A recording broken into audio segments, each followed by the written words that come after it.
Working with the Law by Raymond Holliwell. Preface. Students for many years have come to this school asking for a better understanding of God and desiring knowledge of the best way to get the most out of life.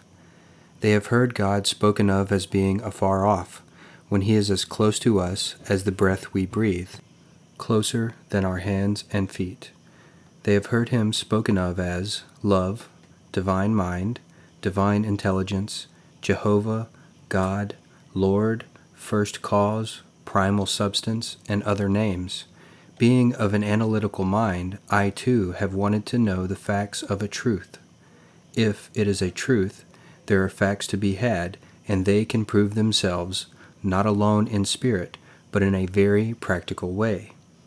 It is my intention to present these lessons simply, without high-minded words or vague statements that sound pretty and promising. The terms above named are all synonyms. They mean one and the same thing, and I choose to use a simpler name that everyone will understand. I shall call God working in our lives law. Interpreting the law in several ways should bring it more clearly into our way of thinking.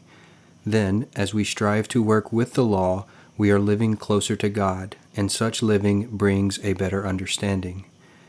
As you grow in knowledge and are able to form better opinions, do not hesitate to change your views. Remember, the wise man changes his mind, the fool never. There can be no progress without change, no growth without renewal. There must be a constant stream of new thought, better thought, and truer thought to inspire progression in life. As soon as you perceive the better, let go of the old, grasp the new. To continue to hold on to the old and inferior when the new and superior is at hand is to retard growth, and to this one cause may be traced many of the ills of man. Proceed to use your thinking faculty, and take care that it does not use you. Master your mind and guide it intelligently. That is, exercise discrimination in all your thinking. Learn to think as you ought to think. Give your mental life to the matters that are absolutely essential to your welfare, and the balance of your thought to themes of beauty, truth, and progress. In other words, live with the ideal, but do not neglect the practical. Aim to adjust the two, and to strive to be on the outside what you idealize on the inside. Your thoughts make you, and your ideals, principles, or ruling desires will determine your destiny. Learn to use your powers unless you wish to be used by them. Make a daily effort to use the knowledge you have gained. Try to improve upon all your opinions. Endeavor to obtain a truer and larger conception of each of your personal views. This process entails effort, but all such mental discipline is highly constructive. It leads to a steady increase of mind power, and it is the mind that matters most among life's actualities. You may occasionally blunder. We are all inclined to do this, more so in the earlier stages of our mental development. However, we learn by our mistakes. Then, by the constant use of our intelligence, we cause our faculties to grow so strong and alert that in time we are able to avoid further error. Man's problems are mental in nature. They have no existence outside of themselves, and it has been discovered that nearly all will yield up their solutions when subjected to a broad and exact analysis. You can acquire this ability by studying the law of life and its modes of expression. Then, by constant effort, use your thinking faculty in constructive ways as you work with these laws. Have good and sound reasons for all the views you hold. As you try to find these, many of your old-time views will fall to pieces. Form clear and definite ideas regarding your convictions as to why you do as you do, and as to why you think as you think. Such practice is like conducting a mental house cleaning. The practice of clear thinking tends to clarify the mind, tones up the faculties, sharpens the perceptions, and gives one a stronger and better grasp of the basic essentials for a larger and richer life. Clear and exact thinking is a very great necessity. It is, in fact, a sure means to advancement on the material as well as on the spiritual planes.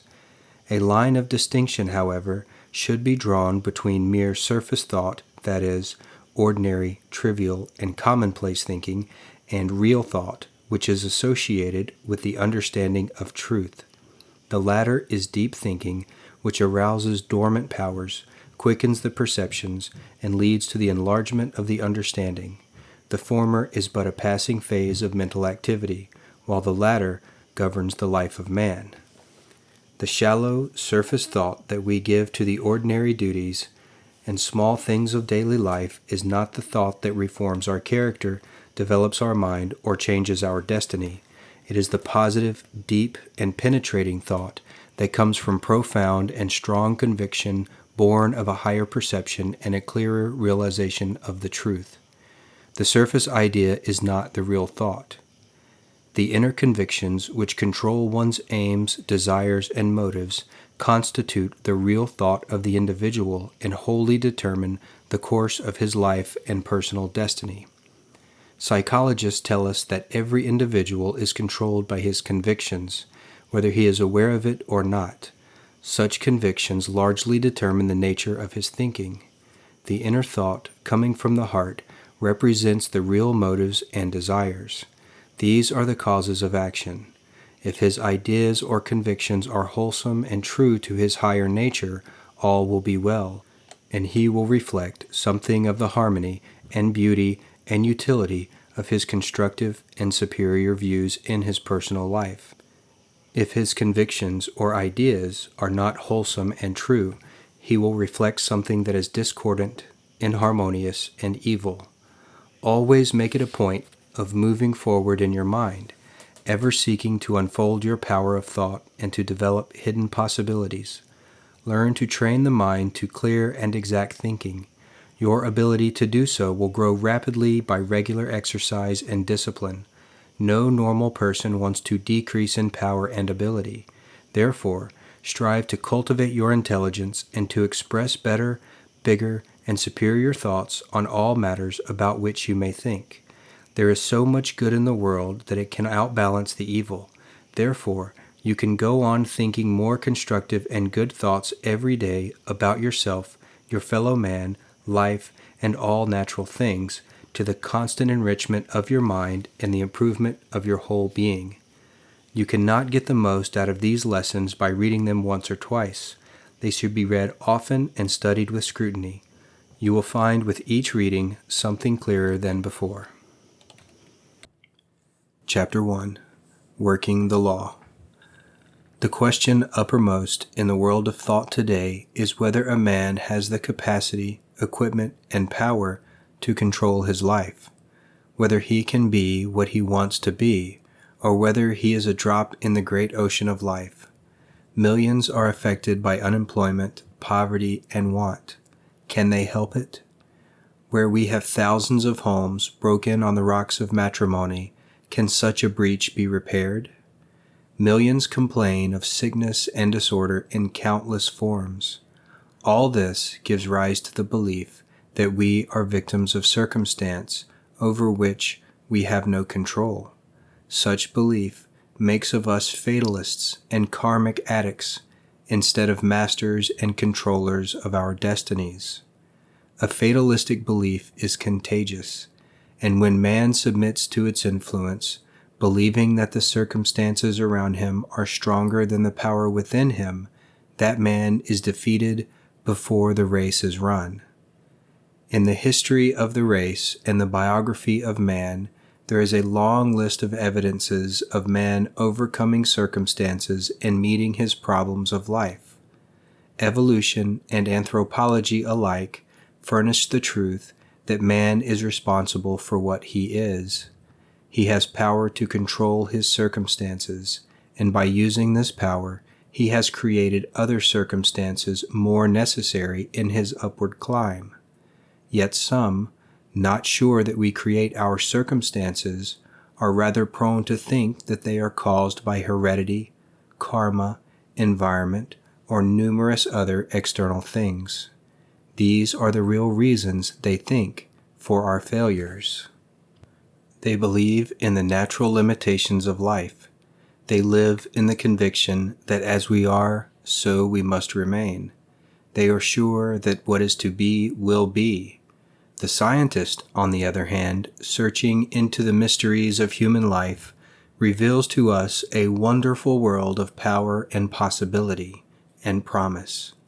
He tells us that the mind is the creative cause of all that transpires in the life of man, that the personal conditions are the result of man's action, that all the actions of man are the direct outcome of his ideas, that we never make a move of any kind until we first form some image or plan in the mind.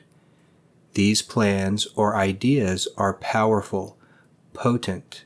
They are the causes, good, bad, or indifferent, of the following effects, which in turn correspond to their natures. He tells us that these ideas liberate a tremendous energy. Hence, when we learn to employ our minds constructively, we use correctly these hidden powers, forces, and faculties. This, the scientist tells us, is the key to success in living life. There is a marvelous inner world that exists within man, and the revelation of such a world enables man to do, to attain, and to achieve anything he desires within the bounds or limits of nature. I believe the reason the famous English literary genius William Shakespeare is the leading dramatist of the world lies in this realm. The great Greek dramatists, with their noted insight, always saw the causes in some external fate or destiny that brought about the downfall of their characters. But Shakespeare saw something within the man as the cause of his failure or success. The fault, dear Brutus, is not in our stars, but in ourselves that we are underlings. We see Hamlet wrestling with his reluctant, indecisive soul. Macbeth is being pulled and driven by his ambition. Othello is torn and discomfited by his jealousy. Always the characters were battling with their inner selves, as though the dramatist were saying, "You are the master of your circumstance. Call forth your power, initiative, and ingenuity, and be the master. Fate is in your hands. Determine it." If every man has the power and privilege to determine his fortune, what is that power? How can we recognize it? If all conditions are the result of our actions, and all actions are the outcome or the fruit of our ideas, then our ideas must determine the conditions in our daily lives. An idea is a thought or a group of thoughts. An idea is an image or a picture in the mind. There must have been an idea, a mental picture, back of every well-known achievement and invention. From the beginning, this is the creative plan. We read in the first book of the Bible that the great architect, God, saw a finished pattern or idea before it grew. There was a mental picture established within the mind of the Creator before it became a reality on the without in some form of a creature. The Lord God made the earth and the heavens and every plant of the field before it was in the earth, and every herb of the field before it grew. Every architect and builder follows the same plan, whether he is building or planning a house, a bridge, an institution, or his own life. Every man is his own designer and builder. Like the Creator, he makes his creations within before they materialize on the outside. All fears of sickness, poverty, and old age are impressions, ideas, and mental pictures long before they become painful realities. Every idea and mental picture must produce after its own kind, whether the picture is good or bad. The law determines it so. The law does not question or challenge the kind of picture we give to it. It only knows that it must take what is offered or planted, and then proceed to materialize it into a visible form. Some men can visualize great engineering achievements, yet they do not know that by the same method they can overcome their diseases and despairs and enjoy the health and happiness they long for. Mechanical engineering is the same as mental engineering. They are both dependent wholly upon a creative intelligence. Mental photography, like mechanical photography, produces exactly what it sees. A picture of a homely, unsightly person never turns out to look like a beauty pageant winner, nor does the little, short person look tall and large on a photograph. A picture of black will not be white, neither can negative, destroying ideas produce constructive and positive results. If the ideas are negative, they will in turn create negative results.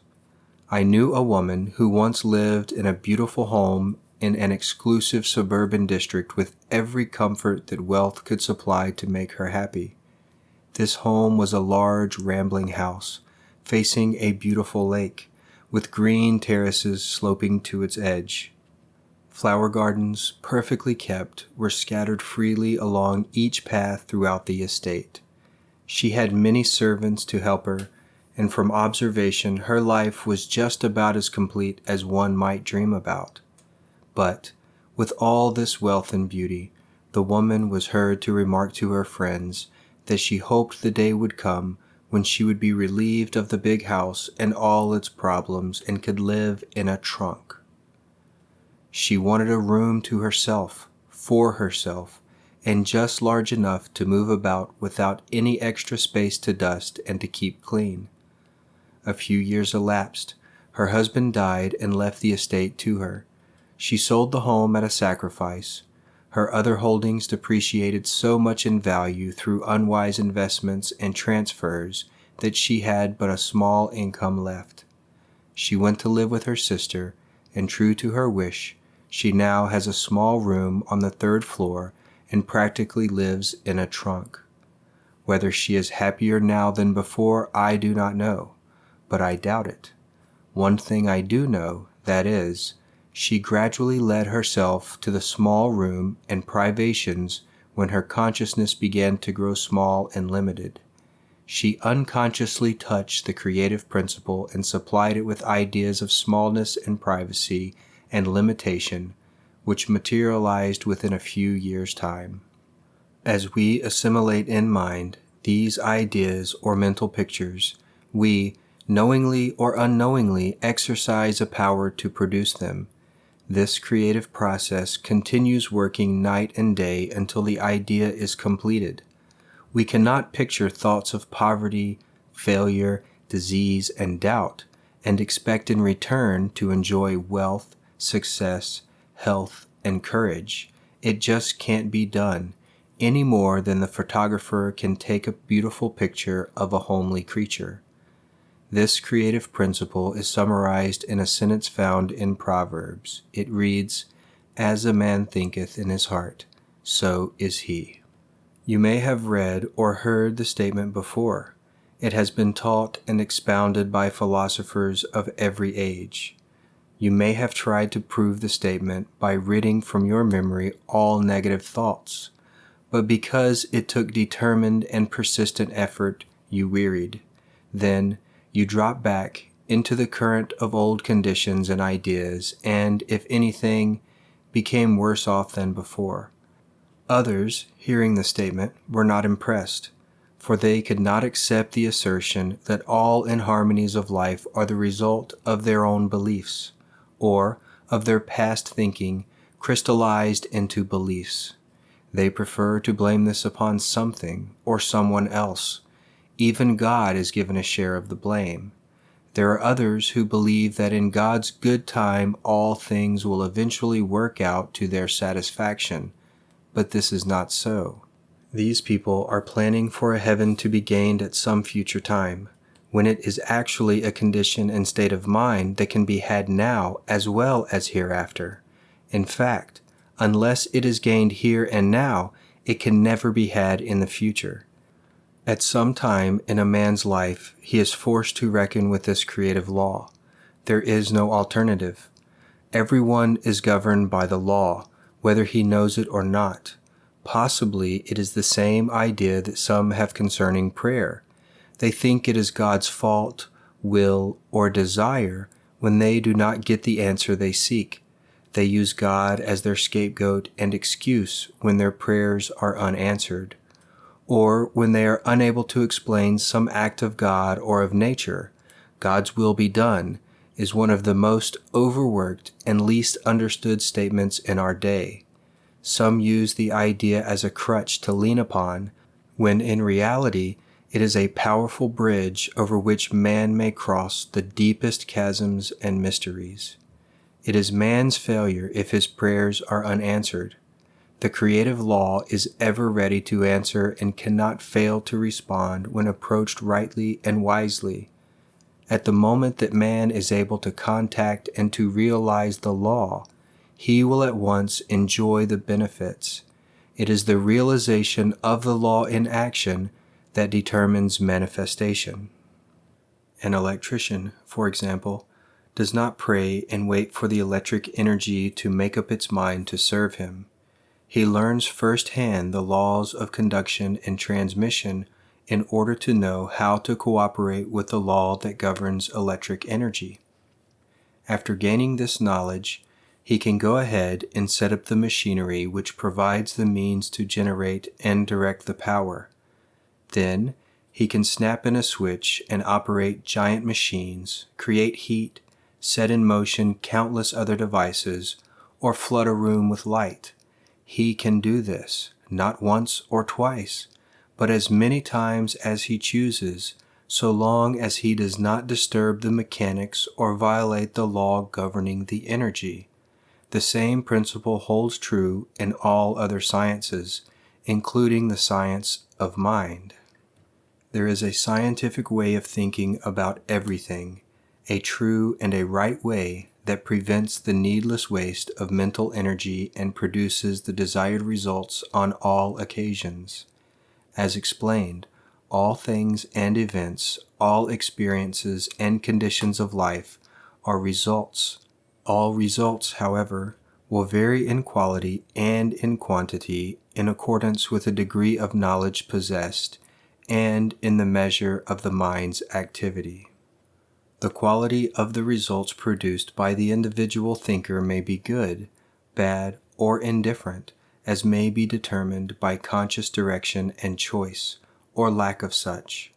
Some results being harmonious and favorable, while others are discordant and unfavorable, or there may be a medley of the whole. It is absolutely essential to give intelligent direction to the creative powers of the mind to obtain the best and largest results in our particular sphere of active expression. In fact, it is highly important from the standpoint of usefulness and common duty that we should endeavor to understand the mind and its workings, and learn how to cultivate and develop those processes of thinking that will give us mastery over life and its conditions. Thinking is a perpetual process. It is a creative function of life that is ever going on. We are engaged in it and are producing results of some kind every hour and day that we live, registering within ourselves the exact effects of all our thinking. While we cannot stop thinking, we possess the supreme privilege of being able to determine the sort of results we desire to experience by regulating the form and quality of our thought. How this is done in a simple and effective manner is explained throughout these lessons. Our main object is to arouse the individual to think for himself, to cultivate his own powers, and thereby to take the sure path of self-development and true culture. The great, self-evident fact, which cannot be too often repeated, is that when we change our thinking for the better, we automatically change our lives for the better. Modern psychology has conclusively demonstrated that a change of thought must precede every change in the life and in the affairs of man. In the course of our studies, we have discovered that the more a mind is undeveloped, the more materialistic or lower its individual point of view, while the more developed the mind, the higher its individual point of view. It does not follow that, because a person is worldly wise and has retained a large number of facts and experiences, such a one has a well-developed or highly evolved mind. On the contrary, that person may have an undeveloped mind and be largely dominated by the lower instincts. Narrowness of thought, limited views, prejudiced convictions, and materialistic opinions are signs of a lack of real development. Breadth of thought, wide and tolerant views, wholesome convictions, and expanding conceptions are signs of growth. The small mind, however, need not remain small or undeveloped. It can grow and expand and ultimately become great. The path is clear and simple. Let such a one form his own clear conceptions and strong convictions from the loftiest point of view he can reach, and then proceed to think and act accordingly. Advancement will follow as a natural sequence. The law is that the mind is no greater than its conceptions. As you improve and enlarge your ideas and mental pictures, you improve and enlarge your mind. As you aspire to realize the larger truth, you must inevitably grow in understanding. Again, the greater your power of mind, the better you will be able to conduct the affairs of life to use at advantage. Next, we may ask, if there is such a law of mind, what is the law's intention? Some may think that the universal mind has no intention because it is impersonal, yet Jesus tells us that the universal mind has definite intentions. He says, "Fear not, little flock, it is your Father's good pleasure to give you the kingdom." Thus, we see that the universal mind's intention is for the universal good. Therefore, our intention must take the same direction, knowing that whatever works for the universal good will work for the individual good, for the individual's health and happiness on this same principle. The principle that which blesses the whole will bless all its parts. When our intention becomes reconciled or cooperative with the universal intention, then we become an expression of that good. This is working with the law. When man's intention is as God's intention and not just a mere person caprice, a force is called into action which gives direction to the undirected mind power. Working with the law, when we understand it, may become as simple as touching the light button like the electrician, which when we do, floods our mentality with illumination and understanding. We hear much today about cooperation, united effort, merging of forces, and pulling together as a single unit or team. We know the advantage of teamwork in our games of sport and play. We learn from our games that no grandstand play or individual show-off is dependable. It is likewise true with the game of living life. No man can play the game alone. He must conform with the law, and it is better to cooperate with it than to be used blindly by it. Someone said, "Man with himself as a partner is a fool, but with God, law is a majority." Thus, when man is able to combine or direct all his thoughts, ideas, and desires for good, he will be able to bring forth a continued stream of good. Again, referring to the Master and appreciating all the good work and miracles he accomplished, we see that he never took personal credit for the results. He knew the law and, by working with it, was able to perform miracles to the amazement of the unenlightened public. He said, "It is not me, but the Father, law in me, that doeth the work." Thus, all things work together for them that love good, love the law. Because the love of good unites itself with the stream of good, all failures in life are due to taking sides with the finite around us. All success in life is due to taking sides with the law within us.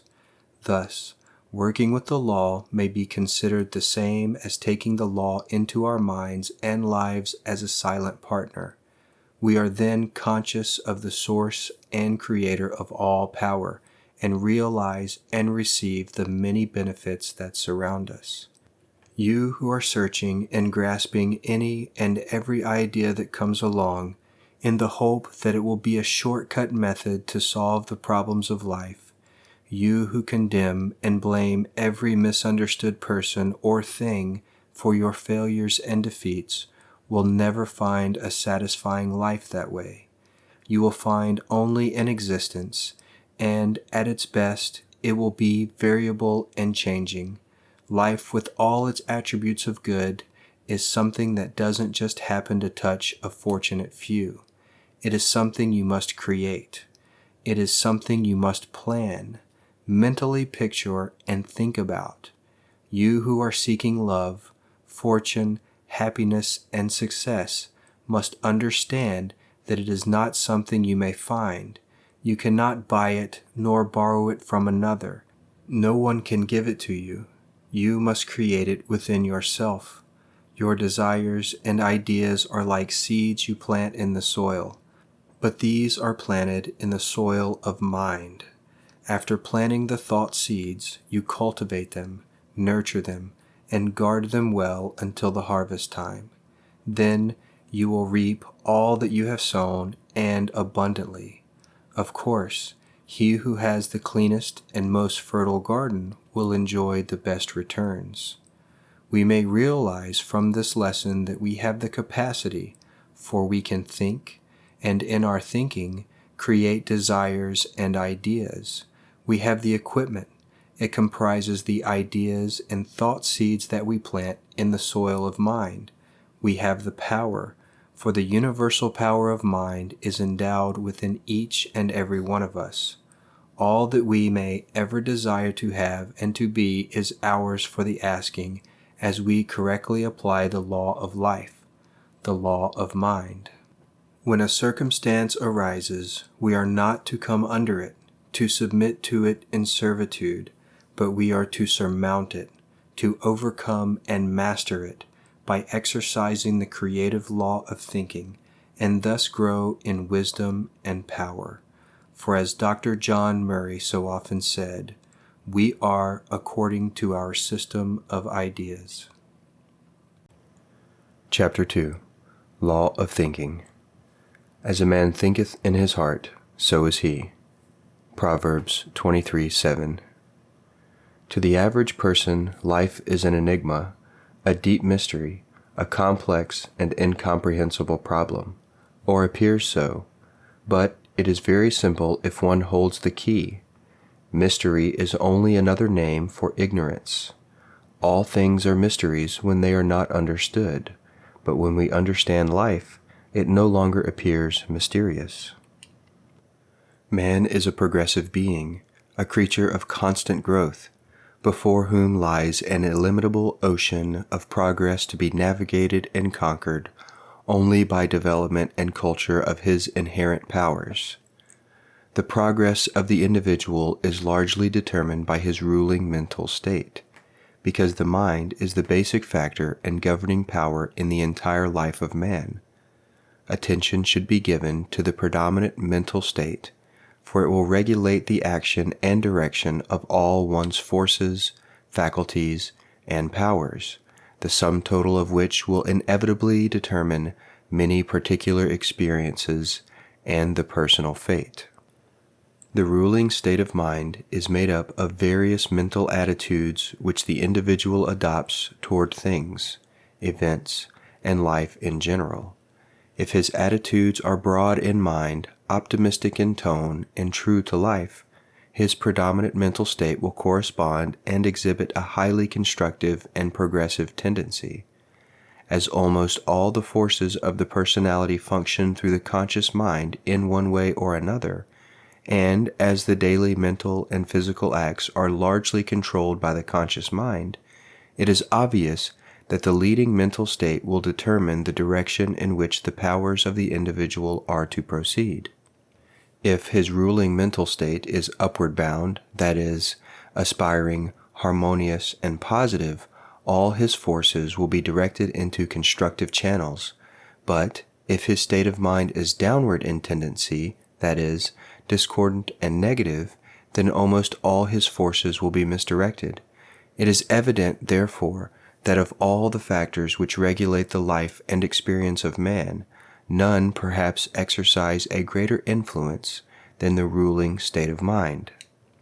Mental attitudes are the result of ideas, and these have their origin in points of view.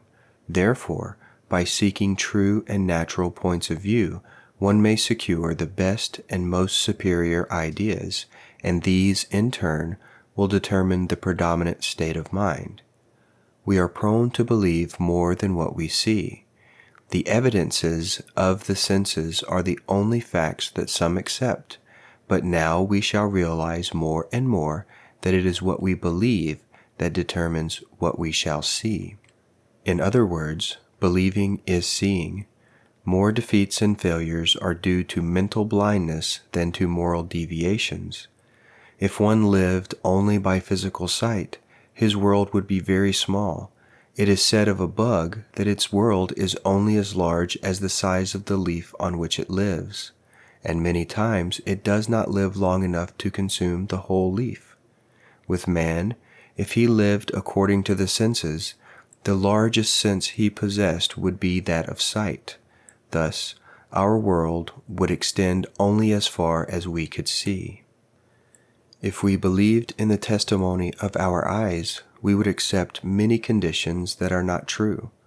For example, if you look down a railroad track, you will observe that at a certain distance, the two tracks converge at one point. This is not true. Have you ever stood on a boardwalk and watched a ship slowly sink into the sea as it sailed away? That ship wasn't sinking. Our eyes tell us falsely. When you are worried over some obstacle or problem, just remind yourself that it may be purely an illusion of the senses, that it may not be true at all according to the law. Did you know that you don't even see with your eyes? Your eyes are like a pair of windows. At the back of the window there is a reflector, and this reflector, in turn, forms an image of what you see and sets up a wave current. This wave current follows along thin wires called nerves. This relays the image back to the brain. Here at the brain, it is referred to the memory center. If the picture is a common one, our memory accepts it readily. But if we are looking upon some new picture, some new scene, our memory does not recognize it, and then we must repeat the picture over and over many times until it makes a lasting impression. Therefore, we do not see with our eyes, we see with our mind. Thought is a subtle element. Although it is invisible to the physical sight, it is an actual force or substance, as real as electricity, light, heat, water, or even stone. We are surrounded by a vast ocean of thought stuff through which our thoughts pass like currents of electricity, or tiny streaks of light or musical waves. You can flash your thoughts from pole to pole, completely around the world many times in less than a single second. Scientists tell us that thought is compared with the speed of light. They tell us our thoughts travel at a rate of 186,000 miles per second. Our thought travels 930,000 times faster than the sound of our voice. No other force or power in the universe yet known is as great or as quick. It is a proven fact, scientifically, that the mind is a battery of force, the greatest of any known element. It is an unlimited force. Your power to think is inexhaustible, yet there is not one in 1,000 who may be fully aware of the possibilities of his thought power. We are mere babes in handling it.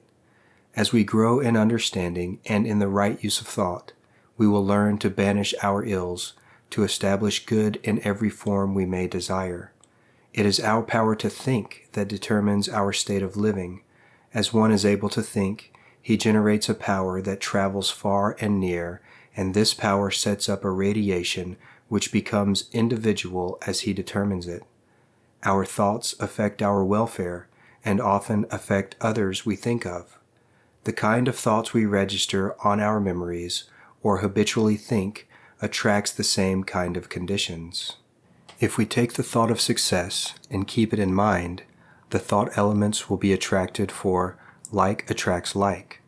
We are mentally drawn to the universal thought currents of success, and these thought currents of success are existent all around us. We will physically contact minds who think along the same lines, and later such minds will be brought into our lives.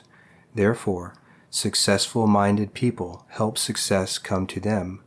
That is how successful living is founded.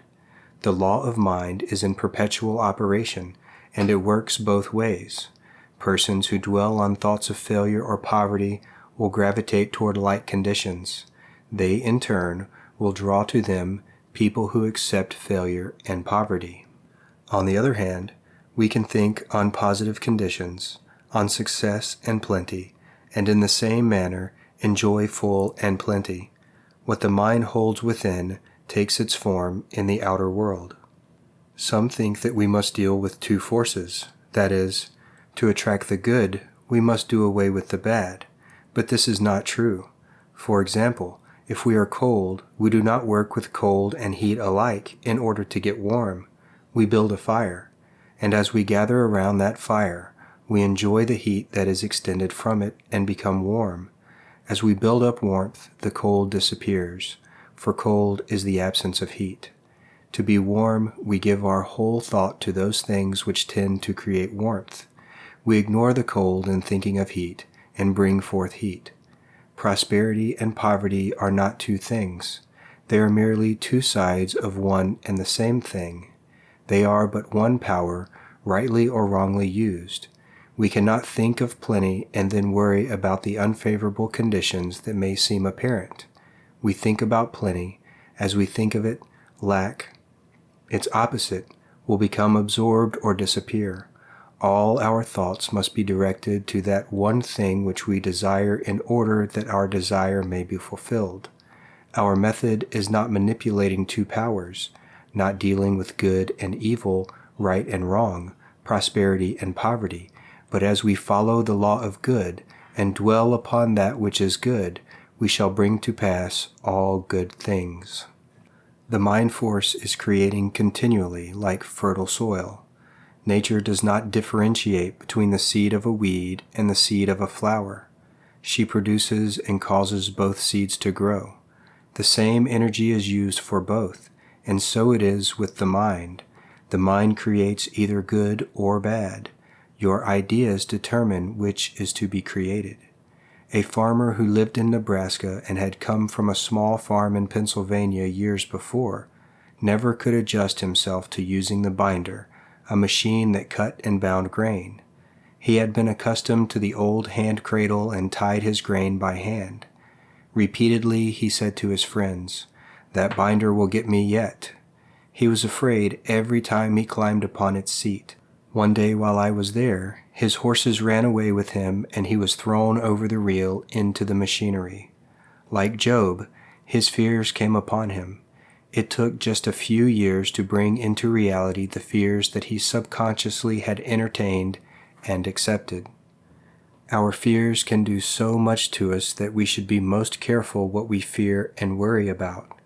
Years ago, when the flu epidemic was raging throughout this country and many were dying from the plague, a newspaper published an item of interest. In bold letters, the heading read, "Do not fear the flu."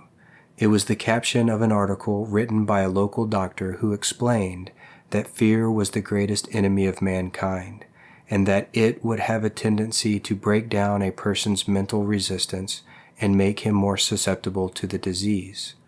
The world is realizing more and more that we dare not entertain in our minds any fear lest it come upon us. Whatever we think in our minds must grow. Why do you suppose the farmer goes out to weed his garden and works tediously to eliminate every weed? Because he knows that if he does not clean out the weeds, they will grow stronger and tougher and choke out his crop. If some condition handicaps us, perhaps a weed that must be plucked out, it is important to know that the condition is the effect that we see. It is not the true cause that we see. Dig down deep into the mental storehouse and find out what is that cause. If we cannot discern it, there are others who can. Then, weed out the cause by replacing it with the right kind of thought. That is, if it is fear, replacing it with courage. If it is a disease thought, replace it with a healthy thought. If it is a limited thought, think thoughts of plenty. Force some issue whereby we alter or change the trend of the thought. Then, as we replace the thoughts that are as weeds, they will die of their natural selves, for such weeds die from lack of cultivation. As long as we allow things to seem real to us, we are putting our energy into it. We are nurturing it. We are feeding it. We are keeping it alive. We are putting our faith into that thing, whether we like it or not, and it must naturally grow, for the law of growth is ever working to produce whatever seed we plant. In my college days, I remember how a number of us were taken on a hazing party. It was purely a fraternal affair, so we were to be initiated and branded. When they came to my chum, they told him to peel off his shirt. He was blindfolded and they were going to brand him with the initials of the order. They branded him with hot tallow from a burning candle. Now you know that tallow dropping from a candle would not burn. At least, it never did burn me. But my chum was so excited and nervous, he thought they were really branding his back with a hot iron. After we returned to our rooms in the dormitory, I saw on his back a perfect letter as though it had been burned with a hot iron. Man can impress his thought on formless substance and cause the thing he thinks about to be created. My chum believed he was being burned, and thought it so intently that a welt rose on his flesh which lasted for 2 days. Man is constantly thinking. He can change his thought, but he cannot stop thinking. This thinking power flows in and through him like the very air we breathe. Man's problem, then, is to direct his power of thinking into constructive channels of expression. It is a scientific fact that no power can act without producing some kind of an effect, and by merely thinking, we are continually producing effects. These effects register and record in daily life. When our thoughts are aimless and imperfect, we create for ourselves pain and confusion. This is misdirected energy. Now, electric energy, when it is misdirected and uncontrolled, develops lightning, a most destructive agent. Yet that same power of lightning can be harnessed to become a most obedient and useful servant for good. The first question in our self-development is, are we controlled by our thoughts, or are we controlling our thoughts? Are we using our thoughts for gain? Are our thoughts using us for a continued loss? Jesus said, "Seek ye first the kingdom of heaven, and all things will be added." He also said, "The kingdom is within you." Heaven is a state of mind. Therefore, heaven is an orderly, disciplined, constructive state of thinking. To gain all things, we must first gain a disciplined, orderly, constructive state of mind. Have you a disciplined mind? Have you any dominating appetite? Are you emotional? Do you vent your feelings through impatience, temper, malice, hate, pride, envy, conceit, lies, dishonesty, and the like? Any of the negations as named, if controlling your thoughts, will delay good from coming to you. Anything in life that dominates us makes us a servant to its dictates.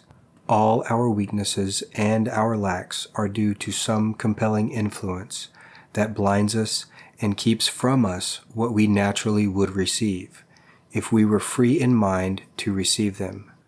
Man, being a creature of nature, is endowed with the power to overcome all these mistakes. all these evil forces. That power is unfailing in its operation. When used properly, one can master any trial. Nature has no problems she cannot solve. She has no troubles she cannot remove. All her movements are governed by the law of order and discipline. Man can say and do the same if he will pattern after nature. But first note, nature takes no chances. There are no ifs, ands, or buts. Her forces operate under a law. If a stone is thrown up into the air, it falls back to the ground again. The law says so. Thoughts in our minds are governed by a law with the same exactness. Mind is the source and cause of conditions in our lives. Hence, it is here that we start to adjust and discipline our thoughts in order to stabilize our affairs. The fact that every problem is mental is another reason why we must learn to control our thoughts to determine our lives. But is our problem mental? Let us see. If we desire to gain wealth, we find that it is not a place, nor an environment. If so, all the people in one city would be rich, and the people in another city would be poor. Wealth is not the result of saving or of thrift. Many penurious people are poor. Many free spenders are rich. Wealth is not due to any certain business, for men in the same business are poor and rich alike. It is something within the mind of man that makes the wealth, and that something in the mind of man is the quality and type of thoughts he entertains. Look at nature again. We see she has every movement well organized. A cut flower soon wilts and dies because it has been taken away from the source of its life. If a dog jumps off a barn roof, he lands with a thud and suffers pain from his act. Instinct warns a dog not to take advantage of nature. Does the hungry lion in the jungle roar and lash in an effort to find his prey? Instinct warns the lion to be quiet, to steal carefully upon his prey, to stalk his meal. Have you ever observed how Mrs. Cat will patiently wait for hours for Mr. Mouse? These are samples of organized action that is instinctive in any animal. This instinct must be adhered to by man. This is the organized method, the constructive method. A disorganized method would be destructive and negative. Man must stalk success or any worthwhile enterprise similar to the lion who stalks his meal. Man must work himself up to gain success. He does not fall into it. Just to roar or to shout his statements is not enough. Birds of dollars will not fall out of the trees through fright. They will more likely fly away. When our ideas are organized, they are under our control. That is, our thoughts are so arranged that they work together as a single unit. Our minds must be controlled in their expressions so that every process of thought will be in an orderly fashion. All action is the result of thought. It determines the conditions of life, and to have better conditions in life, we must first make efforts to organize our thoughts. We wish to gain the best in life, but we do not know how to think correctly. The average person thinks at random. He has no clear design in his mind to which he can frame his thoughts. If he has a design, he does not direct his daily efforts towards it. Most of his thinking is beyond control, chaotic, and unorganized. This is why disappointment and failure are always near, for they thrive on indecision. We attract only what we think or create. This is the law of thinking. To achieve success, we must think it, we must work it, we must become it. To advance, we must make some effort to rise. To obtain happiness, we must adapt our lives to the law of harmony and order. To rise above any limitation, we must organize our thinking along constructive lines. If man wishes to climb a hill, he doesn't sit down at the base of it and pray to the good Lord to lift him up, hoping the Lord will pick him up bodily and carry him to the top, or give him a pair of wings to fly. The natural thing he does first is to organize his thought. He decides he is going to climb the hill, and then he starts to climb. He climbs steadily. keeping his eye ever on the top. He may find another way, picking out a better trail. He may wind around. He may slip back a step or two. He may even fall. He may have to stop to rest to regain his strength. But as he keeps his thoughts collected and his desire intent upon reaching the top, he will eventually get there. A woman wanted to dispose of her home. She couldn't understand what was delaying her answer, for she had been praying, she said, for some time. I asked her, "What do you do towards working with the law? Tell me what you did yesterday." Well, first she prepared breakfast for her family. Then she got the children off to school. Then, she said, she always spent 30 minutes with her silence and her reading. After that, Mrs. Jones called on the phone and they had a lengthy chat, but it was of little importance. Then it was time to prepare lunch. After lunch, her neighbor called her out to see the garden, and she stood and talked over the fence for more than an hour. "But," I asked, "what did you do in between these incidents?" "Oh," she replied, "whatever came to my notice that had to be done. I was busy all the time, but somehow," she added, "I have never liked housework." Where did she fail? First of all, she lacked discipline in her mind except where others demanded it. Her husband demanded it. The school demanded it. So she got the breakfast and the children off to school on time. "You didn't make any efforts towards selling your house," I stated. "You thought 30 minutes silence would do it? Instead of organizing your time and work, you did just whatever came along?" Her housework controlled her. She did not control her time or her work. She saw the truth. She went back home and each day thereafter outlined her work mentally. If she talked with a friend or neighbor, it was for just a definite time, not any length of time. Each day her work was planned so that she would accomplish something toward preparing to sell the house. Several weeks later, a letter came to me in which this woman stated that the house had been sold at a good price. And she added, "Do you know, I really love my work now. When the day is done, I have accomplished so much more, and I am not nearly as tired as before. I am teaching my children to be orderly thinkers." Do you do just whatever comes along? Do you plan your day that something definite will be accomplished towards your aim, your ambition? One type of people we call drifters. The latter type we call builders. A president of an automobile company whose output of cars was 76,000 last year put out more than 1.5 million. How did he do it? Each day he carefully planned the work so that steadily his organization was becoming more disciplined and cooperative until they worked as a single unit. He said, when interviewed, he planned more than the job required, so he was always assured of reaching his goal. Whether he knew it or not, he was in tune with the law of orderly thinking. If we have any problems, it is because we are not controlling our ideas. Nature has no problems because she is orderly and disciplined. Self-control consists of an organized thought direction, that is, we start out with a well-defined aim or objective, think toward it continuously, not just for 30 minutes, plan our time and work so that we fill our day so full of constructive duties that there is no room for idle chatter or waste of any kind to enter in. This development will enable us to move steadily upward toward success.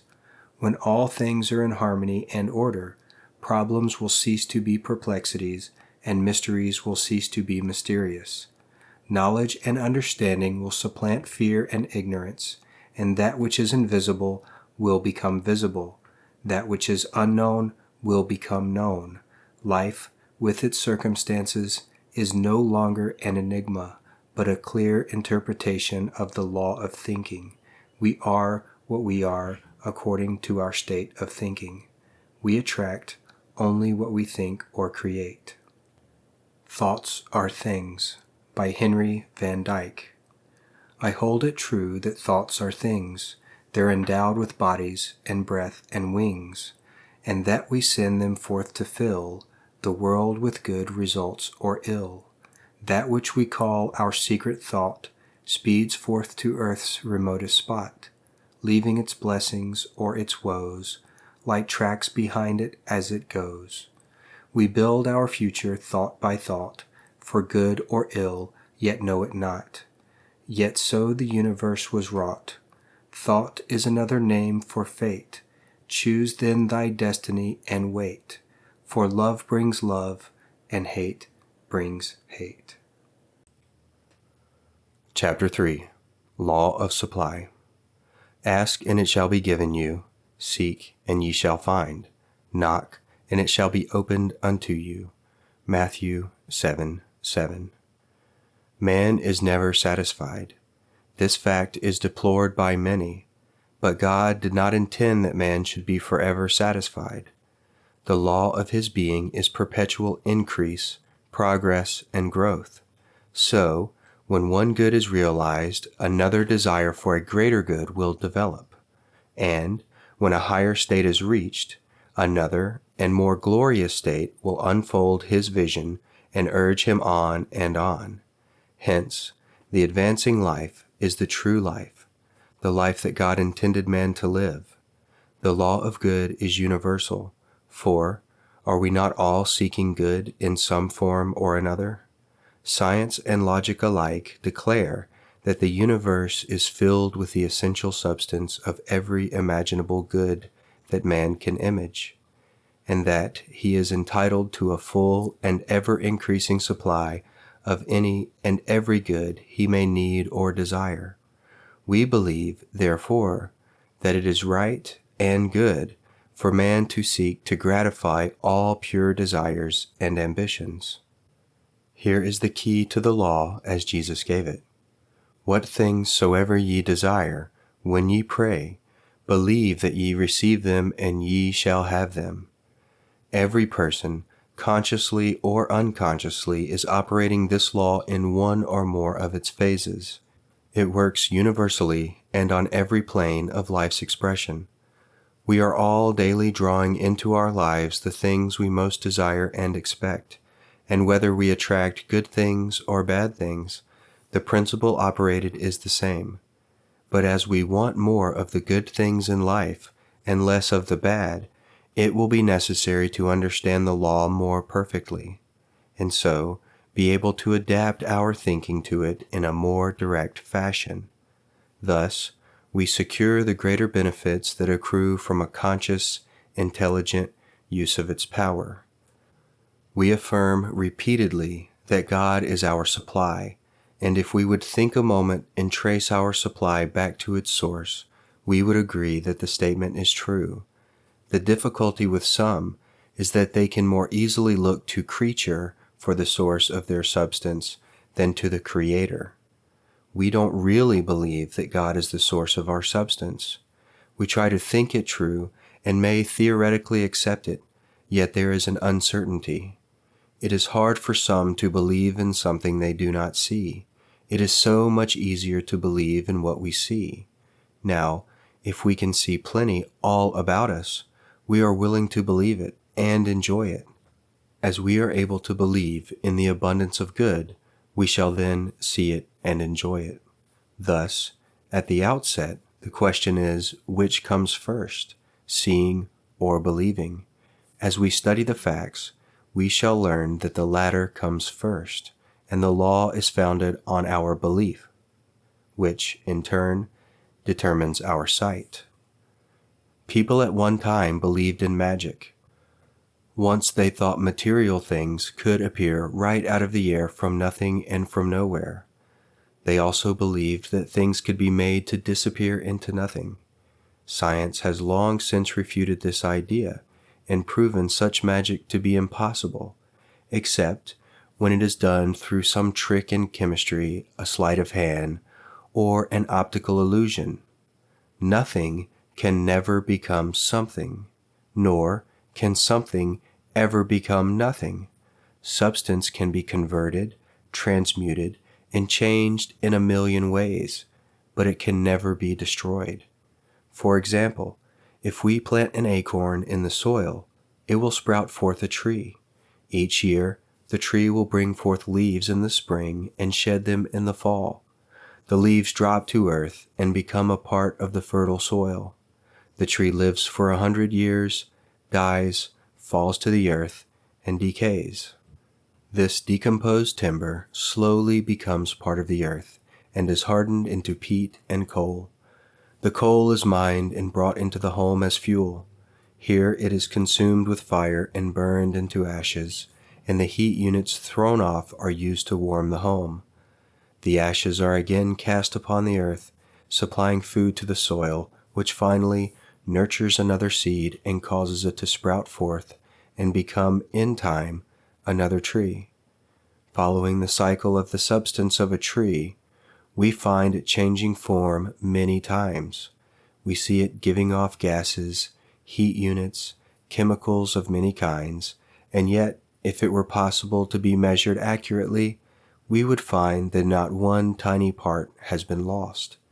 All the supply there ever was, still is, and ever shall be, for nothing can ever be wasted or lost. There can never be a shortage in supply. Because some people do not see an abundance around them and do not enjoy plenty is evidence that they do not understand or do not apply the law. In their blindness, they say that plenty does not exist, and so far as they can see, they might be right.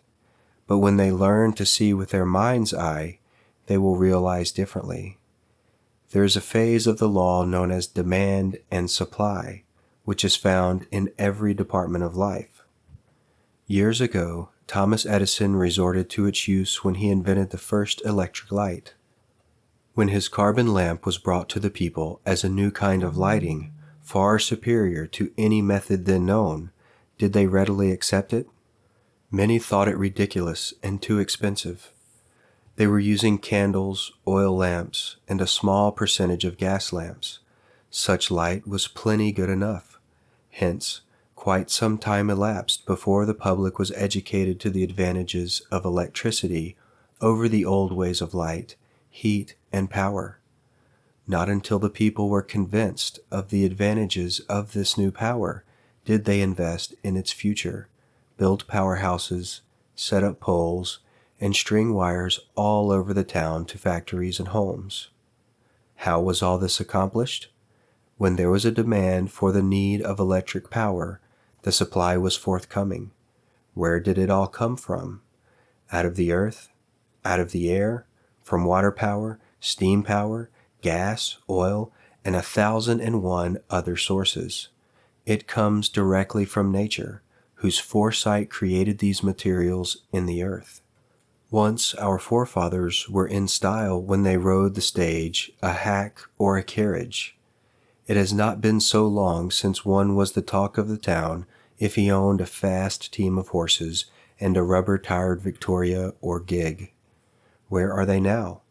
Gone and almost forgotten. The automobile has supplanted them. How did it all happen? When people demanded a means of traveling with more speed, greater comfort and luxury, necessity gave man an idea. He thought of building a horseless carriage. He worked on the plan, slowly developed it, and slowly educated the public to accept the modern mode of transportation. One outstanding man dreamed of the world rolling on wheels and set out to build a car that the poor man could afford. Today, the automobile has become such an important factor in man's life that we wonder how he could have progressed without it. You see, whenever man has needed a certain thing in life, an idea has been first given him in mind. He was inspired to develop the idea and then materialize it by converting a piece of mud or metal into a usable form. Why did people live so long content with the horse and carriage and not enjoy the automobile? Because they could not imagine it. Their minds were not trained to demand such a thing. Was the supply available to build such a machine? There was as much supply at hand then as now. In fact, the supply has always been there since the beginning. Thus, it was not God's fault that the auto was so late in coming to man's need. It was man's fault because he had been so long realizing the need. Where there is no demand, there will be no evidence of supply. Our parents, who had a horse and buggy consciousness, could not attract the new mode of travel until they were able to enlarge their minds to conceive the necessity of the automobile. The secret of the law lies in one's consciousness. A man's life consists not in the abundance of the things he possesses, but in the consciousness of that which he has. Man possesses the whole world and all its wealth, yet is only able to enjoy what his consciousness permits him to discern. Somewhere I read a story of a man who lived outside of Pittsburgh and operated a small farm and dairy. Day in and day out, he worked laboriously to earn a meager living for himself and his family. One day, several men who had been surveying some adjacent land walked across his pasture land.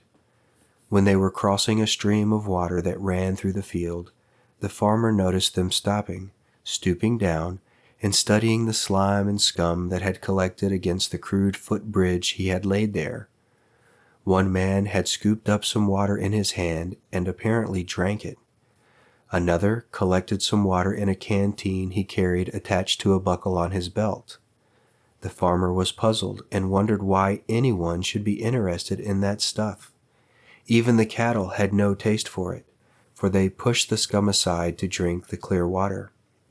Some weeks later, a man called and offered him a fabulous price for the farm. Why, the man must be crazy, he thought.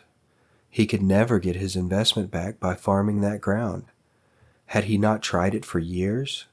He was joyful at the prospects of getting such value and readily sold the farm. He moved to Canada to be near his brother and bought another farm. It wasn't long, however, until some queer contraptions were set up on the field, and word spread like wildfire that they had found oil. In a few years, that farm of less than 100 acres produced millions of dollars in oil for its owners. The farmer remained poor and worked hard because he knew only how to scratch the surface and till the soil. Nature had supplied an abundance for the man, but he could realize only a scanty portion. He could see the farm only as acres of stones and dirt. The law is not at fault because the man was poor and had to work so hard to earn a living. Man will ever be poor as long as he demands of life a meager living and sees it in struggle, toil, hardship, and limitation. The thing we dare not do is to fret and worry about supply or about where our next dollar is coming from. Fretting and worry tend to restrict and limit the supply at hand. They tend to close off the outflow of substance, whether that flow is small or large. Instead of lifting us out of limitation, instead of improving our conditions or increasing our supply, they drag us deeper into the throes of doubt and fear. Instead of expecting more to follow, we grow tense and anxious, which increases our fear and brings us less and less. Instead of tightening up our thinking, we must relax and be more expanding. We must educate our minds to a larger state of thinking. When we can think and realize more abundance, we shall receive more abundantly. This does not mean that the engineer is destined to be rich, while the farmer remains poor. There are poor engineers and rich farmers. It is not the vocation that determines riches, but the demands we make of our vocations that determines riches. As we are able to think and to realize more abundance out of what we already have, we shall not only expand our thinking, but receive more abundantly. This is the basic principle of the law. The magnet was not charged of itself, but had to be charged with an electric energy by one who understood the operation. A magnet in the hands of an untrained man would be little changed, but in the care of a trained engineer, it could become a strong force of attraction and do a great good. Likewise, the mind magnet of a person can be stimulated to a strong force of attraction. If it is possible to get help from one who already has a full understanding of the law and can give him a good start. Of course, the mind magnet can be charged with constructive thoughts, but it will take some time for these to be effective, and the student who lacks perseverance may too readily become discouraged before the work is accomplished. I always advocate that it is better to get a good start when possible by getting help, rather than to come over the slower and more arduous path of self-education. Then the student, knowing that the law does work, will be able to make rapid progress in his development and practice. All the poverty in the world arises from a poverty consciousness, whether it be collective or individual. Why do millions suffer lack, and millions more die yearly in India from starvation? I am told that many of them have never in a whole lifetime enjoyed a full meal. Surely it is not because nature has underestimated the need for so great a people. Surely it is not because there is not enough food to go around. It is because the vision of the people has been limited to such poverty. Ask the farmer about his crops, and he will tell you his problem is not scarcity, but oversupply. Ask the miner, no matter whether he mines for gold, silver, diamonds, coal, or iron, he will tell you that the supply is far greater than the demand. Ask the scientist, and he will tell you there is food aplenty. There is more food in the air yet undiscovered than we can use. There is more power in a single drop of water or in a lump of sugar than man can realize at this moment. The supply is greater than the demand, and the demand is determined by man's own thinking. The proposition with most of us is that our power of attraction is too weak to meet the demands. Our mind is like a magnet which draws into itself its own like, type, and kind. A magnet can draw to itself in proportion to its power of magnetism that is generated or collected within itself. Our mental magnet is greatly reduced in strength by our worries and fears, and our inflow of good is slowly closed off.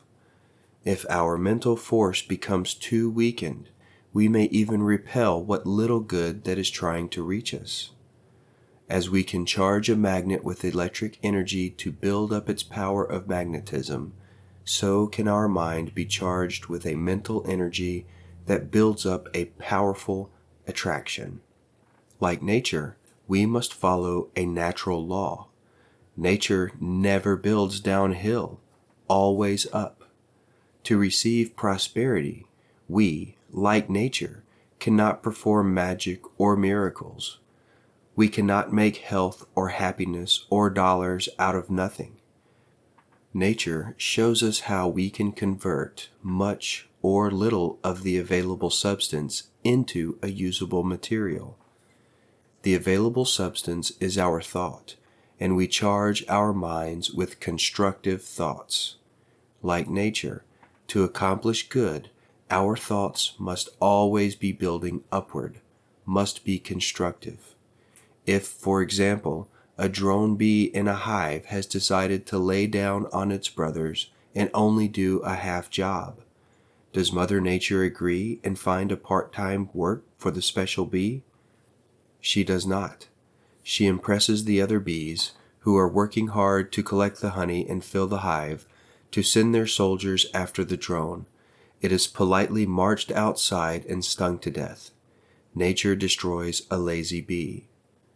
If thoughts enter our minds that are not full strength, are not wholly positive, like nature, we must comply with the law and destroy them. We dare not entertain a half-truth or a lazy thought without weakening our power of attraction and reception. Right here is an excellent place for us to begin with an inventory. We should sieve our thoughts carefully to separate the strong thoughts from the drone thoughts. The drones must be cast out and destroyed by refusal to accept them any longer. Then we must carefully guard every thought so that another weak one cannot unconsciously or consciously slip through to play destruction with others that are trying to do good.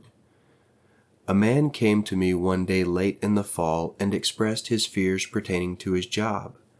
He had been employed for many years in a hotel that for the first time had felt the effects of a dull season. It was rumored, he said, that the management was going to close down the house and let out the employees until spring. He said, "I feel these folks know there will be a shutdown. They are in the office of the manager. What do you think I can do about it?" "There is only one thing you can do," I answered. "Go back to your work and realize the law. If the law determines your supply and position, then no one but the law can change it for you. If you will realize this and keep it constantly in mind, I shall help you keep the law at work. If the law has another position for you, there will be a door open before this one can close. Go back to your work and ignore the rumors. Let the others fear and fret, but don't let yourself come under their thought. To prove your faith and confidence in the law, prepare to enter another year's business on your books. Get ready to carry on and expect your work to increase and improve." He went back and did as he was told. When rumors grew to realities, he held firmly to the thoughts of increased work in business. Thus, he was retained during the slack times. He was kept in the office to handle the business, and because of the increased work and responsibility placed upon him, he was given an increase in salary. If he had been allowed to entertain the fears and thoughts of loss and lack, he would have suffered with the rest who were laid off. This is according to the law, and the law is no respecter of persons. If he had allowed his thoughts for good to become adulterated with thoughts of lack, he would have weakened his mental magnet. He could not have attracted any more than his mind was able to receive. It matters not how much we pray or how loud we pray. Our prayers can only be answered as we work the law. The law will serve us in proportion to how well we serve it. Robert Collier, in one of his books, tells of an incident that happened in Chicago. A young man, while in the elevator of a large business house, was asked the question, "What is your religion?" He promptly answered, to the surprise of others, that his religion was Sears, Roebuck and Company. That young man is one of the executives of the same company today. Why? He touched the law of supply in that he thought solely in terms of his interests. His firm's success was his success. His concerted interest enabled him to become a part of the firm. Today, he has a tufted seat, a handsome office, and a fine salary. If your need is supply, then your religion is the same. Like the young man, your single thought must be abundance, as abundance and supply are one.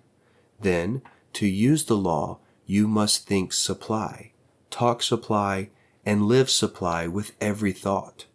Keep your thoughts so occupied with ideas of plenty that any and all drone thoughts of lack or loss will be destroyed. Remember not to confuse money with supply. Money is but one of the numerous means of supply. Money is not the root of evil, but the love of money is. If you concentrate upon money alone and use every means to gather it and hoard it, you are forcing the law to close out other good. If you concentrate on a part and not the whole, you get only a small part. If you concentrate on the whole, you enjoy all its parts. If you love money and use the law solely to amass riches, you may gain riches, but you will lose so much more that is good that your life will be quite empty and lonely. I knew a man who determined early in his life to concentrate on accumulating money. He attained his ambition and became an influential power in his town. He confided in a friend before he died, saying, I did everything I knew to become rich. I gained riches, but I lost the love and companionship of my wife and the joy of being a father to our children. I lost my health and am now spending my wealth to regain my health. But somehow it doesn't respond. Yes, I learned how to get rich, but I never learned how to live. If we love the law, use the law to gain supply, and use it wisely, we will satisfy every desire. We will learn how to live wholesomely, freely, and wisely, and there will be no losses. Our lives will be as complete as God, the law, designed them to be. There may be many of you who are trying to follow the truth ideas and who have earnestly affirmed and thought statements for supply, but somehow it has only come in small amounts or not at all. This may be largely due to the fact that your senses are yet too strong for your mind to control. You must see first before you can believe. That is, you are so used to seeing just so much supply or money that in spite of your statements, you believe more in what you see than in what you are trying to think.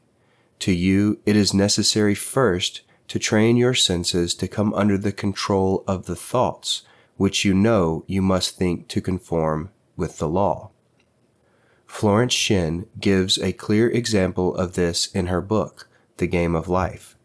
She tells of a man who was seeking a new position, and having a limited amount of money, was debating in his mind whether to buy a new coat or to hold tight to the money in case he was long in getting employment.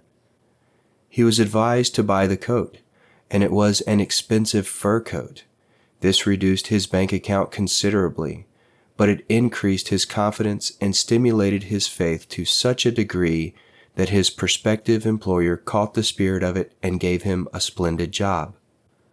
The coat served to enable him to feel prosperous, and the venture strengthened his courage and confidence. So the law proceeded to satisfy the demand. If such a condition arises, wherein one feels better for seeing some evidence of prosperity, then it is wise to do that which makes it easier for the person to draw prosperity to him. Certainly, it is not helpful to work for prosperity and see a stack of bills before you, or a condition of limitation and squalor around you. It is better to come away from such a sight and go where the view is more in keeping with the desire of the mind. When I desire to work for prosperity for myself or others, I try to stay in an environment where there is plenty and beauty and where the people around me are not in limited straits.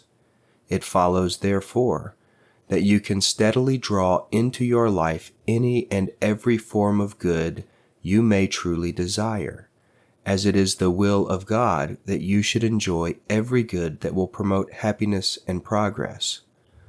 All desire is an expression of the will, while to expect good is to demand good, so that both are necessary to attract supply. Therefore, seek to adjust your desire with God's plan, the law, and expect that every good and only good can reach you. Then, nothing but good can come. An abundance of all needed good is the natural heritage of every man, woman, and child. This is a vital truth. It is wrong for one to dwell in poverty when there is plenty for all.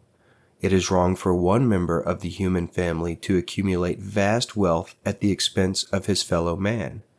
Wrong for one to dwell in conditions of war and chaos when peace may prevail. Wrong for the strong to take advantage of the weak. Wrong to lack in any good of any kind that may be essential to promote the welfare and happiness of the individual.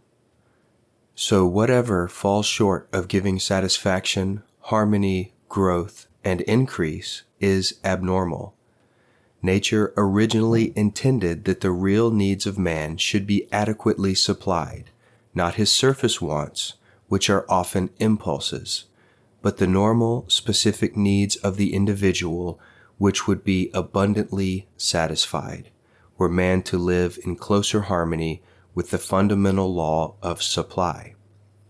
Nature is a prolific producer of blessings which she gives freely to mankind, ever producing all things for a good and useful purpose. Every individual, therefore, has a natural right to a full supply of every good that he can use or enjoy. However, man has been taught to use and to depend on the artificial means for his supply. He has lost sight of the basic truth upon which this lesson is based. At the outset, let us realize that the material world in which we live is a sphere of effects, and that behind these effects is a world of causes. Then, recognize that when you desire any particular effect, it is because that specific good is already in existence in the sphere of causes. Then, recognize that when you desire any particular effect, this desire is an appearance of an underlying cause. This is the principle upon which our definition of the law of supply is based, and when you learn how to operate it in the proper manner, you will be able to draw into your life more and more of the good in whatever form you may need or desire. Everywhere in the world is an omnipotent principle of good. We touch it in countless ways. Each thought of good is a seed for the production of good. You are entitled to all the good you can appropriate and use, and the more good you realize and enjoy, the more you live in true accord with the purpose of this ever-present Spirit of goodness. Learn to understand how to tap the source of all supply, for there is no limit to the good that may be developed and enjoyed in your life. In truth, man embodies every law of nature relating to his highest welfare and orderly growth. He is not therefore separated from any good thing he may need to enhance his happiness or further his progress. But whether he shall lack or possess that which he needs or requires will be largely determined by the use he makes of his present endowment of intelligence and power. The more man grows in true knowledge, and the more he uses his powers in constructive ways, the more good he will create in the circle of his expression, in his own little world. The Promised Land by Alva Romanes. No more shall I look to the far skies for my Father's loving aid, since here upon earth his treasure lies, and here is his kingdom laid. No more through the mist of things unknown I'll search for the promised land, for time is the footstool of his throne, and I am within his hand. The wealth that is more than finest gold is here, if I shall but ask, and wisdom unguessed and power untold are here for every task. The gates of heaven are before my eyes, their key is within my hand. No more shall I look to the far skies, for here is the promised land. Chapter 4. Law of Attraction. To desire is to expect is to achieve. The underlying law that regulates supply in the world of effects has two important phases. One is desire, and the other expectation. These mental attitudes represent lines of attractive force, the former being the positive phase of the law and the latter the negative phase. While phases must be complied with to obtain the best and greatest results. The first phase of desire embraces a positive process of attraction. That is, when an individual earnestly desires a thing, he sets up a line of force that connects him with the invisible side of the good desired. Should he weaken or change in his desire, that particular line of force is disconnected or misses its goal. But if he remains constant in his desire or ambition, the good demand is sooner or later realized in part or entirely. The principle involved is that you cannot long or yearn for anything unless it already exists, if not in form, then in substance, and desire is the motive power for calling it forth into visible appearance or physical effect. It is no use to desire a thing unless you expect to get it, either in part or in full. Desire without expectation is idle wishing or dreaming. You simply waste much valuable mental energy in doing this. Desire will put you in touch with the inner world of causes and connect you by invisible means with the substance of the thing desired. Then, continuous expectation is necessary to bring it into reality in your life. Much like the pull of gravitation in the physical realm, expectation is a drawing force of the mind which acts in the invisible realm. We all know that many persons desire good things which they never expect nor make any real effort to grasp. They start out well and may get halfway, but not any further. When they learn to comply with the other half of the process involved and learn to expect what they desire, most of their dreams or wishes will steadily materialize.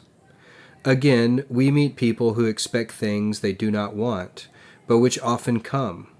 This proves that expectation is a powerful, attractive force. Never expect a thing you do not want, and never desire a thing you do not expect.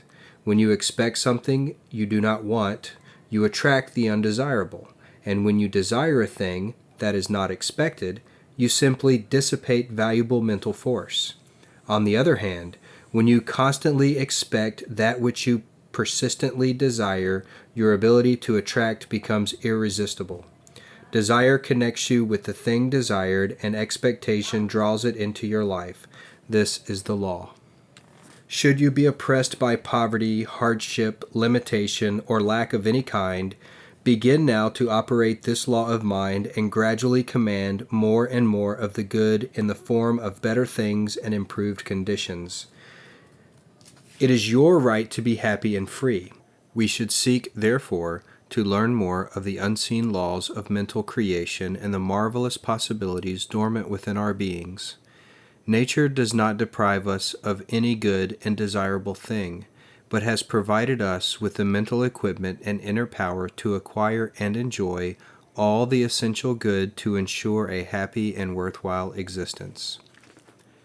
Application is the test of adequacy, as knowledge is of little or no value unless it can be used to practical ends. Here is a simple method in the beginning for using the power of mind to increase the amount of good in our lives in conformity with the law. Form a clear and well-formed mental picture of what you want. Do not specify its particular form or how it shall come, but simply desire firmly and gently the greatest amount of good in that direction. Avoid a tensed state of mind or any condition of strain or anxiety. It is better to do your mind picturing in odd moments when in quiet and restful conditions. Let the idea or plan of good unfold into a vivid mental picture, much the same as though it were a moving picture upon a screen. Do not force the thought, as pressure causes congestion and confusion. The calmer and more peaceful you are, the better the results. The main thing is to hold the thought. Then proceed to nourish your desire or want with calm, confident conviction that what you seek will come. As you persist in this state of mind, the good desired will tend to gravitate towards you. It may come almost at once, as in respect to little things of less consequence, like an invitation, a book, or meeting a friend on the street, or it may come by degrees over a period of time, according to the clearness and strength of your demand and the particular form of good desired. In the meantime, be reasonable and practical, and do what you can to promote its coming. I have little confidence in the Lord answering the one who rocks in an easy chair and waits for the desired thing to be placed on his lap. Somewhere it says, "The Lord helps them that help themselves." Yes, action spells results. This supplements your mental creative process and provides the channel for its expression. Then leave the results to the law. As you do your part, the law will do the rest. How well or how accurately you cooperate with the law determines the duration of time apparently required to bring forth your supply. Time is a period created by man. Nature knows no time and always responds in the present, in the now. In some instances, results that seem almost magical will appear. Often, where there has been a deep, longing desire for a particular good with no expectation of its realization, the addition of action will finish the process with the happiest results. In fact, you are always on the right side of the law when you combine the two essentials of desire and expectation. You operate a hidden intelligence that puts you in touch with the actual ways and means of materializing your desires. The principle underlying this process of attraction is as sound and as demonstrable as any principle in the science of mathematics. We all employ it every day, more or less, but usually unconsciously and therefore imperfectly. Finally, do not desire or demand what rightfully belongs to another, in the sense that such a one would suffer by deprivation. Only desire that which will round out your life to make it fuller and happier, and also that which will enable you to help others into better and happier conditions. Aim to be normal in your demands, and use the intelligence with which God has endowed you in discriminating between rational and irrational demands. The innate desire of your being is for harmony, satisfaction, and plenty. These conditions will be obtained more and more in your life as you live in accordance with the law, and constantly expect a continuous increase of good as an evidence of your growing faith in the wisdom and all-sufficiency of the great source of all good. The mind is a magnet and attracts whatever corresponds to its ruling state. Whatever we image in mind, whatever we expect and think about, will tend to bring into our lives the things and conditions that are in harmony therewith. Science has convincingly proven the existence and constant operation of the law of mental attraction. For this reason, everyone should be doubly careful about how and what he thinks. Our predominant mental attitude is the primary cause of most everything that comes into our lives, and the sooner we realize this truth, the sooner we shall begin to improve our lives and progress. We must seek to become imbued with the desire to advance and give the law a chance to help us. Everything will then work toward our aid. Obstacles will strengthen our resolve to win. Discouragement from others will only serve to strengthen and to arouse us to stronger activity. We will see more clearly and understand more fully that every difficulty is an opportunity to advance. Every stumbling block is a stepping stone to success. Our so-called burdens will lose their heaviness because the spirit within us is unconquerable, and when invoked by desire and aspiration, will unfailingly come forth in greater power and richer intelligence. This will guide our thoughts and actions into those pathways that lead to the heights of conquest. The law of mental attraction acts along the same lines as the law of gravity. It is as definite and as accurate. You have heard the law expressed in such statements as, birds of a feather flock together, or like attracts like, or things equal to the same thing are equal to each other. The thoughts and the actions of people draw to them people of their own type and kind. It is difficult to tell one just where he may fail to attract his needs, as no two people think alike, and therefore no two people make the same mistakes. However, I shall name and explain the 3 steps one can use to build up realities. By following closely these suggestions, he can note where he may have failed. Interest. The first step to take is called interest.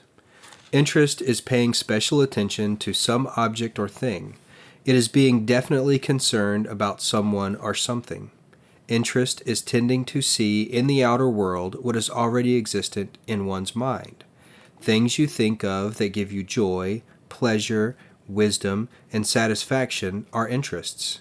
I recall one woman telling me that she invariably could see cripples in a crowd quicker than anyone else. They seemed to draw her attention to them and excite her sympathy. It was because she had once been injured and was wheeled about for several months, packed in a cast, and the memory of the experience was fresh in her mind and created the interest.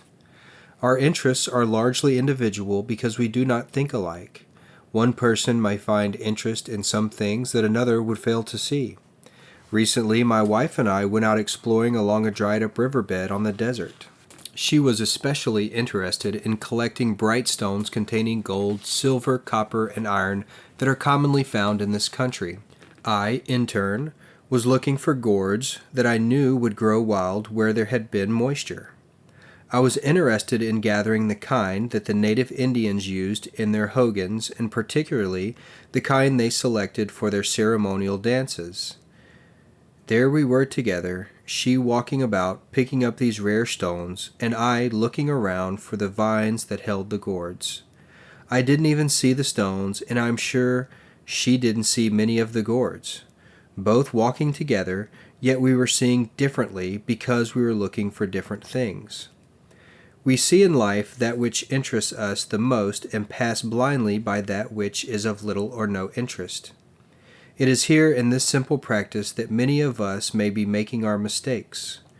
We may be so interested in things that are not prosperous, joyful, and healthy that we pass by the very things we desire most and overlook the means of our health and prosperity.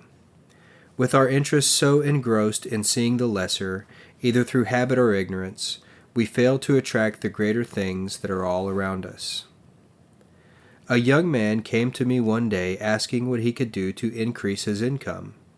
He was dissatisfied with a meager earning. I learned that he was an electrician. His work occupied several hours a day. He liked his home, enjoyed his garden, his newspapers, and occasionally stepped out socially. I thought he was getting well paid for his efforts and told him so. I added that if he wanted more earnings, he would need to stimulate his interests and be deserving of it. God feeds the birds and supplies an abundance of food, but he does not put the worms into the bird's mouth. The bird must at least go out and search for the food. So it is with all of us. We must do something about it more than wishing or praying. He decided then that he would increase his capacity as an electrician. So he went to a class at night school and laid aside his newspapers for books and other materials. He became interested in radio and was enthusiastic about its possibilities. This interest drew him into new circles and landed him a position with a growing radio company. In a very short time he had found a new pleasure and tripled his meager earnings. No one is to be blamed for the dissatisfied life but the man himself, because he failed to expand his interests with his desires. It is so easy for people to allow themselves to get into a rut, and it is always a mental rut before it becomes a material one. People drift along unknowingly, unconsciously, and aimlessly into unhappiness and blindness. A very lovely person came to me with a problem, the like of which has caused many a woman to give up and lose the very thing she wants most. This woman had a nice home, a well-providing husband, many servants, and 2 fine sons to be proud of. But, with all that, she was most unhappy. When her boys were growing up, she devoted all her time to their training and care. Now they had married and were making their own homes. While she was so tied at her home, her husband was becoming a successful man, and this took him out to his clubs and made new friends of other women as well as men. He was quite occupied with his interests. He came home at nights, but most of his weekends were spent elsewhere. Here she was with a big house and servants, plenty of money, but no love or happiness. She realized the breach was widening, and knowing that soon her husband would want a divorce, she was forced to seek a way out. After a lengthy analysis, I learned that she had a spark of interest left in art and literature. So I recommended that she take a trip abroad for the summer to see new sights and to plan a busy winter with new studies. She returned feeling refreshed and anxious to begin the work. She joined a literary club and liked it. Gradually, she worked into some small dramatic parts until one day her interest burst out into a flaming desire to go further with the work. Home, servants, loneliness, all receded with the new ambition. In short, she advanced into radio work and has been very successful. Her sons are proud of her achievement. Her husband has become almost jealous with his attentions, and her happiness is supreme. You see, one must keep up some interest.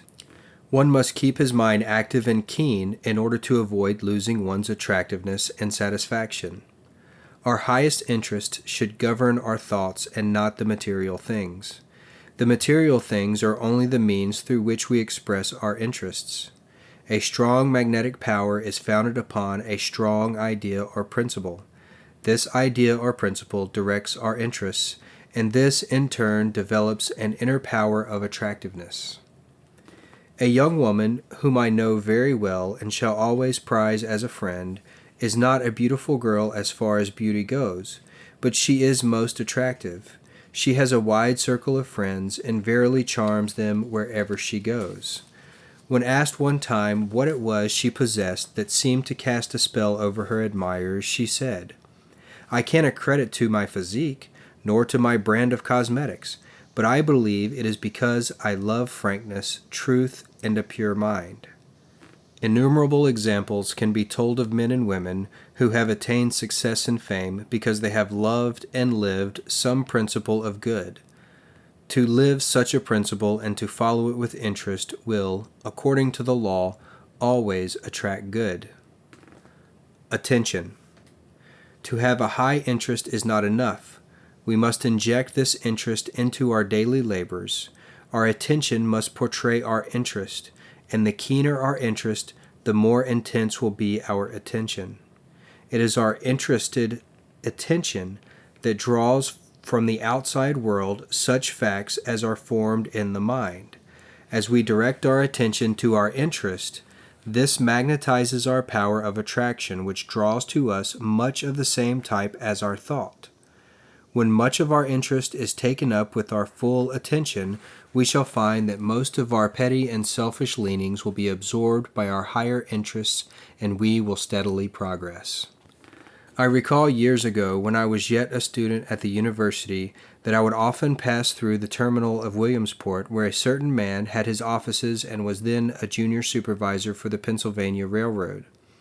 Often it would be after working hours when I passed the building, and frequently it would be late in the evening, yet I would see his office lighted and find that he was busily engaged in finishing up some important work. It seemed that he lost himself in his interest for his work, and all his attention was drawn to benefit his employer. Years passed, and the day came when I met that man and knew then why he had been steadily promoted from one position to a better one. Today he is next to vice president of the largest railroad in the world. Whatever he did it with all his might and main, and his attention never waned from a job until he thought it well done. I learned from him that he did not wonder when he would get his next raise in pay or change in position. He just worked, he said, and the advancement came without worrying about it. I believe another young man expressed this law in action years ago when they thought it was impractical idealism. He said, "For whosoever will save his life will lose it. Whosoever shall compel thee to go a mile, go with him twain. Whosoever will find himself at the top must lose himself at the bottom. Whosoever will find himself great must render great service." The big salaries are paid to those who travel the undemanded extra mile. The man whose attention becomes lost in his interests will grow to worthwhile accomplishments. Emerson said, "See how the mass of men worry themselves into nameless graves, while here and there a great unselfish soul forgets himself into immortality." Yes, you say, I know of men who have had such advantages and opportunities to forge ahead, but they didn't succeed as your friend. They had influence and money and brains, but somehow they did not reach the top. Granted that they had all the material and physical advantages that any average man might need to skyrocket to the pinnacle of success, yet they lacked something within themselves. The source and cause of all success lies hidden deep within the mind, and one must give one's attention and interest first to principle and then to fact. What do I mean? If you believe in honesty, then you support the principle of honesty with all your attention. You direct this attention to do and think all things in an honest manner. If you should have an opportunity to cheat or steal from another, you adhere to your principle and refuse to take advantage of what may seem a trivial thing. They always seem trivial in the beginning, but that is only the beginning. Such trivials grow with a cancerous rapidity. You rarely see the surface record for remaining loyal to your standard. But, in time, you will not only see but feel its satisfaction. As you watch closely to your dealings and force every issue to comply with your principle, you are charging your mind with honesty, and it becomes magnetic to attract honest endeavors and permanent success. Next, take truth and follow it along until you have worked it the same way. There are so many ways that truth may be challenged that you need not expect to accomplish your work in a week or two. It becomes a growth. After a time, you will find your interest and attention so taken up with truth in all its forms that you will no longer attract deceit or dishonesty to you or in your affairs. I remember a statement I heard when I was young in this work. The owner of a store spoke of a little lady who often came in to buy cards and gifts for her family. It had been suggested that she pass off some inferior articles on the little lady, but the woman replied, "Oh no, she is too honest to be cheated." I wondered then why she had made the remark, but I understand it now. Such can be said of all of us when we earn what the little lady had earned. A president of an Eastern college came into our chapel one day while Mrs. Holliwell was at the bookcases. He said he had read a few of the books that were on display in the window and was especially impressed by one book called The Game of Life and How to Play It by Florence Shen. He thought the title very attractive and of interest to anyone. "Do you know," he said, "I learned to look upon life as a game, and I started out as a poor boy with few advantages, but I played the game. I did not have the help that so many of these books may offer. I succeeded, and now I am telling thousands of boys and girls how I played the game. I built my success on 3 common principles: truth, honesty, and sobriety. I measured my living with these standards, and I have won a happy life." Set up a standard or a measurement for yourself if you have not already done so. Take one thing or one thought at a time and build upon it. As you strive to give your attention to some constructive interest, you will cease giving so much attention to a lesser one. You do not have to work over things as some folks may do. They go about treating against dishonesty and the like when they should adjust their minds to be free from thinking and fearing dishonesty. The law requires us to make the correction within ourselves, and if we do our work there, it will proceed to work for us outwardly.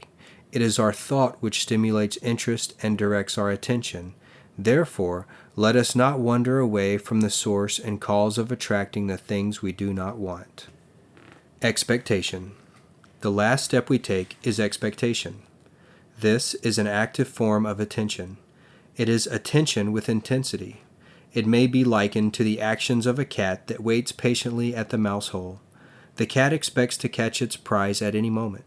He expects to get the mouse because he believes he will get it eventually. If the cat did not believe and expect to catch the mouse, his interest and attention would lack that intensity which is now present. His energies would not be so actively called forth. When you believe in the probability of success in your undertaking, you experience the keenest interest in your work. This interest is intensified with expectation and anticipation. Through this, you will draw to you the success you are working for. Your expectation must be built up with your interest and attention. When the widow came to Elisha and asked his help to meet a problem of finance that meant the freedom or slavery of her 2 sons who were to be held for her husband's debt, Elisha promptly asked her what she had that could be converted into money. She had nothing more than a pot of oil. But that was something. So Elisha told the widow to collect other vessels from her friends and go into her home and there pour out what oil she had. She poured the oil until all the borrowed vessels were filled, and when she had filled the last one, the oil stayed. There was not a drop left over. They followed the routine of our lesson, and as she reached the last vessel and the end of her expectation, she found the supply shut off. She was able to receive only as much oil as she had expected, and her expectation was measured by the number of vessels she had collected. Alicia had set the law to work, but she had determined how far it would go by her thought of expectancy. She might have hoped for much more, but she got only what she expected.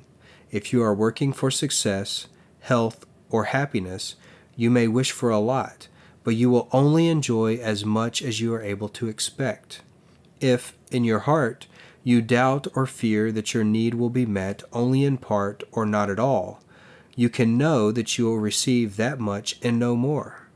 When you pray for one thing and then fear and doubt that you will receive it, you diffuse your mental forces and can attract only what the lesser thoughts believe and expect. A prominent doctor was asked why it was that he was able at times to reach cases that others had failed to reach. He said, "I never expect a patient to be too far gone not to survive. I fish around in my mind for some idea of what to treat, and sometimes those ideas are very simple or strange. But the moment something inside me clicks, I accept it and I use it." He said he had never failed to help a patient when he firmly expected his recovery. When we charge our thoughts so firmly with the idea that there are no failures, then we expect success. Our mind becomes strengthened with our conviction and, like a magnet, draws to us through the principle upheld whatever desire is uppermost at the time. To desire is to expect, and to expect is to achieve. Chapter 5. Law of Receiving. Give, and it shall be given unto you, good measure, running over. Luke 6:38. Understanding reduces the greatest to simplicity, and lack of it causes the least to take on the magnitude of complexity. In order to make Christianity practical, we must understand Christianity and obey the law on which it is founded. The teaching of Christ shows the way back from wrong results of selfish living to the love, intelligence, and power of God. By a man's words, deeds, and actions, he reveals whether he has yet found the way. God exists in man as man's highest concept of perfection, and comes forth through man's faith and works as a redeeming love, intelligence, and power. He who seeks a greater life with getting as his objective does not seek life in trueness of spirit.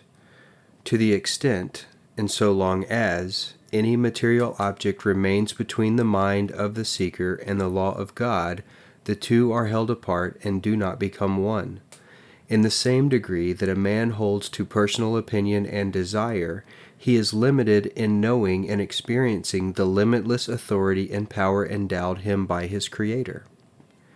In a state of limited understanding, we reason that we must get before we can give, and then we turn and walk in the same mental rut as before by reasoning that we must give before we can get. But in our lack of understanding, we continue to leave the getting idea foremost in our thought, and we shut out the spirit of giving. Giving, which is the first or fundamental law of life, is the first law of all creation. The attitude of getting is the law of life in a congested state, or in repressed action. As long as getting dominates a mind, that mind is in a paralyzed condition, being limited in its action in accord with the fundamental law of creation.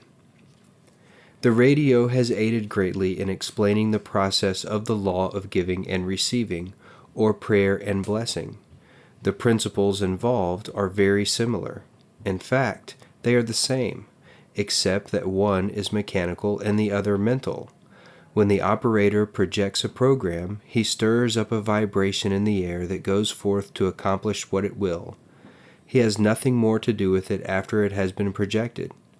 The ether, or the air, carries the vibrations to any station that is capable of receiving and reproducing it. When we pray, we in turn stir up a vibration with our desires. This also is received by a force determined according to the power, the purpose, and the sincerity of our prayer. Often, when we pray, we think that all that is necessary is to keep on praying, with the result that we never adjust ourselves to become receptive to receive our answers, and so complain when we do not get them promptly. A dreamer or a wisher is one who is continually praying, sending out his ideas, his desires, and is so busy in dreaming that he gets all his enjoyment out of his dreams. He doesn't know or realize that to release his dream and allow it to go forth to accomplish what it will in time return to him for good. After you form a definite, clear outline of your desire, then release your thought Godward. Let it go, like throwing a ball out with no string or rubber attached to bring it back to you.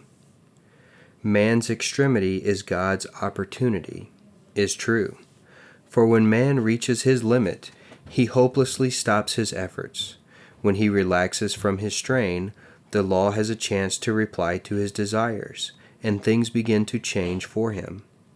Have you not seen this work in trivial things, such as books or clothing or invitations or a desire to see a certain friend?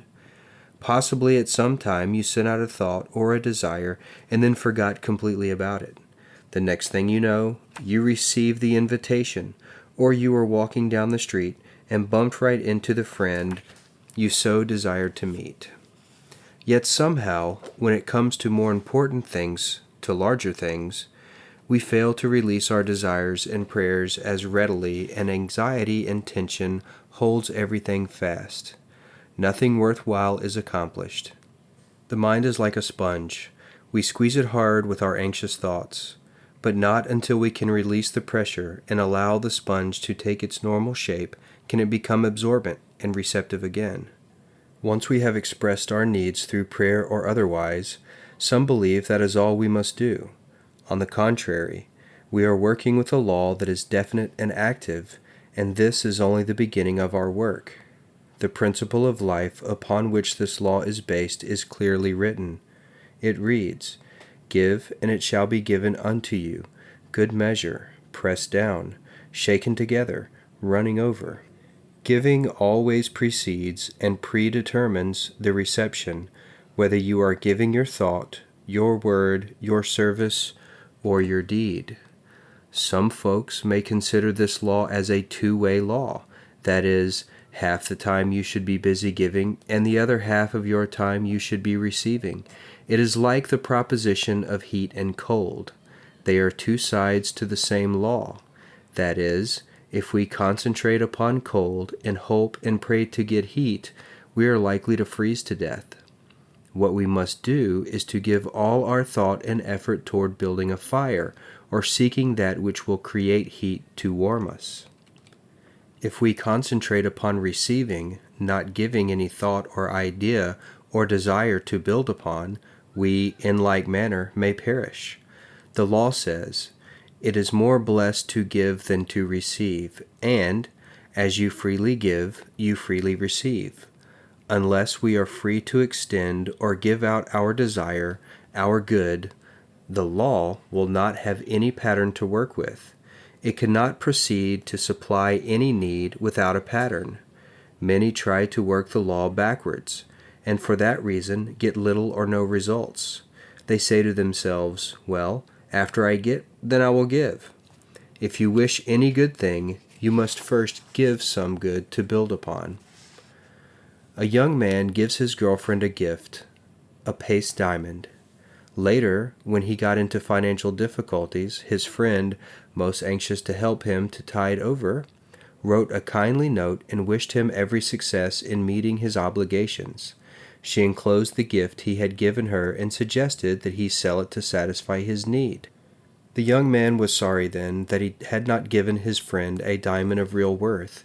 He got back at a time when he needed help most that which he had given out, an imitation instead of the genuine. When we speak of giving, most people have a tendency to think first of giving their money. Money, an object of human affections so passionate that men will slay and steal to gain its possession, is by nature so obedient to our will that we can hold it gently in our hand or fold it fondly in our purse without feeling any resistance from its nature. With all the selfish getting ideas which man attaches to it, man has not changed its nature or its purpose. What does money get out of constantly giving itself into hands that so eagerly grasp it? Nothing. Nothing beyond the joy of giving itself in the fulfillment of its mission. Man may do some terrible deed to obtain it. He may pay it for something detrimental to his progress. But in all these exchanges, man, not money, loses value. Just as the sun shines on the just and the unjust alike, so money passes through the deserving and undeserving hand to accomplish its work. Its purpose is exchange without discrimination, leaving the latter to the mind that is using it. Money goes merrily on its way, losing nothing in self-value in giving itself. Money came into form to fill the need for exchange, and on that purpose it is all intent. Let our attitude toward it be what it may, money will remain true to its nature as long as it is needed by its master, man. If we fail to pay full value in an exchange, we fail to understand the prospering law back of the idea. Money represents the law of services. Its value is the estimation of worth placed upon it by the mind of man, while its form is designed to ensure the easiest exchange. When we give our best in some useful service, forgetful of self, concentrating on the joy of giving instead of concentrating on the returns, we find that our purpose and the purpose of money have blended, and we come together in righteousness and eternal good. So often I hear people say, "Well, I do give, and sometimes until it hurts, but I seldom see any sign of a return." There is a right way and a wrong way to give. There is a careless, impulsive giving, and there is a careful, scientific giving. When we give to a person or group of persons where we are retarding progress, we are wasting our substance. Where we give to one who doesn't put forth the effort to help himself, we need not expect a good return. Nature does not support a parasite or a loafer, but she gives her energy to the ones who are struggling forward. She lets the parasite and the loafer see that she will help if they put forth the effort to help themselves. But with us, if we support a loafer in what he is in, how can we expect any good returns? Rather, the loafer becomes arrogant and demanding far more and more relief, until we wonder where and when it will end. A woman once gave her daughter, when she married, a home fully furnished, and set the son-in-law in a good business. The business from year to year was always needing more funds to carry it over, and she continued giving her money to him until it was almost exhausted. When she had gotten down to a small income and living in one room, she wanted to know why she was not blessed for her generosity. She gave as she thought best, but it paid in losses and bitter words. The son-in-law demanded more help until she had no more to give. Then she was unwelcome in their home and invited to leave. Her mistake was in her judgment. She was as much at fault as the dependent son, for she was part of the cause of his failure. I directed her to stay away from the young couple and let them sink or swim by themselves. I was sure they would find themselves. She followed my advice, and within a year the young man had put his business on a paying basis. For the first time it was operating at a profit. The home life was restored to a normal state, and all were happier because their efforts were being directed into right channels. The young man was proud of his efforts that enabled him to make good on his own merit. A practical interpretation of the law is, when you see someone making an effort to help himself, that is the time to assist him, but do not give of your substance to the one who will not help himself, or at least try. The latter type will not only misuse your gift, but will abuse you if and when you cease giving. Jesus gave his substance always where it would do the most good. He fed the multitude because they were seeking good, not because they were begging food. Nowhere do we find him giving as much as a thought to anyone except those who desired to improve and grow. He cautioned others about unwise giving. Do not throw your pearls before swine, lest they trample them under their feet and turn and rend you. He meant simply, do not give your substance to anyone who cannot appreciate it or improve with it. It is as foolish as giving a child a loaded gun and expecting him to realize the danger as you do. Sooner or later, the child, through lack of appreciation, will either hurt someone or get hurt, to the sorrow of all concerned. You cannot build something on nothing and expect something in return. If, in your giving, there is no principle of good in some measure, no matter how small, to add to, then you are casting your pearls away. You are wasting your substance. Many have found tithing a successful form of giving, but the questioning mind wonders, why would tithing be more potent than any other form of giving? It is more potent because you touch the law of giving and receiving in a definite, orderly, and systematic way of giving. You establish a methodical plan of giving which creates a steady flow of reciprocal good to be received. When one's method of giving is sporadic or occasional, one's reception of good is irregular and uncertain. Scientists analyze it. They say that tithing gives man a self-reliance, a confidence which enables him to build up a positive mental attitude which attracts success. Others say that a tither already has considerable confidence to take the chance to spend his money that way. This makes him a positive type and attracts only positive and goodly conditions. Then there are others who take a spiritual view toward tithing and assume that God is their partner and they are paying only 1/10 of their receipts as his share. Then, too, some make the mistake in tithing when they give for selfish gain or when they make a bargain of it. Remember, it is not the money you give, it is the idea back of the giving that is so vital. If you give money and the idea is wholly one of bargaining, your mind is not free. Therefore, your results cannot be free and full-flowing.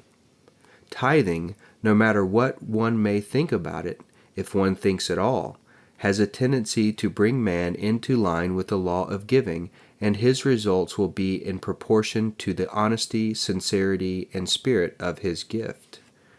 Jesus praised and blessed the widow who gave her all, her mite, into the church coffer, but criticized the rich man offering his bags of gold. Why do you suppose he took exception in this case to praise the lowly gift of the widow? He knew the law of giving was in action. It was the spirit of her gift that prompted his blessing. When John D. Rockefeller was a poor boy, he was able to apply the law early in his life. When he earned his first money, he kept a record of his givings and his receivings, and he kept a ledger all through life. It is known that he gave away more than $500 million.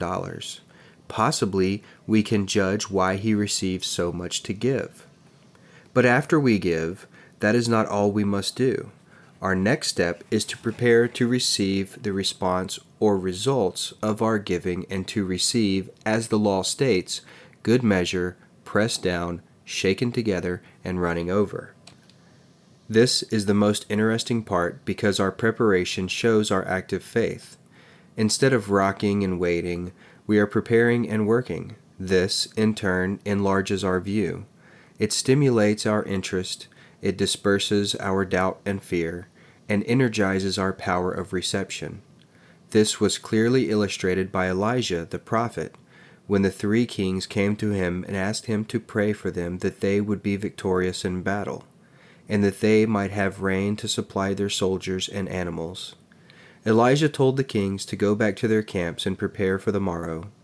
Prepare to receive the water they ask for by digging ditches. Now, if you have ever been in the desert, you will know that it was a most foolish idea to dig ditches in the sand and expect rain to fall. But the kings did as they were told. They prepared for the rain by digging the ditches, and clouds gathered and rain fell, and the ditches were filled. The men and their beasts were satisfied. Their thirst was quenched, and going into battle strengthened, they were victorious. Elijah, knowing the law, instructed them to prepare and made the way easy for them to receive. The key to the law then is, We are continually drawing into life what we give and expect. Whether we attract good or bad, it is governed by this same principle. You have probably made the remark, "Oh yes, it is just as I expected," and especially when some unpleasant condition or circumstance arose. You invited a condition just because you gave out the thought of expecting it. You can also expect good to appear on the same principle, and you can help it to come to pass by the method of your preparation. Many failures in demonstrations are because we do not force our expectations to keep apace with our desires. Very often we desire one thing and expect in our hearts another, which creates confusion. The Master said, "A house divided against itself cannot stand." When a mind is confused, there is no cooperation, nor is there united force to attract the strength it requires. Positive mental radiations will drive away all clouds of doubt and fear with confident expectation that all things will work all right. You operate a law that can and will put matters right. There is a power within, greater by far than any difficulty that you can ever meet. That power will never fail to see you through. You may ask, "Can I desire things not ready for me to have? Can I ask too much of the law? Does the law withhold things from me which are not for my good?" True desire represents the urge of life, seeking a fuller expression, and is kept alive by continuous expectation of its fulfillment. It brings to us ways and means for its manifestations. The principle explains, no desire is felt until the supply is ready to appear. No mind can be conscious of a need or of a desire unless the possibility of its fulfillment exists. Your prayer, your desire, and your inner urge are like a magnet, and the stronger they are, the stronger the power of your magnet, and the greater its attraction. You cannot ask too much of the law, for it is unlimited, and the supply is inexhaustible. You can get only what you can conceive, what you can understand. You can get only the equivalent to what you give. The law does not withhold any more than mathematics withholds its numbers. You may receive some things that appear not good, but yet good may come through them like mistakes in mathematics. Whereas you make many mistakes, the mistakes enable you by their correction to better know the law. After you have made one or several corrections, you will never again repeat the same mistake. So in that way, the law has served you well and has supplied you with a greater knowledge. The Lord loveth a cheerful giver. The law serveth a free and willing giver. Whatever you give, give it with a free and willing spirit. Give it out with no obligations or dictations attached. Then it will come back to you unburdened with obligations or restrictions of any form. He who gives much receives much. To give your best is to receive the best in ratio to the degree of your giving. The reason why so many people receive little is because they give out so little. They are poverty-stricken because they refuse to give. Whatever the nature of your possessions, give and give abundantly. You are to give of your life, interest, energy, thought, ability, love, appreciation, and helpfulness. In giving of your life, thought, and love, in doing gladly and well whatever you may be called upon to do, you express your best, and the more you give, the more you receive. This does not mean that you are to give to the selfish and thoughtless, but to so order your life as to make a full and proper use of your energies, faculties, and talents in useful living. If today your abilities are small and your powers insignificant, begin now to make a more thorough use of them, and they will grow. Recall the story of the master and his servants to whom he gave each a talent, some 2, some 3, and others more, and from whom he expected a harvest according to their respective endowments. There was greater joy in heaven over him who had but 1 talent and used it well than over him who had many talents but failed to employ them in useful service. Hence the servant with 1 talent took the highest place. In other words, the individual who makes full use of what he has shall be blessed with more and more, for in what measure ye meet, it shall be measured unto thee again. That is the path of increase. That is the secret of the law of receiving. If the business world accepts the giving of service as the basis of success and progress, can we not accept the same truth in our business of living life? This is not a religious plea. This is good logic, or plain common sense. For if the law works in one department, it surely will work in every department wherever we choose to apply it. Whatever you desire in the way of health, success, happiness, riches, or power, start toward it. Start it on its way by this procedure. The law works. The results are sure because a natural principle is involved. You may proceed without doubt or fear to desire and to expect all the good you can realize, use, and enjoy. When the mind of man becomes unselfish to the point of yielding to the law, man has been born anew, for his attitude toward the law, himself, and his fellow men has changed, and his affairs take on the character of his newness of thought. Giving by Arthur William Beer. To get he had tried, yet his store was still meager. To a wise man he cried, in a voice keen and eager, "Pray tell me how I may successfully live." And the wise man replied, "To get you must give." As to giving, he said, "What have I to give? I've scarce enough bread, and of course one must live, but I would partake of life's bountiful store." Came the wise man's response, "Then you must give more." The lesson he learned, to get was forgotten, toward mankind he turned with a love new begotten. As he gave of himself in unselfish living, then joy crowned his days, for he grew rich in giving. Chapter 6. Law of Increase. Let everything that hath breath praise the Lord. Praise ye the Lord. Psalm 150. Without exception, I believe every one has read or heard the delightful story of Aladdin and his magic lamp, how a poor boy had stumbled upon the little genie who led him to find a dusty old lamp. It was a magic lamp, and when he rubbed it briskly, a little man appeared out of a cloud before him and asked to fill his wishes. We, as children, have always dreamed of fairies and of beautiful things in life that we wished we might have, yet many of our dreams remained as such because we could do nothing about them. In truth, we may not believe in fairies, but we know there is a principle equivalent to the magic lamp. No, it is not something material that we can carry about and rub at will to find a little genie to do our bidding.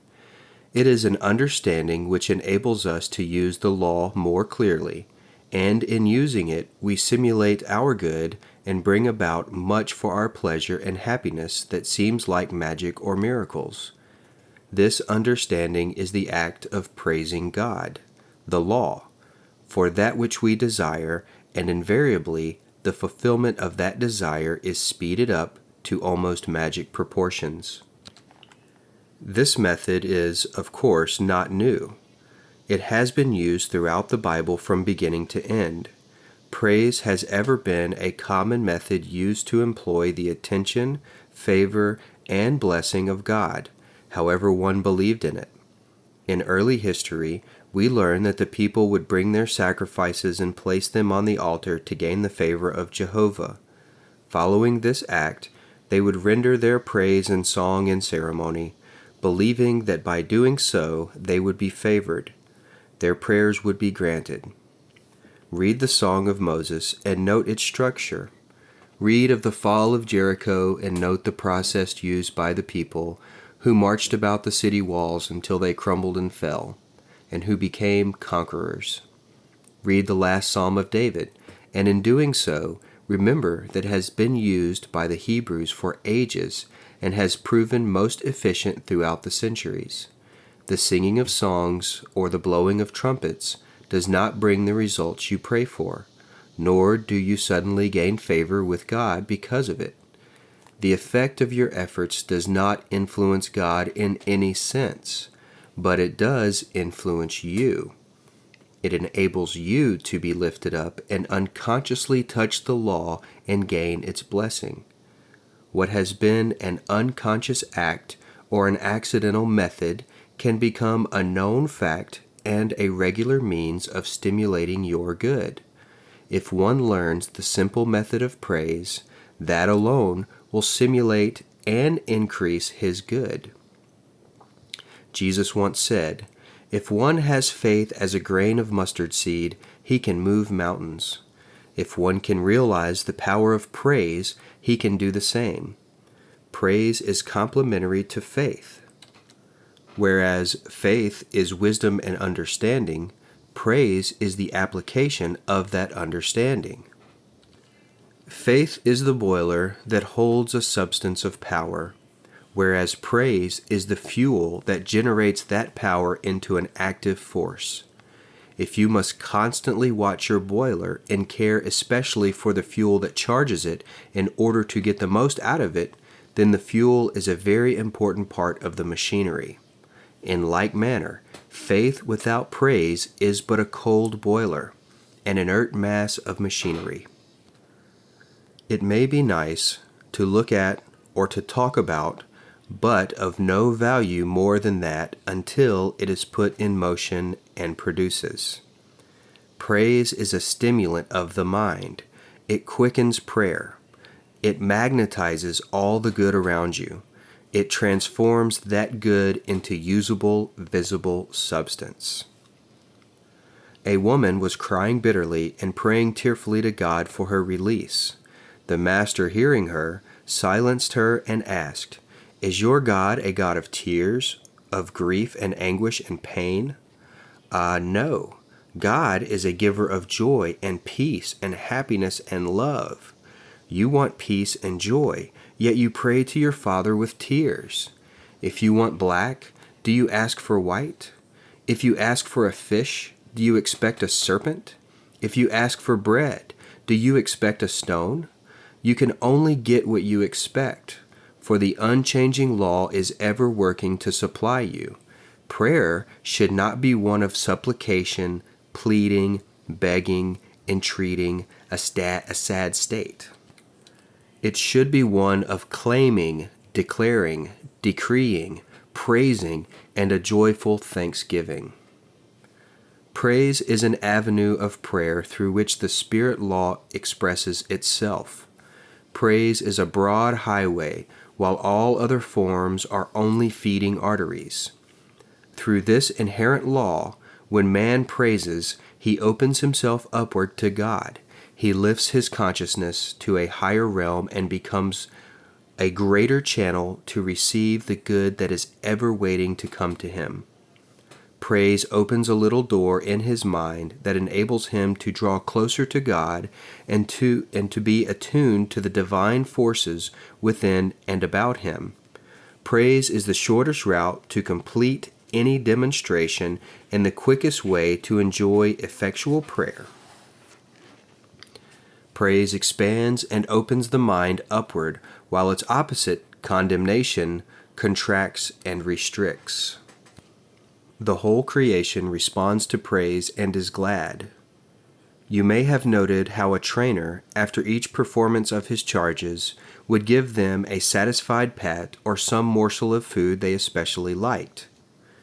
That man was wise in using the law in bringing out the best work from the charges and thereby giving the best performance. You have noticed perhaps how children will glow with gladness and joy when they receive commendation and praise. Those who have trouble with their servants or helpers can learn much by using this method and will find a great difference in the quality and quantity of work produced. You have experienced at some time, I am sure, this law in your affairs. Have you ever had someone to condemn or criticize your efforts when you were trying to please? Did you not feel like folding up within yourself? Perhaps you even felt like quitting the job and letting someone else worry about it. Least of all, such an experience suppressed your interest and zeal, and you did not desire to do better.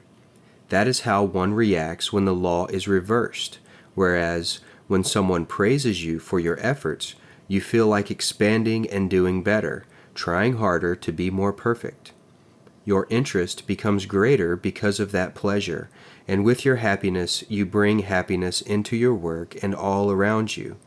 It is a well-known fact that even plant life is responsive to praise, for I have seen flowers praise to longer life and beauty. When we are praised, or praise ourselves, there is a physical response within our bodies. Doctors tell us that the cells of our body respond to the law. They seem to know and to expand in strength, in capacity, and even in intelligence. Of course, we know that it is the mind working through every cell that causes the expansion. All thoughts act through an invisible ether. As water expands into power when it is heated and retards into solid mass of ice when it is chilled, the law of spirit is reflected in the law of physics. Though we may not sense it or fully understand it, our thoughts are moving continually in this invisible ether, and they are either increasing or diminishing in power and intelligence. When we praise the richness and opulence of God, the law, our thoughts are greatly increased in the mental atmosphere. This increase affects our being in that it reflects in everything our mind and hands may touch. If we are contracting our thoughts through fear, criticism, and complaint, we reflect that contraction and our results are delayed or frozen. It has been proven that a failing business can be praised into success. Supposed lost friends have returned their affections when the law of praise was used. One man told me that while out driving he heard a clicking noise develop in the rear of his car. He talked to his machine and praised it to get him home safely and without delay. He drove some 30 miles and rolled into the driveway safely. When he tried to move the car further, he discovered a broken axle. A woman wrote me stating that she was weary looking at an old carpet that had seen better days and had given good service. She tried the praise method and began to speak kindly to the old rug. Within a few days, she had word that a brand new carpet was on its way from Colorado, and that same week she received 3 smaller rugs equally as new. Her husband, upon seeing the contrast with the new floor covering, decided hurriedly that they must have a new suite of furniture. So, all in all, the law worked, and by praising the old rug, she has a newly furnished living room. Whether the changes are in inanimate things or in individuals, it matters not so long as the desired results are obtained. The law works without discrimination. But better still, though praise is good for other persons and things, it is our salvation too. Praise changes our observation, our whole outlook of life. In the past, we were in the habit of seeking our weakness and failings, as well as the shortcomings of others. But now we see differently. We look for the accomplishments, the good, and the beauty that is worthy of praise. This, in turn, has a dual effect. It enriches our human self, and we are able to radiate praise, joy, courage, and happiness to all who are affected by our influence. It affects our inner self in such a way that our memory begins to retain all praiseworthy thoughts sent to it. This sets up a new system of thinking, and gradually the old thoughts that were destroying become absorbed in the new ones. Thus it becomes habitual to think praises, and our life takes on the likeness of all good that is worth praising. Praise with the heart is far more vital and effectual than praise with the head or praise from the lips. Praise does not flatter nor influence God as it does some humans who are turned by superficial praise and applause. Praise is not intended for God. It is intended only for man and is an aid to enable man to lift himself upwards to become attuned with the law of God. It raises his state of consciousness that he may become more receptive to the good about him and lifts him above the lack of it. Praise raises man's vibration, speeds up his activity, stimulates his faith, and contacts a higher realm of thought. We copy from the Israelites as a practice that falls annually. Each year we have a Thanksgiving service, and many think it is for us to express our gratitude for the past year. If you think a moment, you can readily see that this is a reversal of the law of praise. Such a service should not be a review, it should be a preview. That is, a true Thanksgiving service should be an expression of our faith, not in the past, but in the present and in the future to come. Many of us have gotten into a rut. We want our pay in advance. We offer praise after our barns are well filled. If all is going well, we are willing to pause to give thanks for our good fortune. Anyone can be grateful with the gift already in hand. If conditions are bad, our harvest is lean, or trouble besets us, we are apt to forget to praise, and we storm at our failures and often blame God for his neglect. When one can sing praises in the face of adversity, the adversity will soon disappear. That is not a premise, that is a law. Learn to render praise, to be thankful for the good at hand, and you will have found the magic lamp of spirit. This attitude of mind not only brings forth our desires, but it also generates our confidence, strengthens our faith, builds up an assurance for the things to come.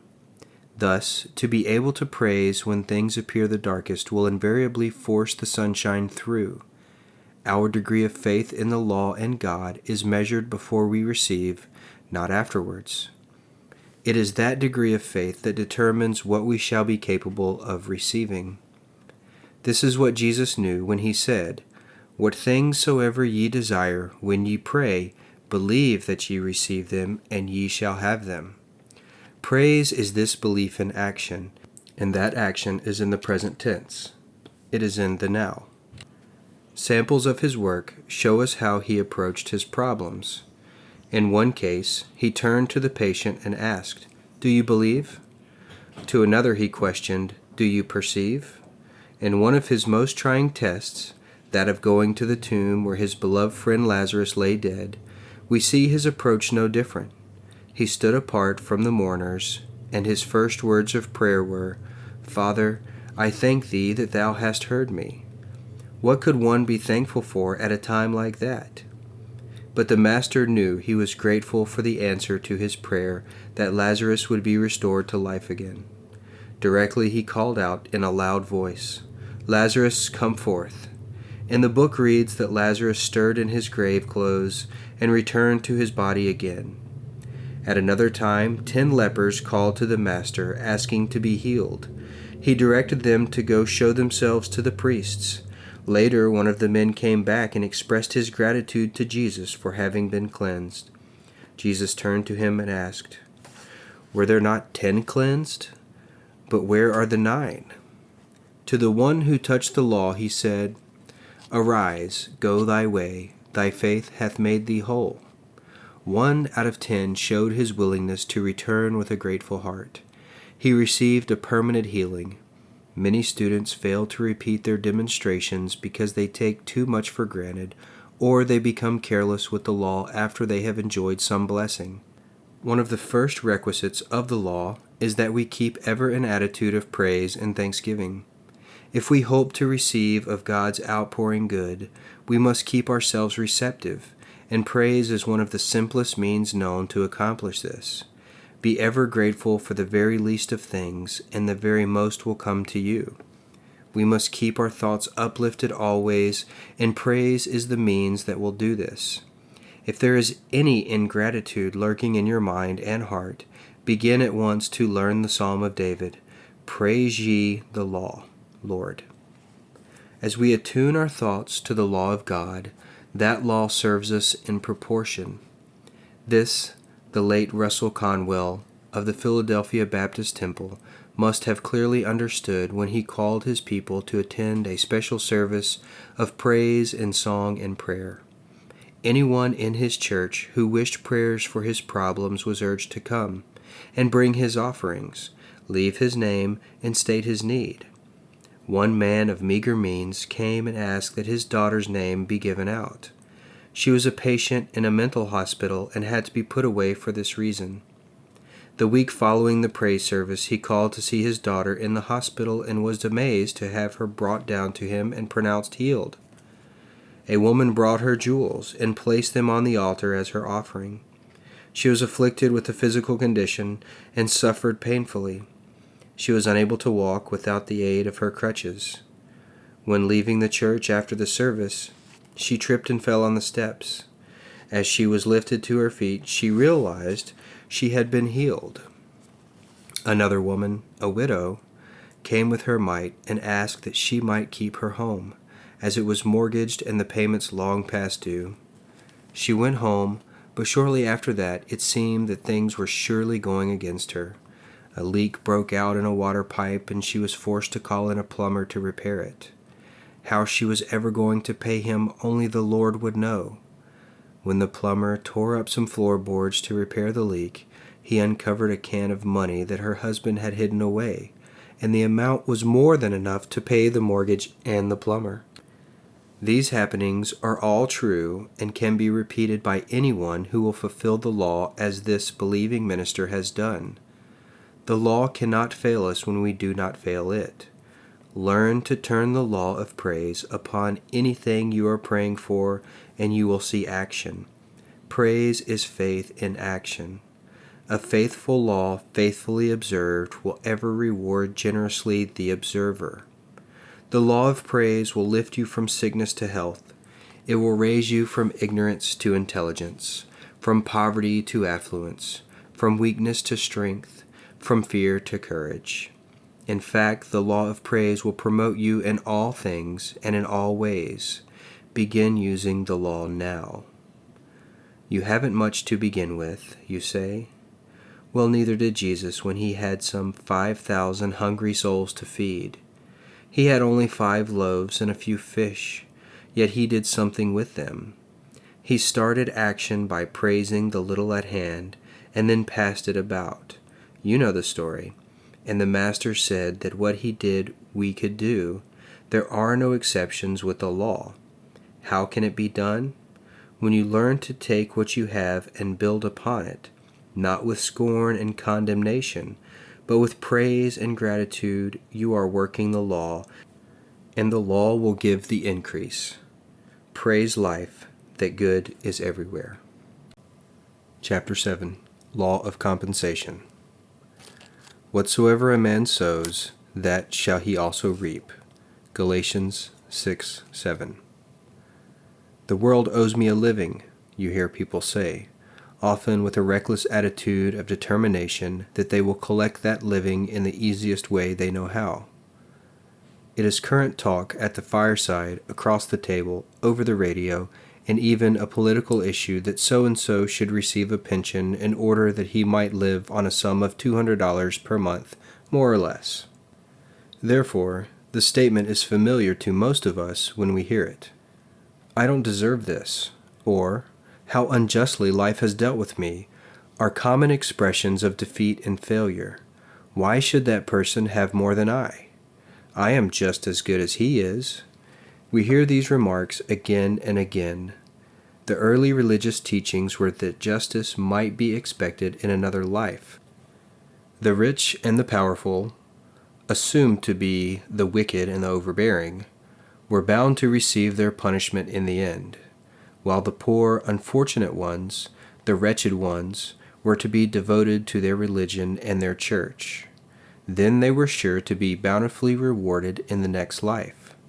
The promise of heaven and all that glitters has ever been held over them as a hope of future attainment to make up for their shortcomings on this plane of life. But no such attitude is ever accepted from the viewpoint of truth when you know the law. Sooner or later, we must come face to face with this law of compensation, and inevitably our own comes to us, and only what is our own. As we apply it to life and watch its certain results, do we find a balance for the effort of living? Are we satisfied with the good we are receiving? Are we getting fair returns for our efforts? Do we feel that our own has really come to us? Most people are dissatisfied. There are some who even go so far as to say that life is not worth living.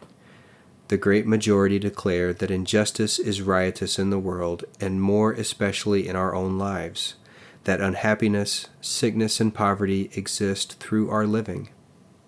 In the study of the laws of truth, we learn to apply them so that they will dissolve all our adverse thoughts and conditions. The mistakes of a schoolboy do not come through the wise operation of the law. They come through miscalculation. These mistakes will continue so long as he continues using the law without correction. These mistakes will continue until he changes his way of using the law. He cannot change the law to suit his mistakes, but he must change his use of the law to its correct application. The laws of successful living are the same as the laws of science. The supply and the possibility is ever the same and at hand, but it is our problem to change the use or application of the law in order to bring about conditions better than those we have had. The purpose of this lesson is to show you that you can use the law to lift yourself out of the place where you are to the place where you rightfully belong. Your right place is where you can enjoy success and plenty. This is natural, as the law intended. Your failure to realize these things is a miscalculation, a mistake. The law does not need to change. Success or prosperity does not need to be made. It always is. But you, in turn, must change. Then your affairs will follow the change. Where do you change? Well, the seat of all movement, the controller of all activity, is your thought. The key to every man is his thought, says Emerson. Why do prisoners strive to get the warden's key? That they may gain their freedom in the outer world. Because there is no other way out. Neither can you be free of your bonds except through the key, through the right use of your thought. The key to successful living is the right adjustment of your thoughts. If your thoughts are constructive and proper, you cannot remain imprisoned. If you are dissatisfied and unhappy, you will be inspired for something better. If you want prosperity and success, but do not strive to change in any way, how can you expect things to be any different? A drunkard never becomes reformed until he decides to stop drinking. If some habit possesses or obsesses you, you are not the master of your life until you decide to change the habit. If you have been brought into the world amidst lack and limitation, you can never get above it until you change your ideas about it. There are many, many people who live and die and never know anything different from what has been handed down to them. Once you have changed your vision, you will change conditions. Only when we cease to recognize a condition do we cease to attract it. The only way we can cease to recognize things is to change our minds about them. Have you visited several homes and found them all different in some respect? They were neat, tidy, clean, orderly, bright, cheery or dull, gloomy, disorderly, dusty, uninviting. The home is a reflection of the ruling mind. Its appearance speaks its keeper's mind. If you are working for success, look at the home. If order is the first law, then it must also be your first application. No, lack of money is no excuse for a disorderly home. It can be neat and clean, even if you are using store boxes for furniture. If you wish a better home, a finer environment, nicer furnishings, you must alter your mind right where you are to receive better things. It is the little things that count, and many little things make a big thing. It is useless to pray for a new home if you cannot take care of your present one. A couple operated a fish store in our neighborhood. They neglected to keep the store tidy, were not always courteous in their dealings, nor prompt with deliveries. Becoming discouraged from repeated losses, they closed out, selling what equity remained. The couple who bought the failing business and the fixtures moved in, rolled up their sleeves, scrubbed the room clean, and dressed it up with tile boards, making it appear attractive and prosperous. They attracted business at once, established a name for quality food, cleanliness, and courtesy.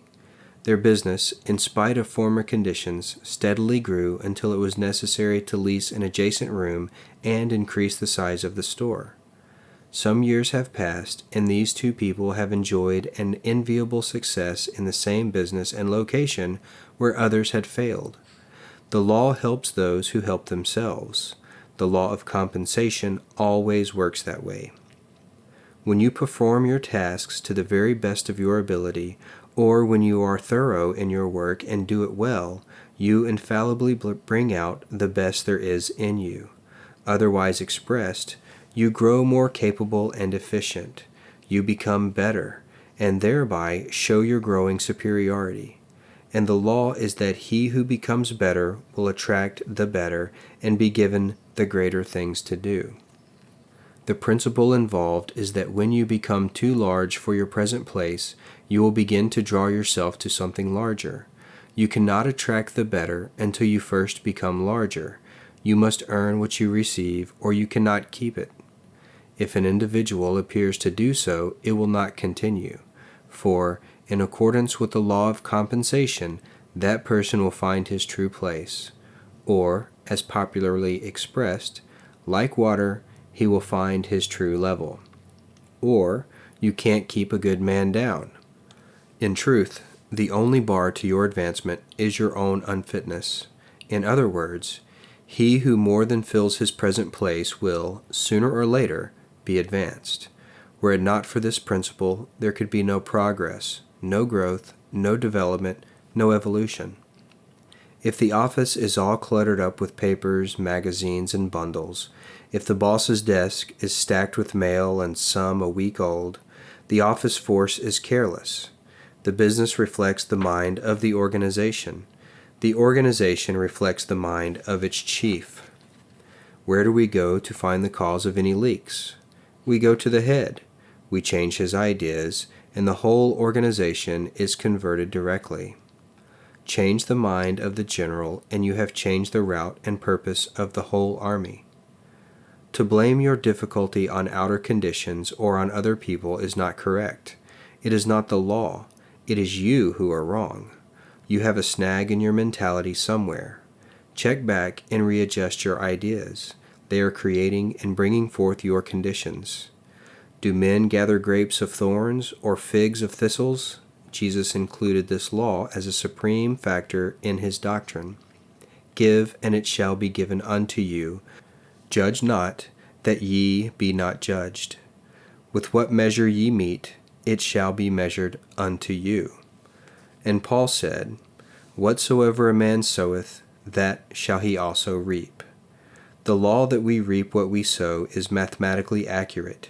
Each experience through which we pass operates ultimately for our good. If we attract the unpleasant, it is often because some dormant or neglected phase of our nature needs to be awakened and developed. Also, we learn from the experience to create something better. Hence, the degree of contentment and satisfaction attained, whatever sphere of life we may dwell, is largely dependent upon our ability to use constructively the experiences of life. For, in every case, the law of attraction will only bring what may serve us in our upward development. To interpret this law in a simple form, it should be stated that whatever we attract, we require, and whatever we need is always good. This is a correct attitude to adopt, because all experience is for our good, and we must be able to see it in that light. While pursuing this practice, you may not always secure the precise form of results desired, but you will steadily build up your mind and character in harmony, beauty, and strength, because all such effort to realize the ideal is highly constructive and develops in you the very quality and conditions repeatedly pictured in mind. Clear, strong, positive thought along ideal lines is a wonderful preventative of morbid mental states and negative thinking, which leads to misdirected actions and conditions of weakness, misfortune, discord, and trouble. By constantly trying to meet and to deal with everything on its better side and to use the good it may contain to promote improvements, you are giving the whole attention to the ideal and cooperating with the law's fundamental purpose. Crowd out all inferior thoughts by superior thoughts, evil thoughts by good thoughts, ugly thoughts by beautiful thoughts, distressing thoughts by pleasant thoughts, and you will begin to overcome the growth of all negative and confused states of wrong and discord. In other words, learn to think constructively of all persons, all things, all events, and all circumstances. Appraise them from the ideal point of view. As you do this, you will gradually transform your whole existence for the better. These are the means whereby you may steadily promote your welfare and advancement. As you train yourself to mentally look for the good, you will move towards the good, and as you form higher and larger conceptions of the good, these elements will begin to find expression in your words, acts, character, person, talents, powers, attainment, and achievements. That is, all things in your life will commence to improve as the direct result of your improved thinking. This process does not imply, however, that you are to ignore the wrongs of life, the empty places, and the undeveloped states of being, but that you are to think right through and beyond them toward the hidden good or the principle within that is ever seeking a higher and fuller expression. You will therefore cease to condemn and to criticize in a destructive manner. Instead, you will seek to bring and to discover and develop the greater possibilities everywhere. Whatever we possess today is our just reward. Very often, it does not make us happy. We are dissatisfied with it, but still it remains ours. This fact would prove hopelessly discouraging were it not for a great truth that teaches us how to be free from every difficulty, released from all bonds, absolved from every debt. If you want success in life, you must exercise an intelligent discrimination of your thoughts. When you talk hard times, money scarcity, limitation, you are sowing that type of seed. What kind of harvest do you expect to get if the farmer sowed thistle seed, and then complained that his field did not bring forth wheat? You would say, "Foolish man, didn't he know he could only expect what he had planted?"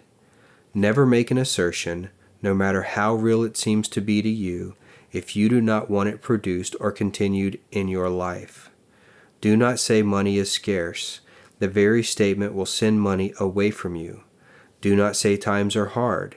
This will tighten your purse strings so tight that even God will not be able to slip in another coin. Do not say you are not loved or not interested in other people's lives. Truly, you will lose their interest and their love. The spiritual supply from which the visible comes is never depleted. It never runs out. It is with you all the time.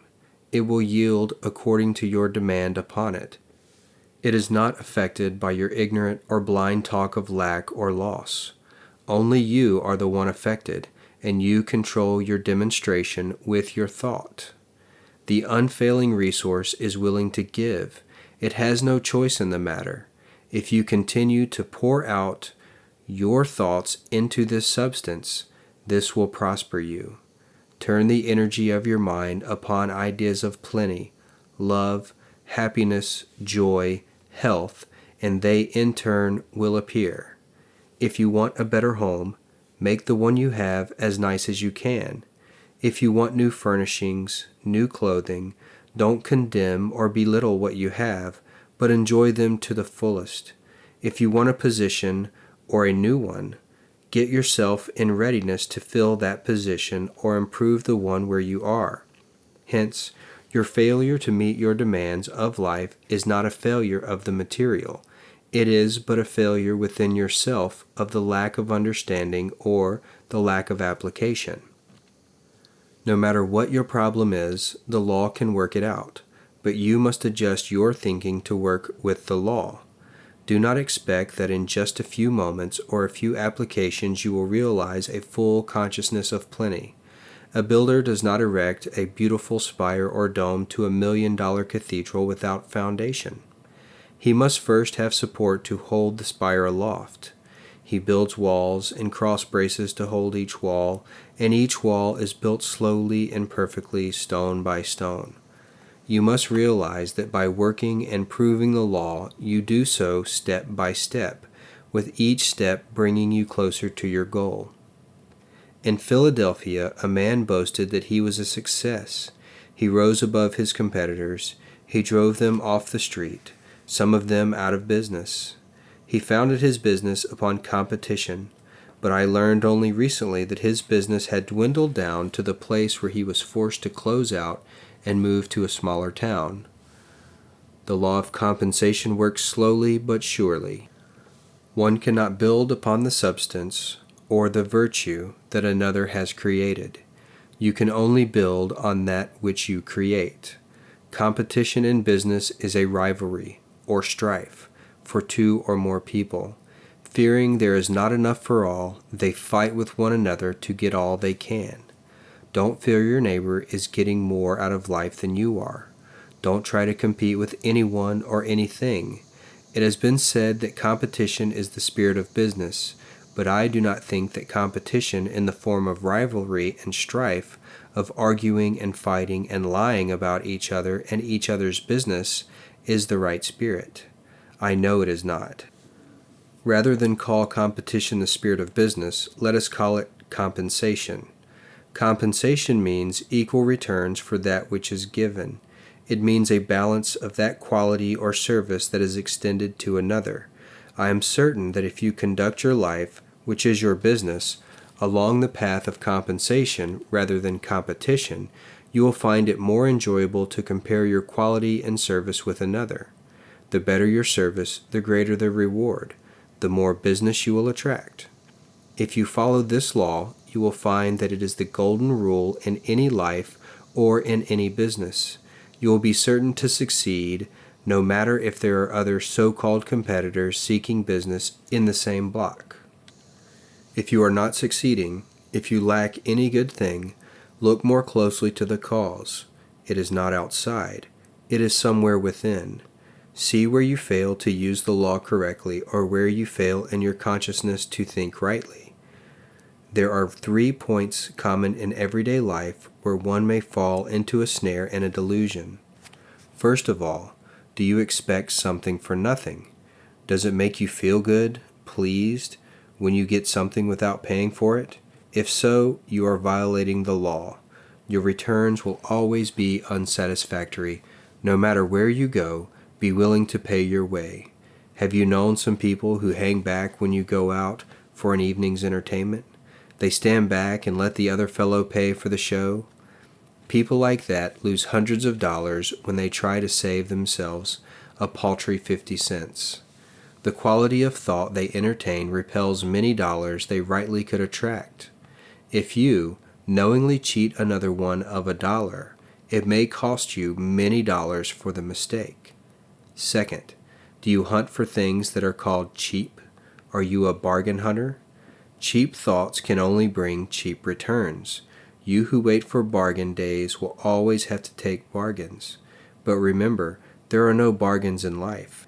If you have gained monetarily, you may have lost in other ways. You place yourself in a vibration that lowers your present state. It forces you below your proper level.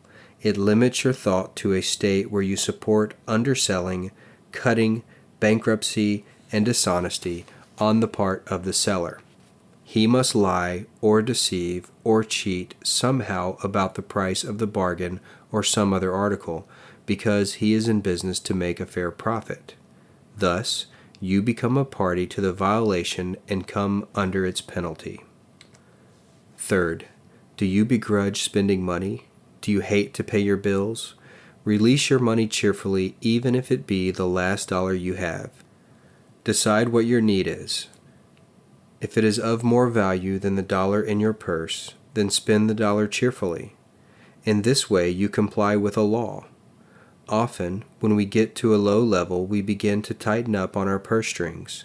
We begin to hold back. This is like closing the faucet. limiting the supply from pouring into you. I remember a man telling of a time when he had an urgent need for $1,000. He had but a $10 bill in his purse, and he was holding on to that bill like a drowning man to a straw.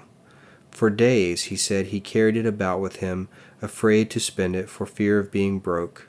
Suddenly, it occurred to him that he was pinning his faith more on the $10 than he was on the true source of supply. He was closing his faucet with a mere $10 bill. It had grown to become a fearful obstruction. When he realized this truth, he sat down at once and mailed the bill to a nearby church, and following the release of the bill, supply began to flow into him. Before that week was out, he received his $1,000, enough to pay the month's obligations. He added, "Never since has supply failed to flow to me, for I learned my lesson." The law inevitably produces its own exactness as a rule of action. It is a divine law that tolerates no violation. It does not bring forth figs from thistles. If man misuses the laws of harmony, health, or supply, the law of compensation becomes manifest. We are free agents to choose the method of procedure in our life. The law is infinite, and through its expressions all things are possible to us. Every time we choose a good thought, we make a good investment. What is life giving you today? Health, happiness, and abundance? Or sickness, misery, and lack? Whatever it is your own. It belongs to no one else but you. You make your investments, and you are daily enjoying the profits or losses. If you are dissatisfied with your investment, it may be wise for you to note what you invested. Only your own can come to you, and be sure that all that is yours will become manifest. It is your responsibility. No other person may share it. Your own and all your own will come to you. I rave no more 'gainst time or fate, for lo, my own shall come to me. John Burroughs. Chapter 8. Law of Non-Resistance. But I say unto you, that you resist not evil. Matthew 5:39. Our interest in this law of truth is especially opportune at this time when, to many earnest students, there seems to be so much in the world to be met, which apparently cannot be met unless some resistance is set up. Sin and sickness seem to have multiplied despite all the efforts made to counteract them. Resistance as a means of securing peace and harmony is a mistaken and misleading idea. True harmony cannot come from inharmony, nor peace from discord. Resistance fails because it is not in accord with harmony and order, which is the law. The Master's doctrine that ye resist not evil seems a paradox to some of us. It seems contrary to the natural reactions of a body. For when we meet with opposition, it seems natural to steel our energies, collect our wits, and use whatever means we have to outwit and break down the opposition. Yet, as contrary as it may seem in one sense, when it pertains to the more serious things in life, we are unconsciously using the law in the trivial and material things. There are so many other names given to this law that we may not recognize it always as the primal law of non-resistance. For example, in our business world, we hear about the psychology of salesmanship, service, credit, free deliveries, expert advisors, and every other aid conceivable that will help us find the right pots and pans for the kitchen, the proper style and color of a crib for the nursery, the chair for the fireplace, and the accessories that are so necessary to show off the living room effectively. In fact, there is one business house that advertises, "We have everything under the sun." So no matter what you need, you can find it there. This is good business, you say, and the department heads know business is good as long as they use this law. Why do you suppose they keep the doors wide open in the stores where you shop? Certainly it is not to let fresh air in. It is to let prosperity come into them without even having to swing open the doors. Have you ever noticed the number of people who walk through an open door in comparison to the number who open a door? Have you ever wondered why stores like the 5 and 10 or the 25 cents to dollar stores prefer to use the basement instead of a second floor? It is easier for people to walk downstairs than to climb up. Of course, they eventually walk up steps when they come out, but it is the first thought of the people that directs them to go down. You will note that this psychology is used freely in any large business. They often employ men and women to study ways and means to interest and attract customers. They study the law of non-resistance and the simple ways it can be used upon the public. A salesman will study the ways and means of selling an article. He will approach a customer and present his product in a careful manner. He will bring out comparison with other similar products. He will praise his product and show all of its good points, trying all the while to avert any objection or argument in the customer's mind. In this manner, he builds up a positive sales talk and leads his customer to a positive acceptance. He will get the customer to say yes to so many things that before the customer is aware of his actions, he is signing a check or a contract. The whole of salesmanship is built on the law of non-resistance. Successful business houses everywhere are using it. Department stores are the outgrowth of its use. When our grandparents went out shopping with their baskets, there were many shops visited before they finished. Today we can use the phone and order our list of supplies, very likely from one store. Mail order houses are dependent upon this method. It is in this way that they make it easy for prosperity to come to them. Business houses do not employ the only salesman, for everyone is a salesman of some kind. Whether we realize it or not, we are ever selling ourselves to our friends for approval or disapproval. We are ever striving to put forth our best self, and inwardly want our friends to see us in that light. A young man wishing to meet that certain young lady will try every means to gain an introduction. Then he will put his best foot forward, act his best, make the most pleasing impression. Why all this extra effort, you ask? Because he wants to make it easy for the fair lady to like him and wish to know him better. He is trying to sell her the idea that he is her best choice for a companion and friend. He may be unconsciously using the law of non-resistance as far as he knows. Why does this young man put forth his best side?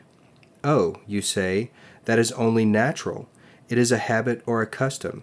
That is true. Yet we become so governed by habit and custom that there are times when we, in working for prosperity and good health, unconsciously put opposition in our path through this force of habit. There are some who may be working to gain success and to bring forth an increase of supply or material wealth, and yet have gotten into the habit of talking and fearing hard times. We may talk about our neighbor or criticize the method he used to get ahead. We may fear business conditions, and when we see the graph take a downward swing, we fear our investments and our job. When we do these things, we are very foolish. In fact, as foolish as a merchant who advertised extensively that on a certain day he would inaugurate the biggest sale of the year. After getting his patrons all keyed up for the bargains promised, he barred the doors and closed everyone out. For such an act the patrons thought he must have gone crazy, or else he did not want any business to come in. Well, call him what you will, but some people are just as crazy at times when they want supply and prosperity to come to them, then bar the way with their conversations of poverty and discord. I don't say they are crazy, but I know they haven't learned how to think right, nor are they wise to the law when they choke off their influx of good with negative chatter. One student wrote me and said, "I am working hard over limitation, for I have had enough of it." My answer to her was, "Cease working over limitation and work only for prosperity. The law does not require us to work over or against the things we do not want. but it does require us to work with and for that which we do want. We dare not give our time, thought, and energy to that which is opposed to what we want. That is setting up a resistance contrary to the law and barring the way for our good to come in. How, then, shall we work for prosperity? By being non-resistant and in agreement with all that is prosperous and using every means at our command to make it easy for prosperity to come in. Water is very powerful, yet it is a perfect non-resistant element. We can see where it has worn away the hardest rock. We have seen it sweep everything before its torrential outburst. Bridges, buildings, trees, nothing can withstand its force. Yet, note how the great river begins.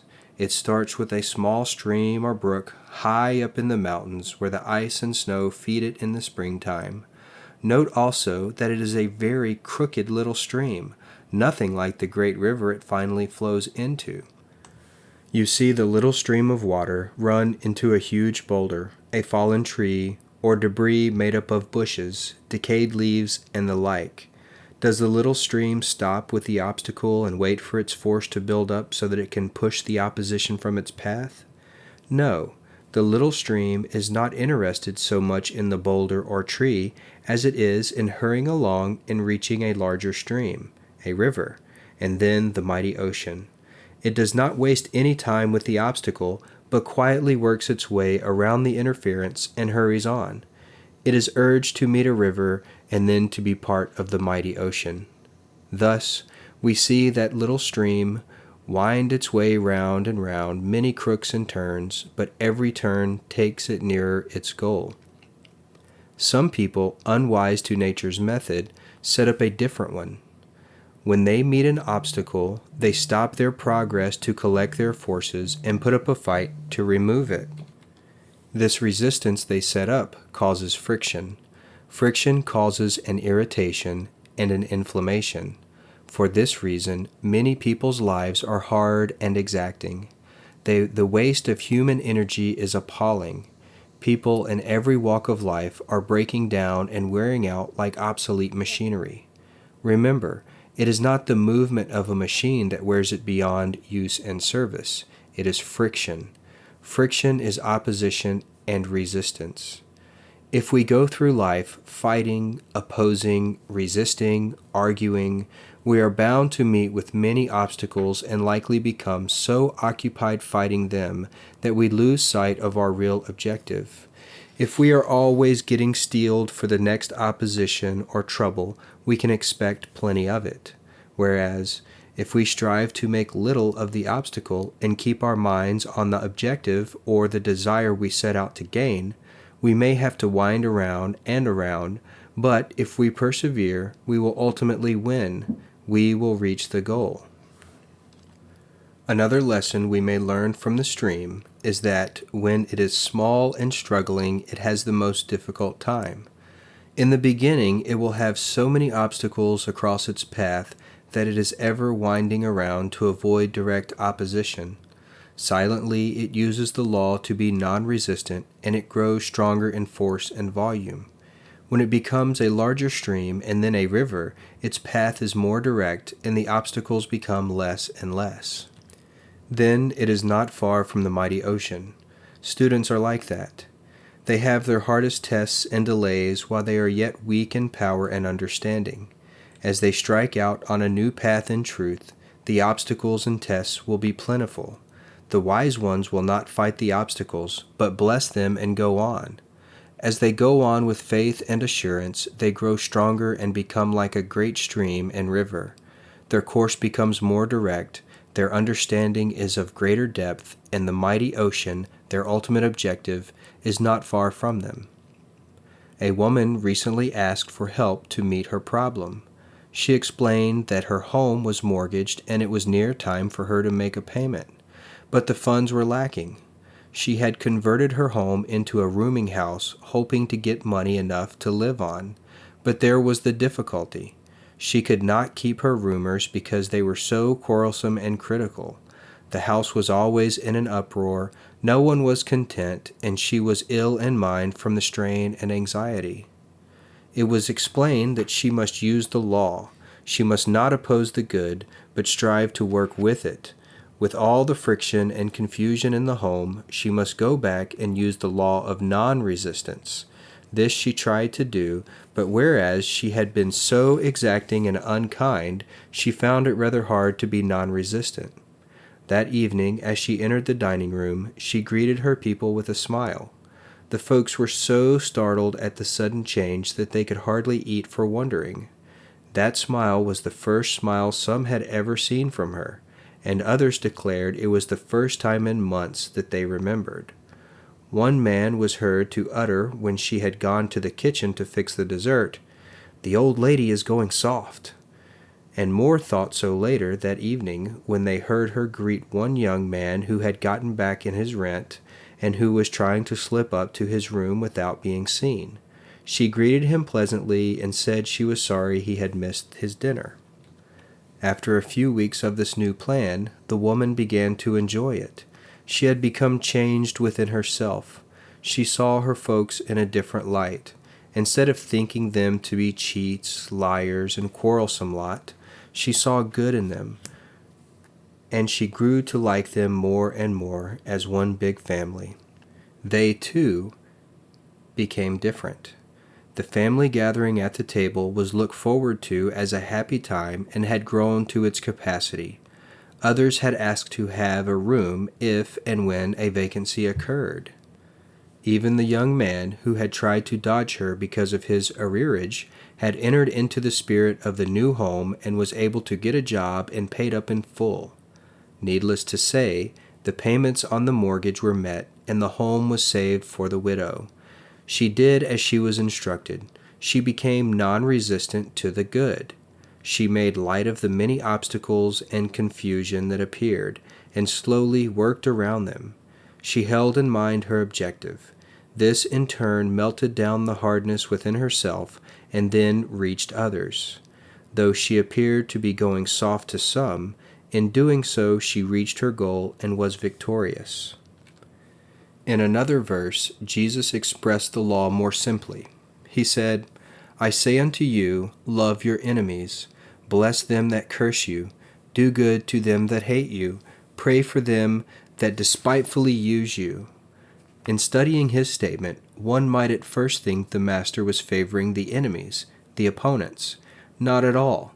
Jesus was speaking to all who desire to use the law. To extend a loving thought to anyone or anything removes the opposition and enmity that once seemed there. This removal must first be in a person's consciousness. Once the thought of enmity is removed from your consciousness, you will not attract the same condition again. Do good to them that hate you, because in doing good you are raised above the thought of hate, and hate then cannot touch your life. Bless them that curse you, and pray for them that misuse you. Why? Blessing calls forth the highest good within you. The highest good within you can only attract the highest good from another. To attract such good, you are running around all opposition and abuse. Thus, to live the law with others about you does not especially favor the others so much as it favors you. It affects others in that it takes away from them their weapons of hate, malice, revenge, and the like, and their love and interest will be reciprocal with yours. If a man resists a situation, he will have it with him always. If he tries to run away from it, like a shadow it follows him, and repeatedly he will meet it again. If he ignores the hardness of the condition and fearlessly works around it, he will find a time when that hard condition will have been absorbed and removed. Accept the condition as some evidence of good. Look for that good, and by being acceptable to it, more and more evidence of it appears.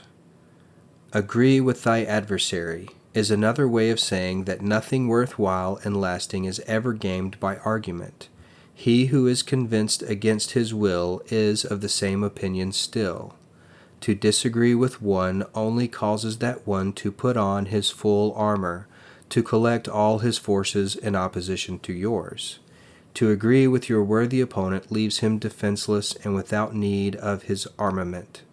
To offer no resistance makes it easy for one to be amicable, and he who thought himself your enemy will find it a pleasure and privilege to be a friend.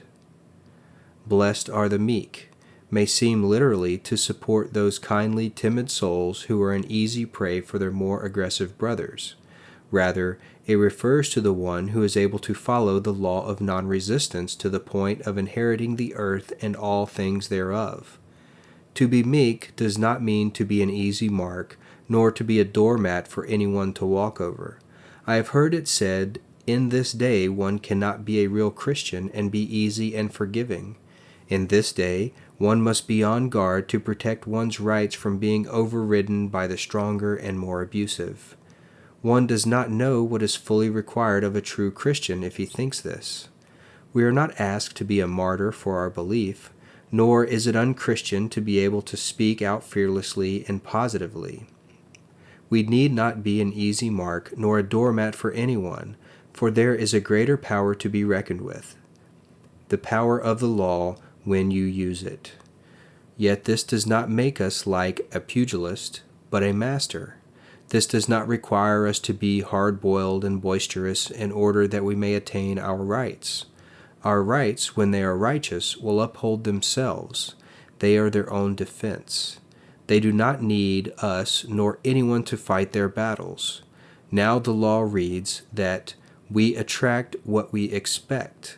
So if one believes he is an easy mark, a doormat, a weakling, if he expects to suffer imposition and must resort to warlike means for his protection, then they that take the sword shall perish by the sword.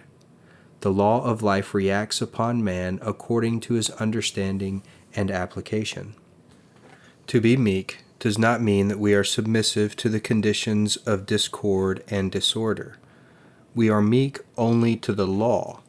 Such meekness gives us the power of spirit. Jesus was so strong in spirit that his spoken word was like a two-edged sword.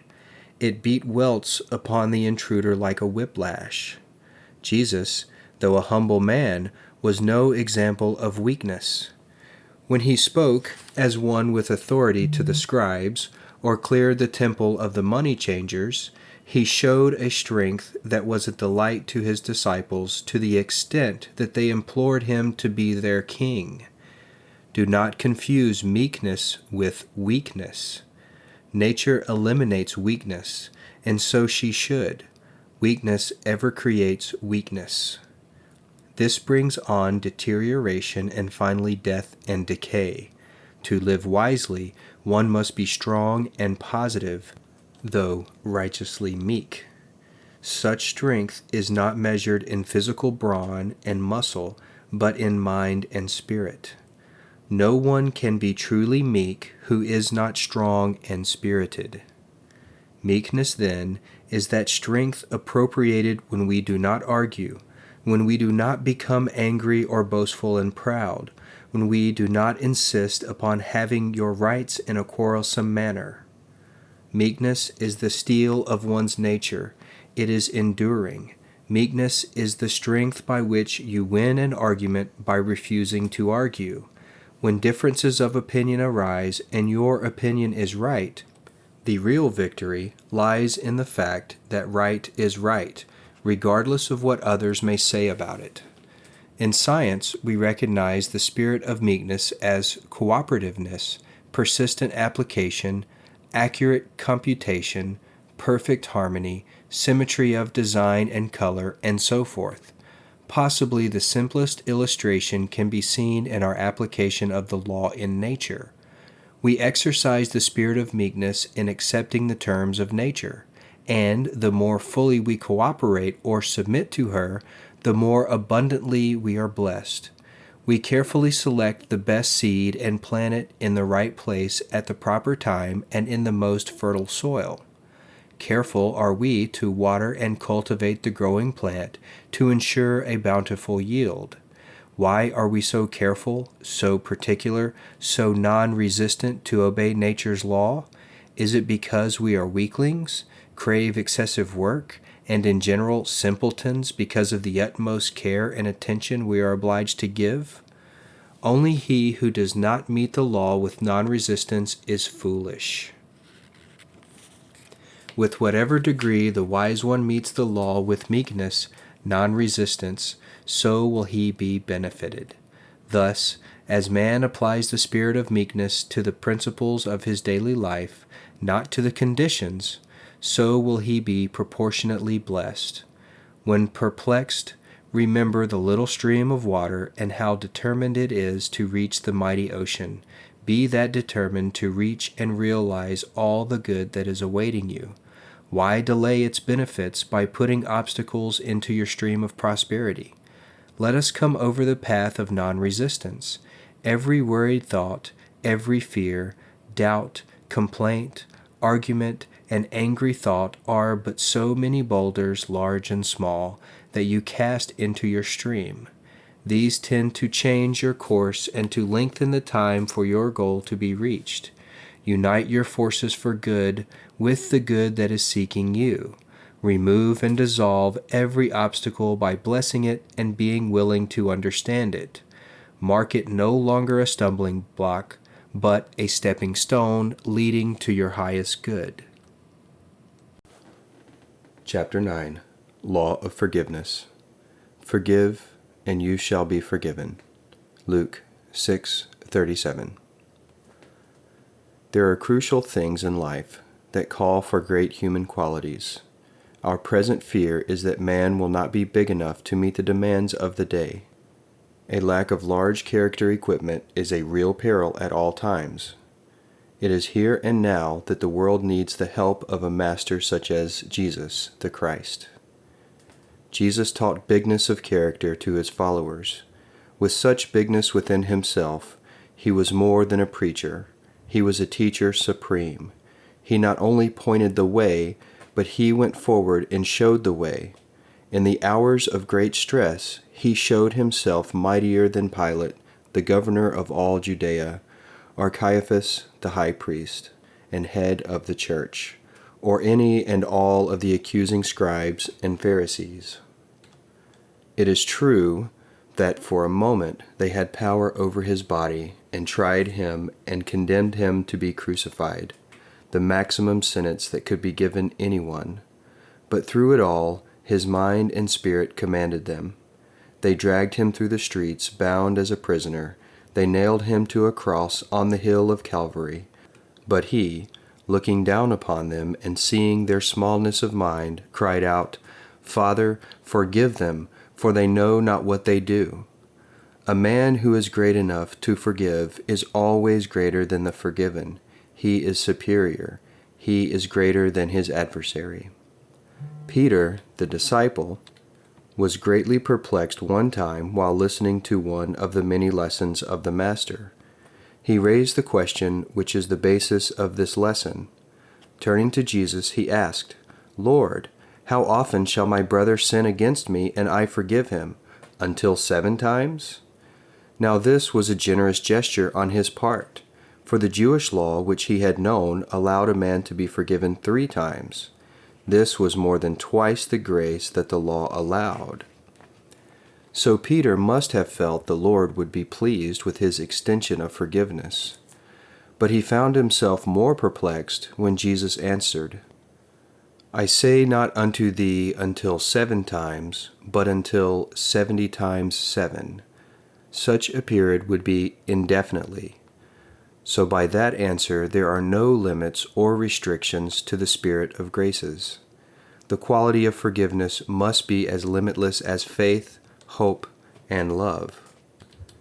The teaching of Jesus in reference to man's power to forgive sins are, I believe, among the least understood of all the commands. As a rule, there is a separation made between sin and its many effects. When a man sins, we have been taught to think that this was a job for the minister, and so he is called to pray for the sinner. When a man becomes sick and distressed in mind and body from the effects of the sins he committed, we call for a doctor. The doctor in turn endeavors to treat or repair the body and arrest the suffering. This, at best, we know is but a temporary measure. for no real healing or permanent cure can be effected until the doctor and the minister work together. Jesus was the master physician in that he dealt with sin and sickness jointly. When they brought a man to him who had been sick with palsy, Jesus spoke of forgiving the man's sins in order to heal him. The people who had gathered around and heard him speak questioned his actions. They said, "Who is this that speaks blasphemies? Who can forgive sins but God alone?" They did not understand how he could consider sin as a cause of palsy. But there are some no further advanced today who will still want to believe that such a disease is caused by a physical or an organic disorder, rather than to accept the possibility of it being a mental or spiritual laxity.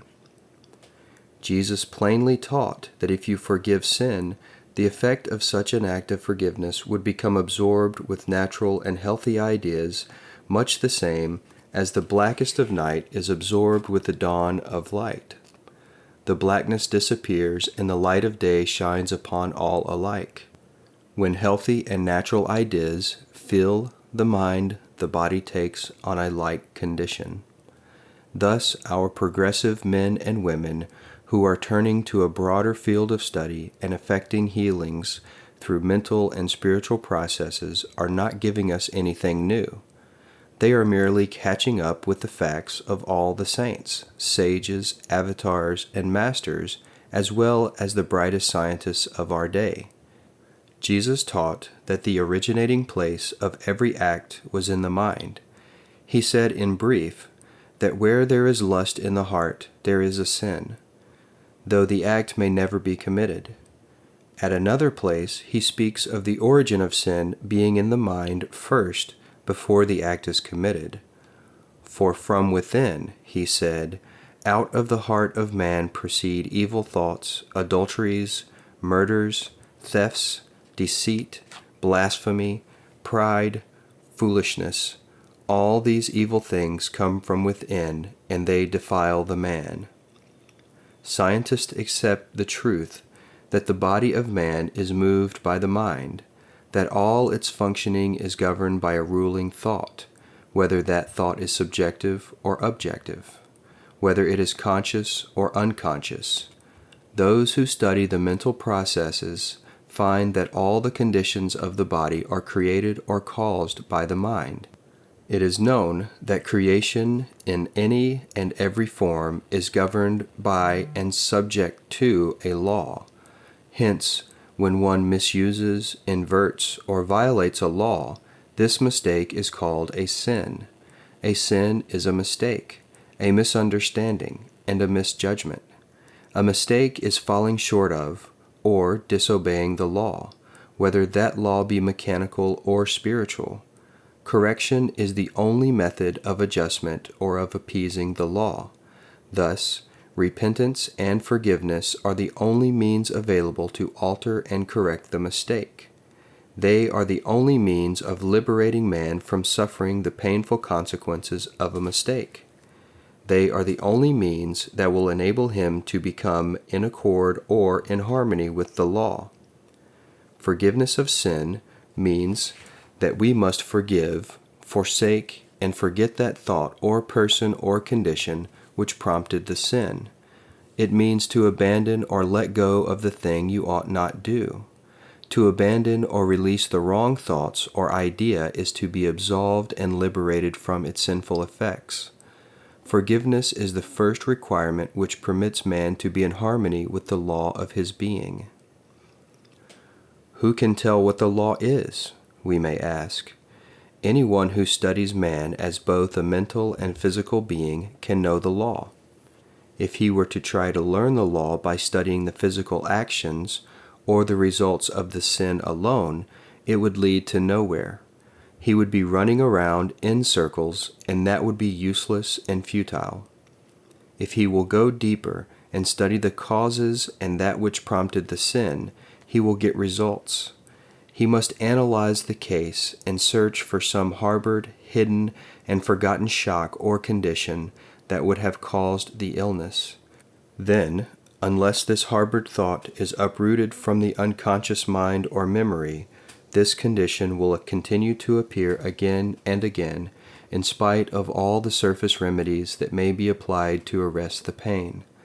Like weeds in your garden, if you go about and cut them off each time they appear before your eyes, they may be cut off for a time, but, because they were not pulled out root and all, they will sprout again.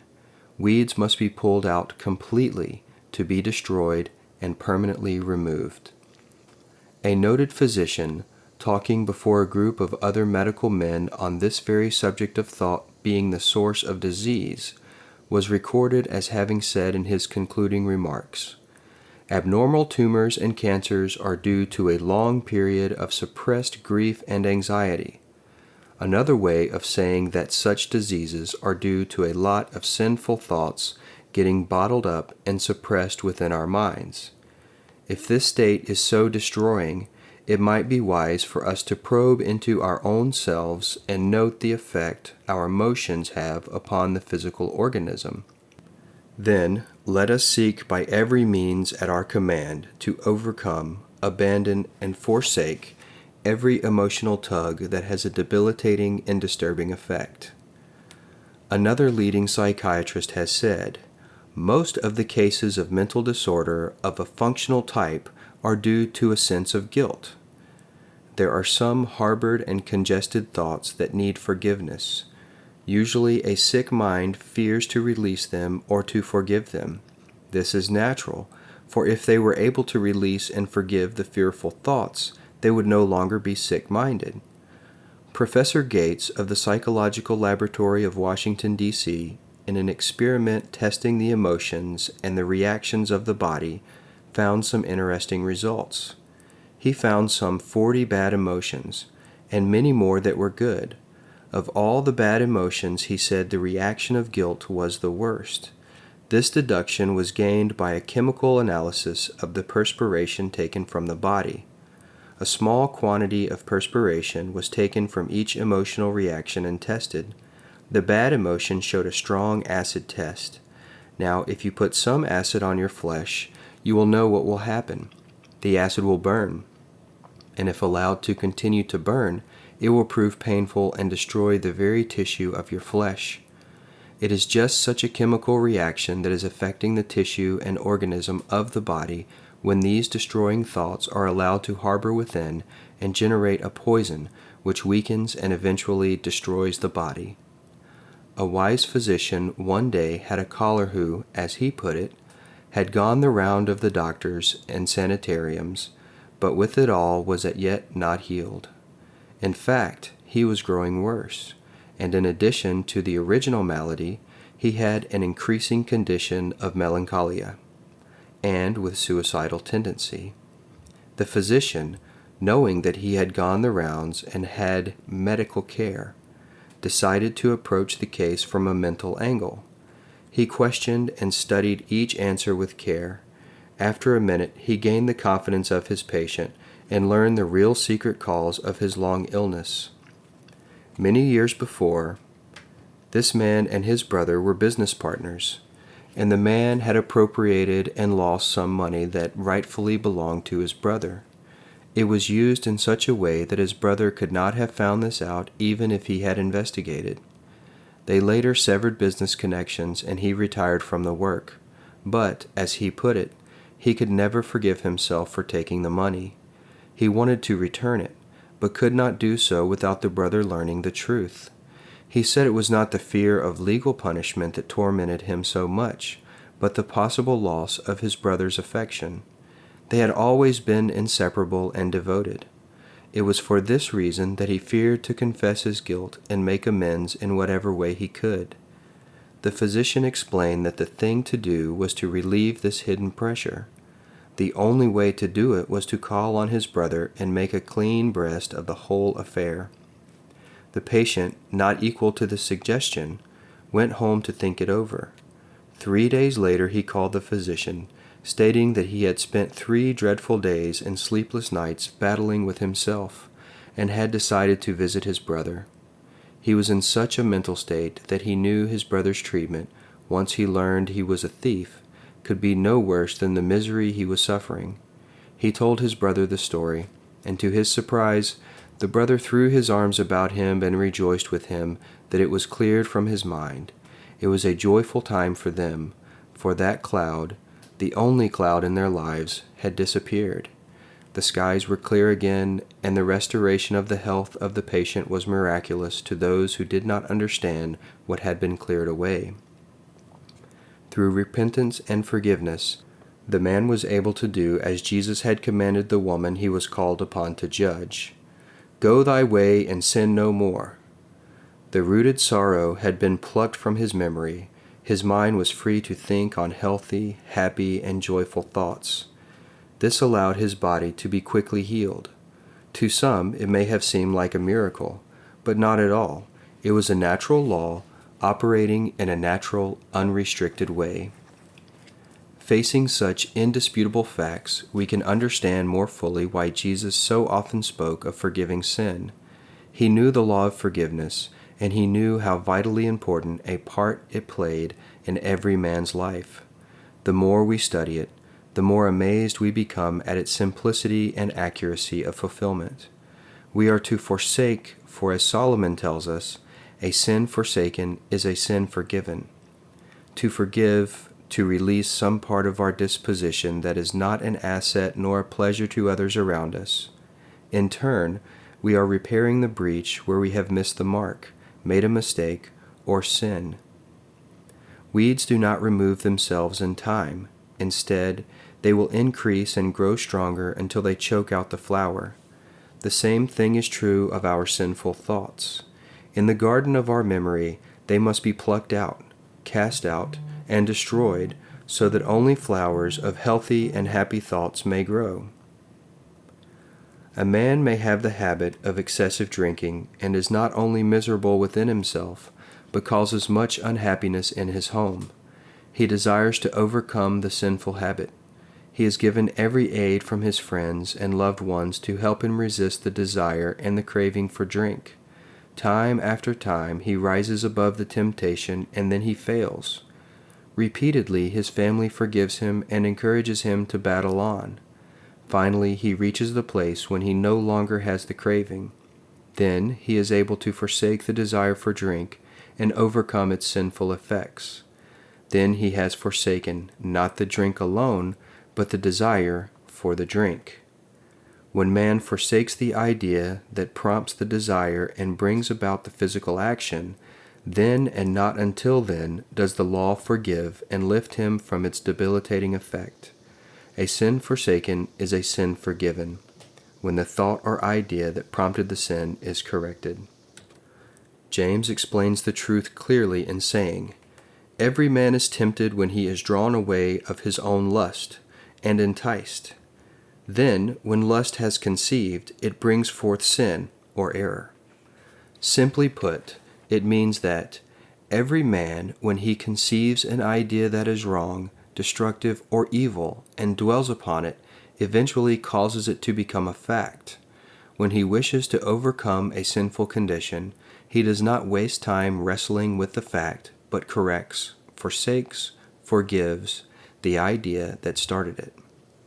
This is the weed in the garden that must be pulled out, top, stalk, root, and all to be completely discarded. At another time, we find that Jesus repeated the law and with some explanation. In his prayer he states, "Forgive us our debts as we forgive our debtors." This is a perfectly reasonable proposition. As we forgive those who transgress against us, so shall we be forgiven of our transgressions. This law has followed us down through time, and today we speak of it as though it were something new. We call it modern psychology. The law reads that certain ideas must be dissolved and cleared with the mind in order that other ideas or new ideas of a different character may replace them. It may be explained as a bottle that is already full, which must be emptied before it can be refilled or added to. Jesus spoke of it when he said, "Neither do men put new wine in old bottles, else the bottles break."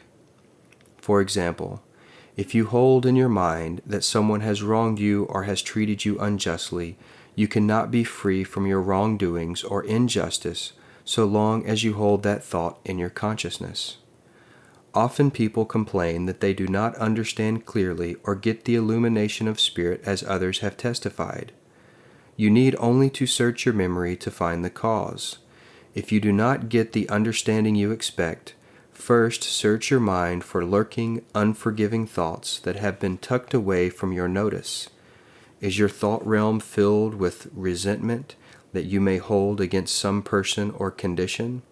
Have you a feeling that you have been slighted by this person or that one? The law reads, "If ye forgive not their trespasses, neither will your Father forgive your trespasses." We make the conditions for ourselves as we meet the demands of the law.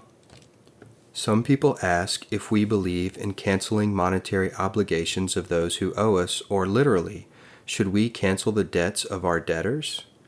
There were a number of people in the past months who have made the front page in the newspapers because they wrote off their books with receipts in full to all who owed them. Did this eliminate the debts? Well, the debtors were loud in their praises for such a generous soul, but they came right back to do more business with the grocer or the butcher and ask them to charge it. In other words, they were glad to be relieved of the debt charged against them, but they knew no different than to return and open a new account. The answer is that so long as we believe in the necessity and reality of debt, such debt will continue to endure. So long as we believe in debts, we shall get into debt and continue to collect all the burdens and headaches that come with them. He who does not, in his own thought, release all men who owe him, stands liable himself to fall into debt. If we send receipted bills to all who owe us, would that relieve us from the burden of debt? No. The signing of the receipts does not erase the idea of debt from our minds. First, we must erase from our minds the thought that anyone can owe us anything.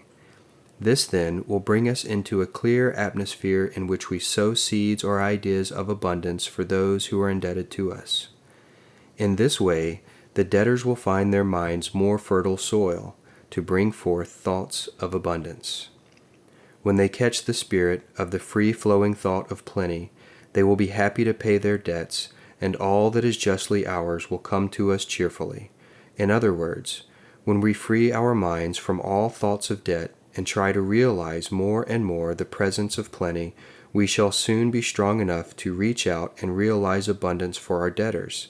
As they are lifted up from the thoughts of limitation and lack, they will attract more and more substance with which they can pay their bills. In this way, and only in this way, can debts be permanently canceled. Through applying the law of forgiveness, both parties concerned will be lifted from a debt consciousness to a prosperous consciousness, and prosperity and plenty shall abound. Everyone must at some time walk the path of forgiveness. We must learn to live this law. It must be important, for the Master taught that there was no hope of forgiveness for the unforgiving.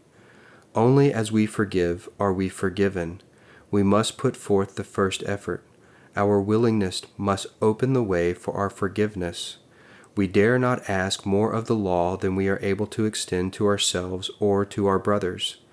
Unless we prove this law by living it, we cannot hope to gain the bigness of character that life requires. As we ponder over this whole thought, we may wonder if the Master was looking forward to the essential part forgiveness must play in the order of the world events today.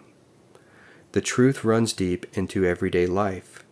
When we recall the rivalries that prevail in almost every shop and office, when we see the jealousies that divide the neighborhood, when we observe and feel the envies both scholastic and professional, when we have strife and discord in our own homes, we see the solemn, though simple teachings of forgiveness strike deeply into your life and mine.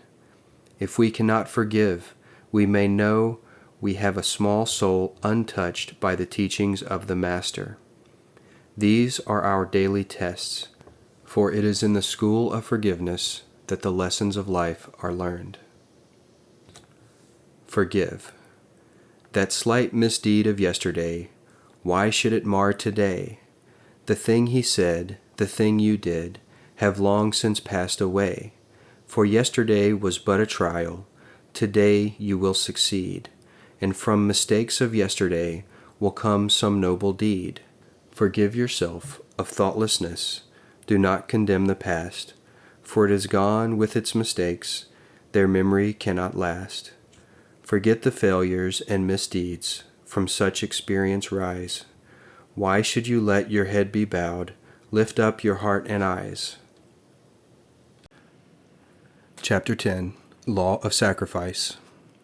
Strait is the gate, and narrow is the way, which leads unto life, and few there be that find it. Matthew 7:14. Every man should have an ideal or a hero. If there is one who has none and desires none, do not trust him too far. A man who has no ideals does not wish to be any greater than he is, and will in time prove a detriment to others. Abraham Lincoln is the ideal hero for the American youth, and that applies to any youth, from 6 to 60 or over. Lincoln came from the lowliest and poorest of stock, and yet rose to the highest office in the land that we as a people can bestow. There is hardly a boy or a man today who cannot say that he has as many or more natural gifts and opportunities than Lincoln had. He was plain and honest and determined to get along in this world. He had many faults, like all of us. He would rather rest his lanky body in some comfortable position and proceed to tell yarns than to do any work. He was neither as polite nor as polished as his wife wanted him to be. He had but a few dollars in his pocket when he moved into the White House as our president. But money does not make a man. Polished manners do not make him. Even education does not make great a man whose soul is small. Abe's soul began to grow from the seed of thought that was placed in his mind when yet a small lad by his mother, who made it a point to teach him what she could when she was able. One day Mrs. Lincoln became very ill and, knowing that she was dying, called her family around her bedside. Then, placing her feeble hand upon little Abe's head, she said to them, "Be good to one another." She expressed the hope that they live as she had taught them, loving their kindred and worshiping God. She had done her work and, stoop-shouldered, thin-breasted, sad, at times most miserable, without prospect of better conditions on earth, she passed away. She may have dreamed, but little realized the grand future that lay in store for the ragged, hapless boy who stood at her side. Though Abe was quite young at her passing, he never forgot his mother. She taught him a lesson that he carried with him through life. She taught him that the beginning of wisdom is not imposed by discipline, but the beginning of wisdom is first the desire for discipline, the love of it, the voluntary choice of it. Thus, he learned that discipline is the high road that leads to everything that makes life worth living. Go to a concert or opera today and listen to the voice that captivates the music lovers who hear it. Voices of such artists as McCormick, Lily Pons, Thomas, Eddie, MacDonald, Moore, and your favorites that you can name. How do they ever happen? They do not happen. Granted that they may be especially gifted, but those final magical results come not by chance or accident, but from discipline. Discipline that is consciously chosen, ardently desired, and patiently persisted in. Yet we hear it said that we are an undisciplined generation of people. This, however, is not true. In every realm of life, we enjoy the fruits of disciplined research and toil, with results far greater than our forefathers ever dreamed. I shall never forget the thrilling experience I had one evening sitting in my home before a cozy fireside.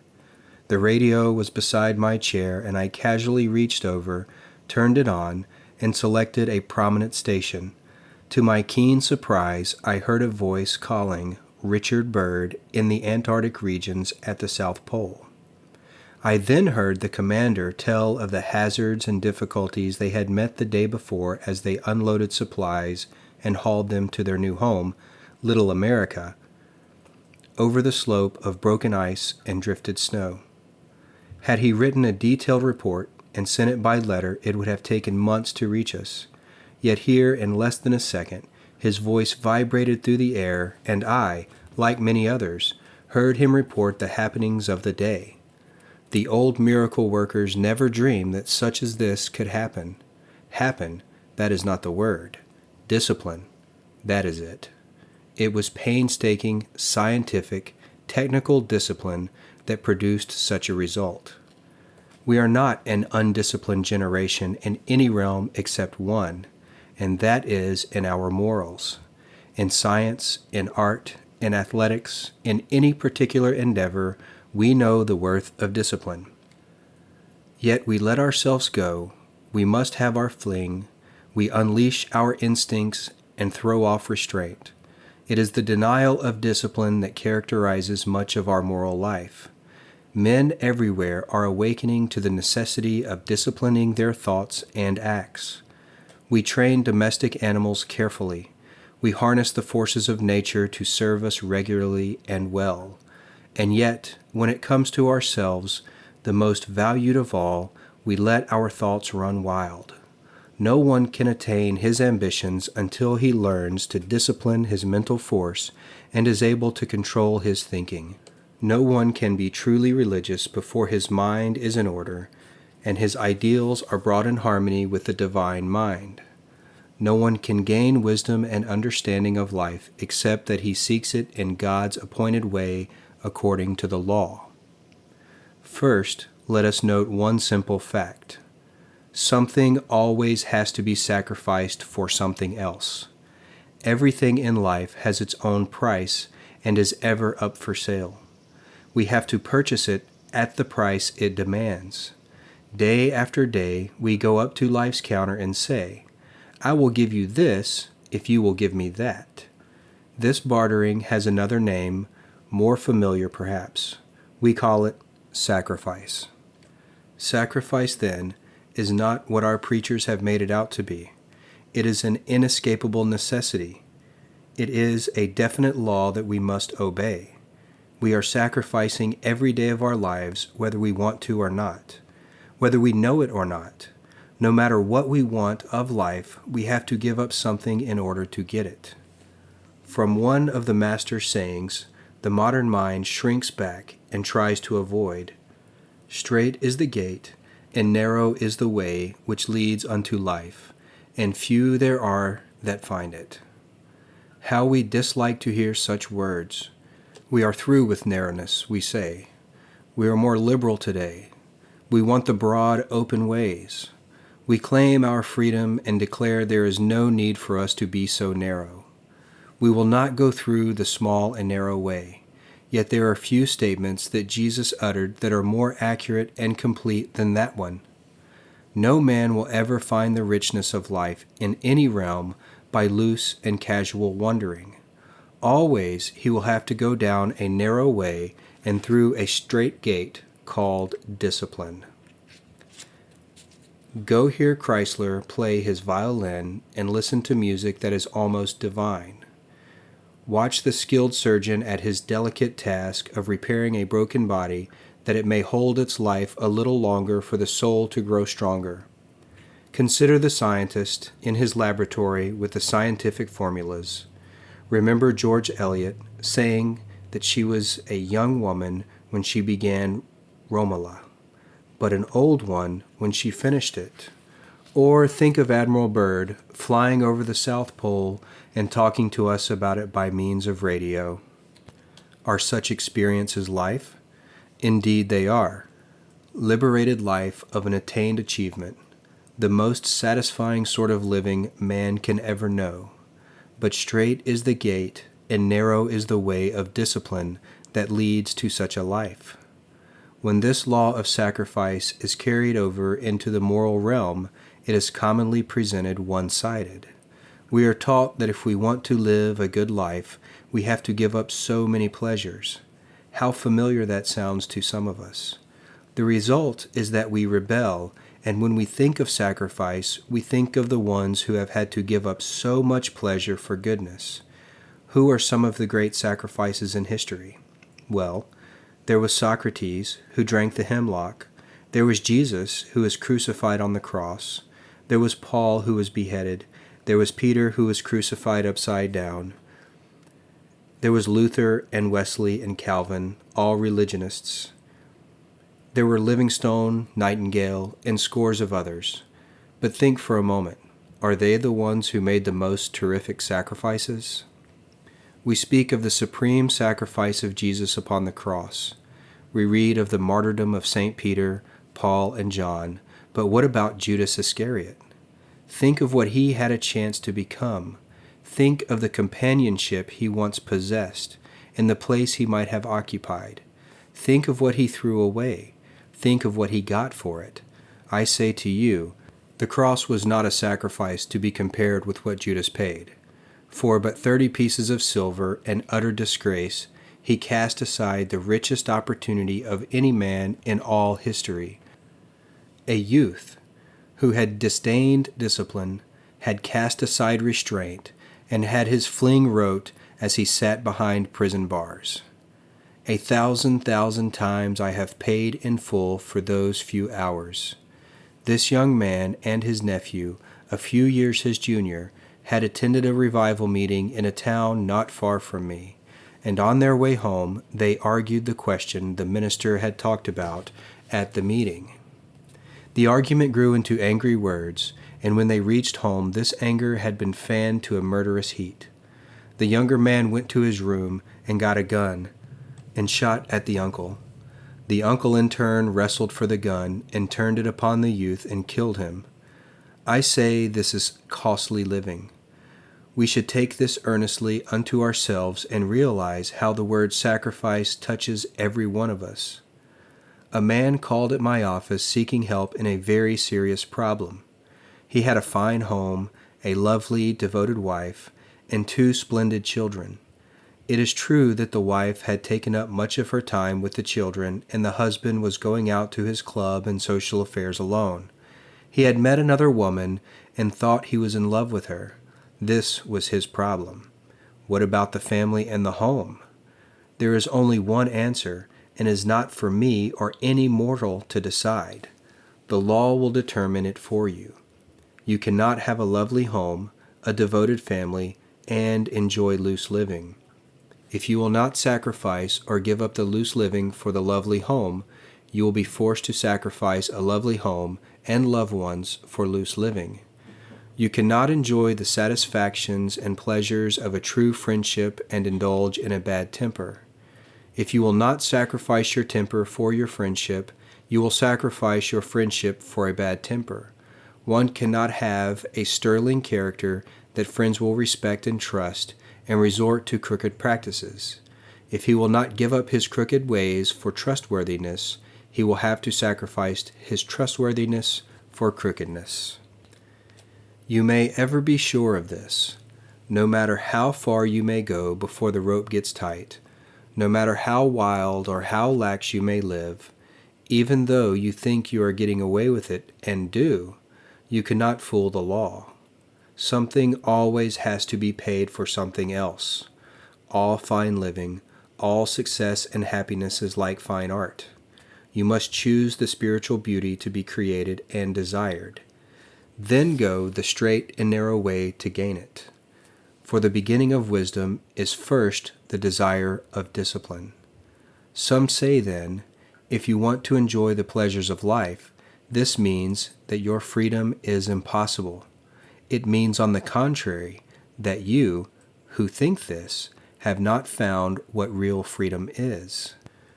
This reminds me of a drunkard who was giving a stump lecture to the amusement of a few on the subject of freedom. He declared he wanted his freedom and that he had a right to drink all the liquor he wanted and no government could stop him. He was having his freedom, and yet he was so drunk he did not know what he was saying or doing. Freedom is not living an obsessed, undisciplined life. Freedom is in being able to control your life and in making it what you want it to be. If you wish to become a skilled athlete, an efficient teacher, an expert lawyer, or a beautiful singer, the beginning of such success is first the desire for discipline of your time and thought. If you want that rich, radiant, and worthwhile specialty in living life, the rule is just the same. An undisciplined life is an insane life. We must pull ourselves together around high ideals of clean, serviceable, and effective living under the highest leadership we know, or under the teachings and the example of a master. The highest example of a master is the Christ. In all his work and teachings, he proved that discipline, self-control, and self-mastery ever precede wisdom and achievement. Mrs. Lincoln had taught his words to little Abe, and it was because Abe grew into manhood and sacrificed his life of laziness, looseness, and careless meanderings for the straight and narrow way of a disciplined life of principle and honesty and justice that caused him to become a great soul. It was the law of sacrifice working through him that enabled him to become the president and savior of a great nation. Evidence of this greatness was seen in all his work at Washington. During the war, a young Vermont boy whose name was William Scott was sentenced to face the firing squad for being found asleep at his post. Now it wasn't Scott's post, but that of his buddy, whom he had relieved when he became ill. Double duty was too much for Scott, so he fell asleep. He was so well liked by all that his captain and friends appealed his case to the president. Lincoln decided to go to Chain Bridge and handle the case in person. He went to the camp and talked to Scott. Scott said he was the kindest person he had ever met. He said the president had asked him about his home, the farm, his friends, and lastly, his mother. He said he was glad he could pull a picture of her out of the bosom of his shirt and show it to him. Mr. Lincoln told him how thankful he should be to have a mother and how he should make her a proud mother and that he should never cause her another sorrow or tear. Scott thought it very strange that he did not speak of his fate in the morning. Strange that he should advise not to cause his mother another sorrow or tear when he was about to die. Finally, he mustered up his courage and asked the president if he would grant one favor, namely that he would not have to face his friends, but that a firing squad be drawn from another company. Mr. Lincoln wheeled about and facing Scott said, "My boy, you are not going to be shot tomorrow. I'm going to trust you and send you back to your friends. As I have been put to considerable trouble to come up from Washington, how are you going to pay the bill?" The boy stammered his gratitude. He suggested he could send him his savings. He could borrow money by mortgaging the farm. His friends would help too, and there was all his army pay. Then Mr. Lincoln put his hands on the boy's shoulders, and looking sorrowfully into his face, he said, "My boy, my bill is a very large one. Your friends cannot pay it, nor your bounty, nor the farm, nor your comrades. There is only one man in all this world who can pay it, and his name is William Scott.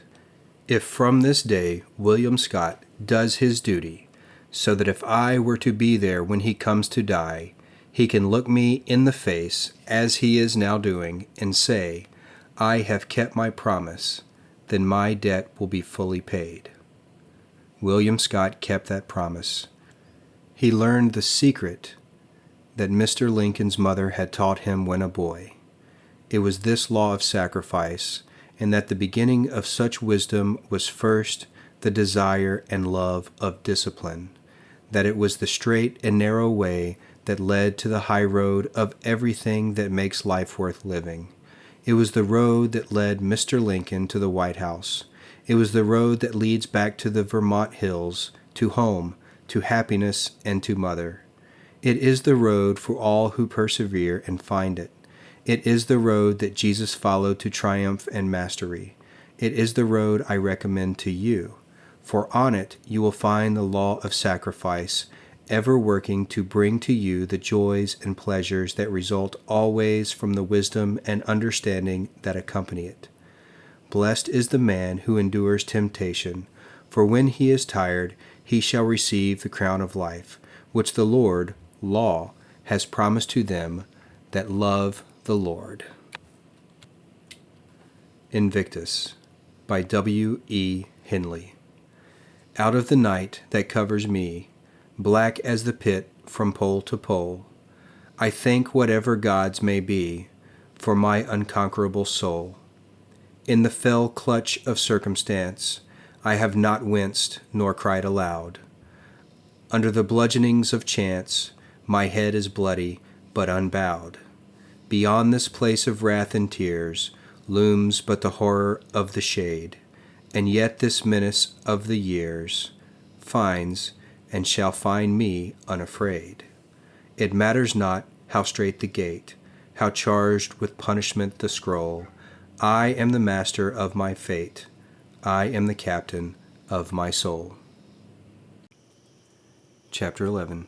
Law of Obedience. Obey my voice, and I will be your God, and you shall be my people. Jeremiah 7:23. To be ushered into turmoil, blindly toil a few years, and then go out into uncertainty is surely not the purpose of man's existence. Life must mean more than this, and it does mean more. Man should be a builder, and to him is given all the materials out of which to construct the kind of life he desires to live. He builds in wisdom or in ignorance, according to his obedience, according to his understanding of a divine law and the use of it in his daily life. Many people, when they learn that the science of living is governed by exacting laws, immediately assume that to live rightly is to live the hard way.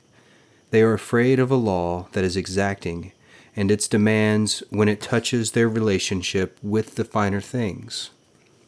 Yet these same people would not be willing that the laws which govern human society should be modified in any way.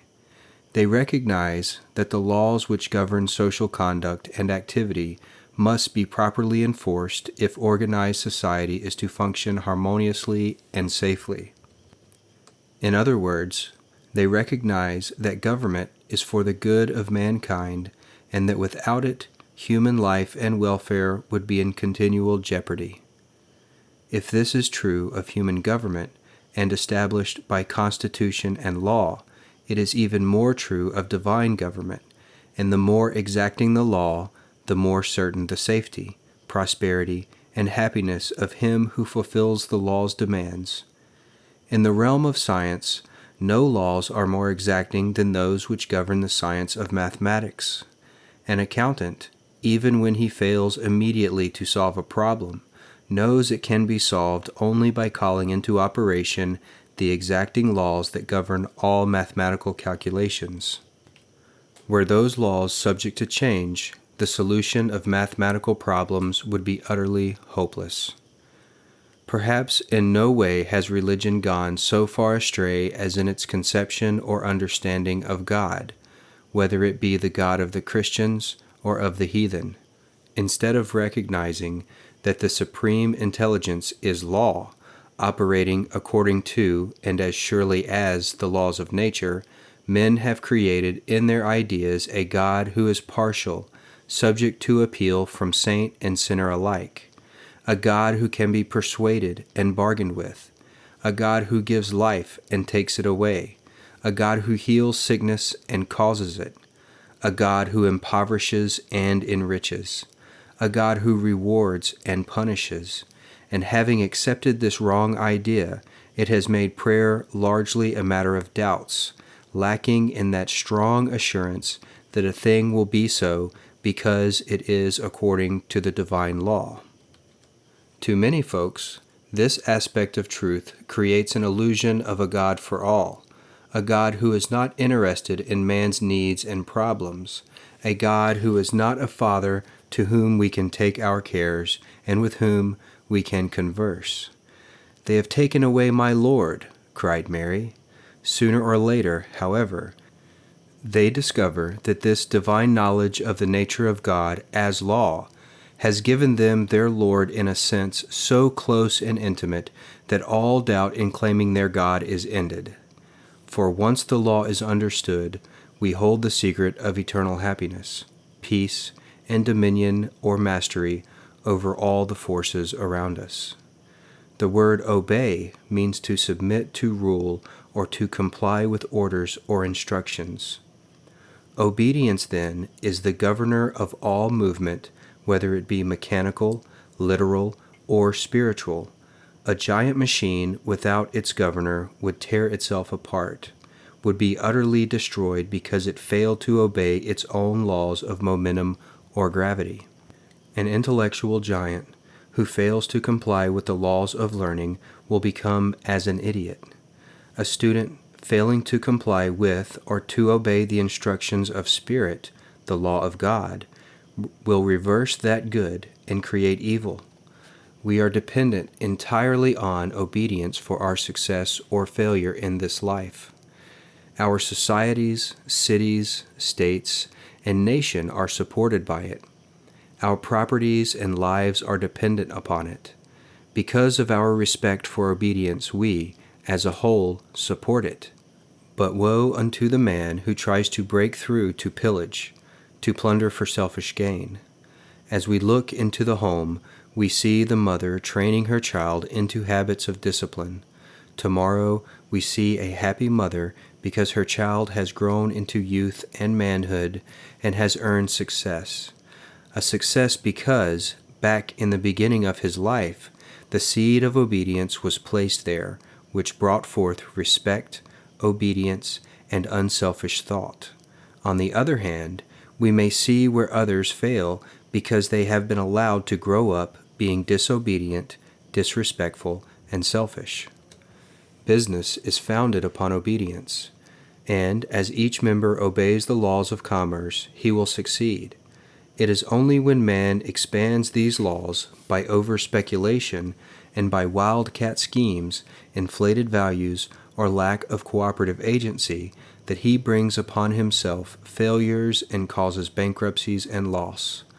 All our problems of life are due in some measure to our obedience to the law of thought and its creator, God.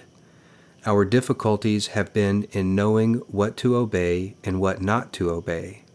We see the answer in nature. She has no troubles she cannot overcome. She has no problems she cannot solve. She has no burdens she cannot bear, no tasks she cannot perform. Why?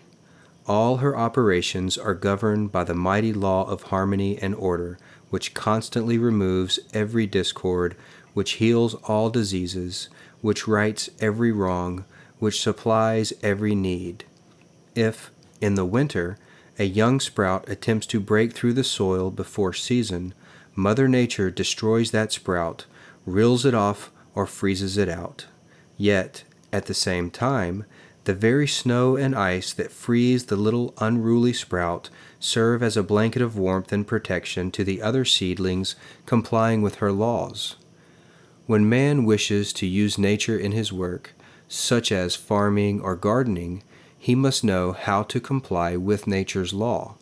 In turn, as he obeys her laws, he derives the best results, and in the end he will enjoy the greatest harvest.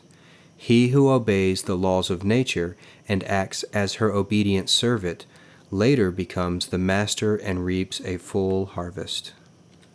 Every student who obeys the law and is a true servant of God will become a greater soul and will reap the power to control his every condition and enjoy blessings galore.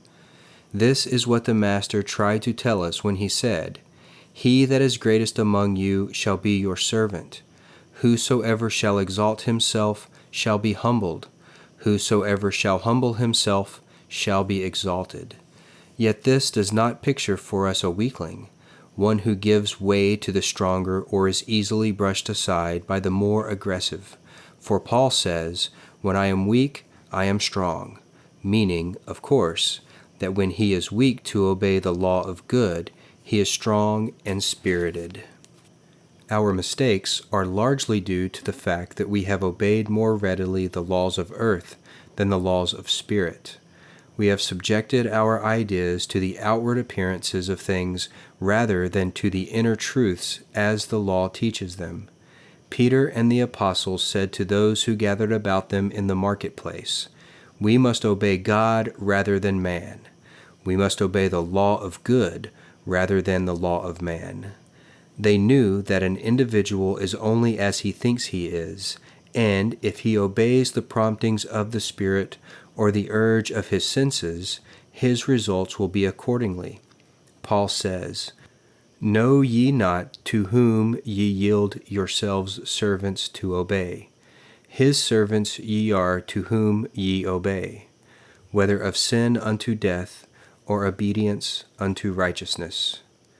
If we are to obey the Spirit within us rather than the conditions about us, then the law requires us to first think things into existence from the within before we shall see them on the without.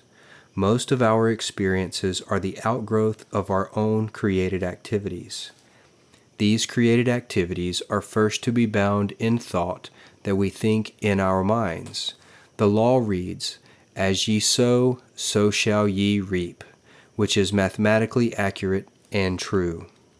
If you plant a turnip seed, nature does not produce potatoes.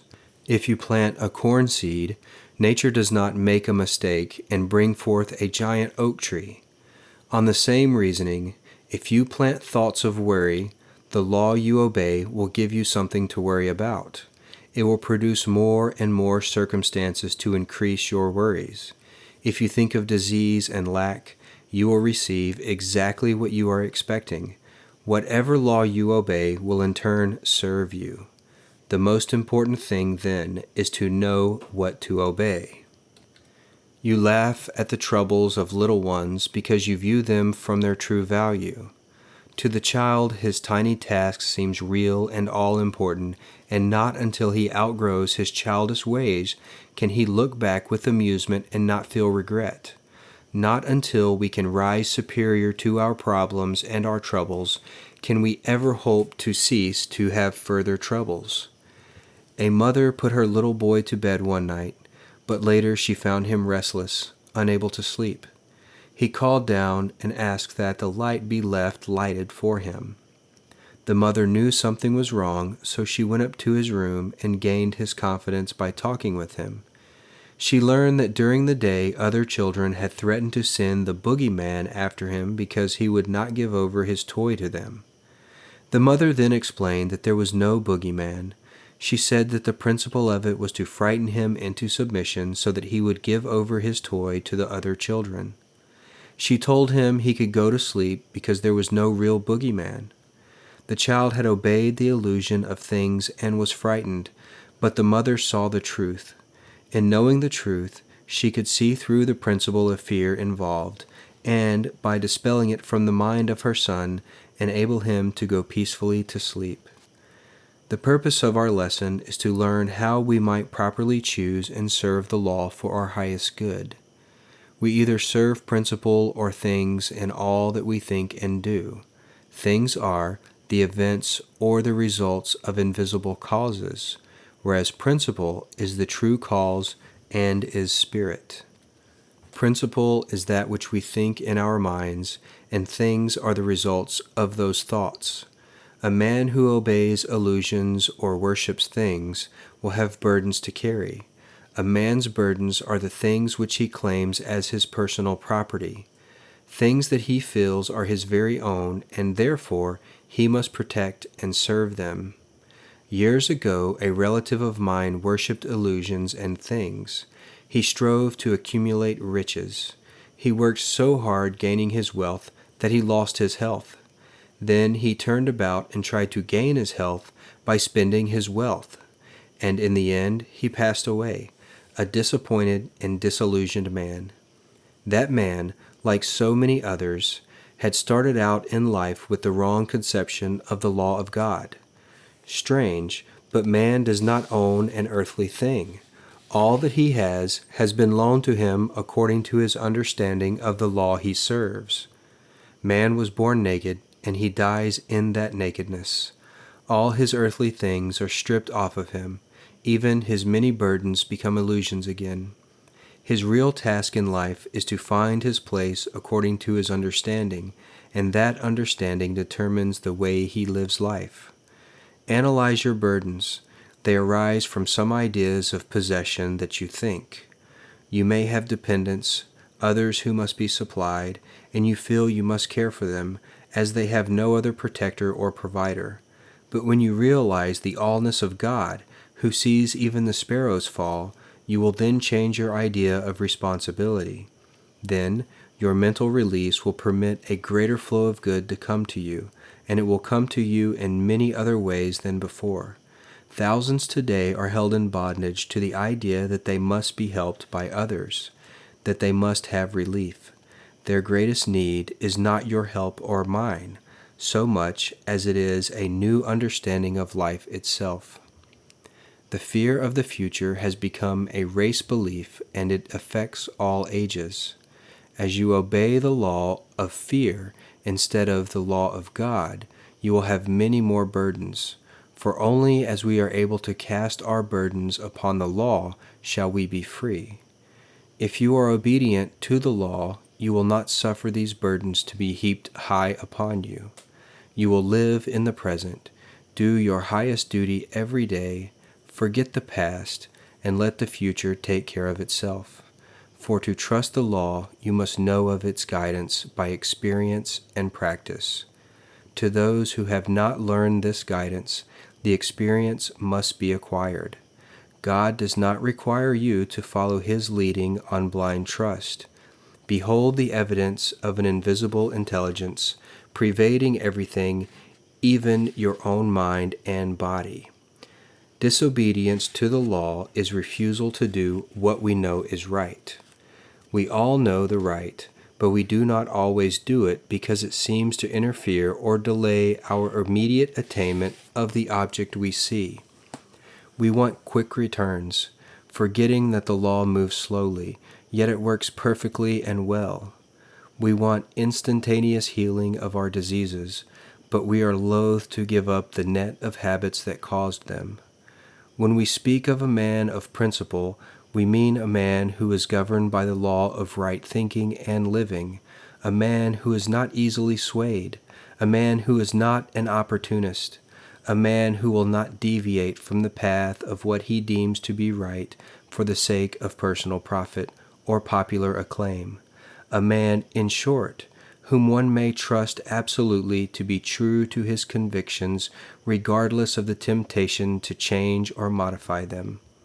No one will deny that such a man inspires the utmost confidence and may become a tower of strength and leadership. He is one on whom others rely for leadership, whereas the man who is easily persuaded to yield to pressure, even for kindly motives, is not the type of individual on whom we can depend. If this is true of man in the outer realm, how much more true is it of man in the inner realm, the mental realm, because God is principle, not merely governed by principle. The God-governed man is never in doubt as to the results to be gaining by following the principle, for principle is based on law and obedience. So this law can have only one result: happiness, peace, and prosperity. All that is required of us is to learn obedience to the law of truth, and not to obey the petty things that arise steadily as we allow our visions to be disturbed and harassed. Blessed are they that hear the word of God and keep it. Obey my voice, and I will be your God, and ye shall be my people. When we obey the voice, law, then we understand with the Master the statement, all that is mine is thine. This is the law acting through us. As we obey the law, we humble our personal self to the divine self within us. We refuse to accept the outer appearance of things as being final and true, but we turn within and seek that which is real and true as God, the law, intended it to be. Let us live with God in His work, not after we die, not tomorrow or next year, but right here and now. God's kingdom is all about us, awaiting our acknowledgement or obedience of His law. We must be able to converse and live with God, the law, in our daily life. Then we shall live with love and joy, with hope and wealth and peace here and everywhere. It is ours for the decision. If they obey and serve him, they shall spend their days in prosperity and their years in pleasure. Job 36:11. Resolve by Ella Wheeler Wilcox. Build on resolve and not upon regret. The structure of thy future do not grope among the shadows of old sins, but let thine own soul light shine on the path of hope, and dissipate the darkness, waste no tears upon the blotted records of lost years. But turn the leaf and smile, oh smile to see the fair white pages that remain for thee. Prate not of thy repentance, but believe the spark divine dwells in thee, let it grow. That which the unpreaching spirit can achieve, the grand and all creative forces know. They will assist and strengthen as the light lifts up the acorn to the oak tree's height. Thou hast but to resolve, and lo, God's whole great universe shall fortify thy soul. Chapter 12. Law of Success. He can who thinks he can. God intended every individual to succeed. It is God's purpose that man should become great. It is God's will that man should not only use, but enjoy every good in the universe. The law of God denies man nothing. Man is born to be rich. The powers inherent in him are inexhaustible. Each normal person is endowed with a complete set of faculties which, if properly developed and scientifically applied, will ensure success, ever-growing success. Man is made for progress. Every man contains within himself the capacity for endless development. Advancement into all things is the law's great purpose. By learning to work with the law in promoting that aim, man may build himself into greater and greater success. All the processes of nature are successful. Nature knows no failures. She never plans anything but success. She aims at results in every form and manner. To succeed in the best and fullest sense of the term, we must, with nature as our model, copy her methods. In her principles and laws, we shall discover all the secrets of success. Infinite resources are at man's disposal. There are no limits to his possibilities. He focuses and individualizes the elements, forces, and principles of the whole world. He can develop a wonderful intelligence. Thus, all life's questions may be answered, all nature's secrets discovered, and all human problems solved. Nothing is impossible. Higher faculties, remarkable talents, superior insight, and greater power are dormant in all, and by special psychological methods, these exceptional elements can be developed to an extraordinary degree for actual and practical use. Every mind can develop greatness. It is simply a matter of knowing how. True self-help, self-discovery, self-knowledge, and the proper instruction in applying one's faculties and using one's forces will advance any person. Practice will ensure efficiency. Use will bring forth results. Success, therefore, is within the reach of every aspiring man. Do you wish to succeed? You can. You possess all the essentials within yourself. All you need is to gain a right understanding of the principles and laws upon which success is based, and then to apply the right methods of operating these causes until success is earned. The law of success is as definite as the laws of any science. The exact use of this law will produce results every time. It is results that count, and as results may be multiplied indefinitely by a persistent application of this law, there is no ending to the success you can enjoy. Great things are no less possible than small things, and it is the great things that will follow whoever uses the law with faith and understanding. Whatever your present state or condition may be, there is a better and larger future in store for you. You cannot rise into the better and greater things unless you do something about it. Study, planning, and effort are all necessary. The young and the old alike are entitled to advance. To be true to yourself and to the law which governs you, you simply must advance, for advancement is success. It is the law's intention that you shall move forward. You can stand still and you can go backward, thus retarding your normal progress for a while, perhaps as long as a lifetime, but in the end you will be compelled to move forward, especially in the direction of soul's growth. Nature brooks no interferences with her purposes. This is often the reason why prods and pricks of adversity come when you fail to move forward. There is a new element abroad, the spirit of progress, and we must all keep pace with the times. You can achieve your ambition, aim high, and build well. What you imagine to yourself as success can be reached. The law never blunders. What she idealizes, she has the power to actualize. What she images in your mind, she has the power to produce materially. She ever seeks to build you up in your power and in success. That is her plan for you. The faculties possessed by all great and successful men are the same human faculties you possess. They gained some understanding of the right kind, and then they applied their faculties in the best way they knew for advancement, and so earned success. Some will ask, but in what does true success consist?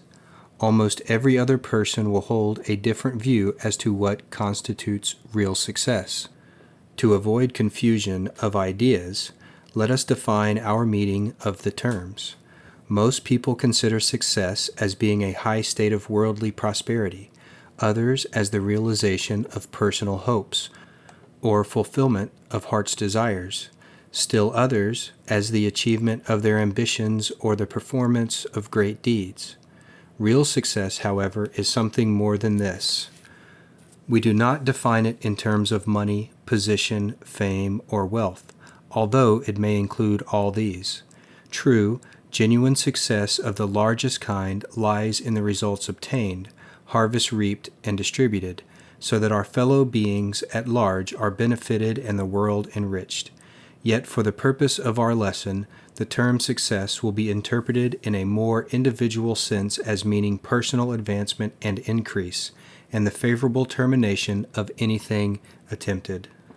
Man is so constructed that he may utilize the elements of his life to build himself up into an ever-increasing power, betterment, and success.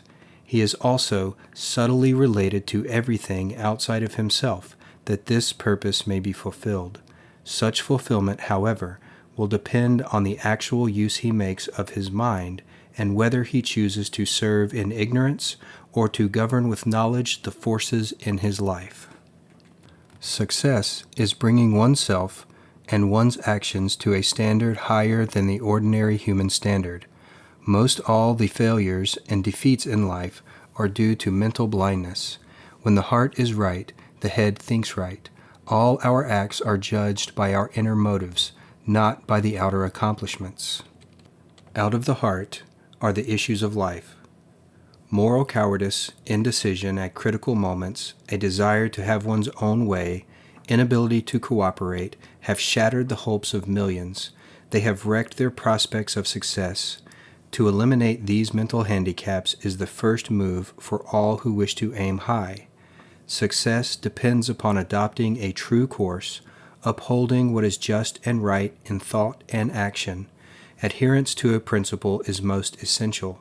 Success is not a creature or circumstance, nor a game of chance, nor luck, for not until the golden rule is the basis of commercial activity can we be in harmony with the principle. Religion and business are not two separate sciences. They are both as one.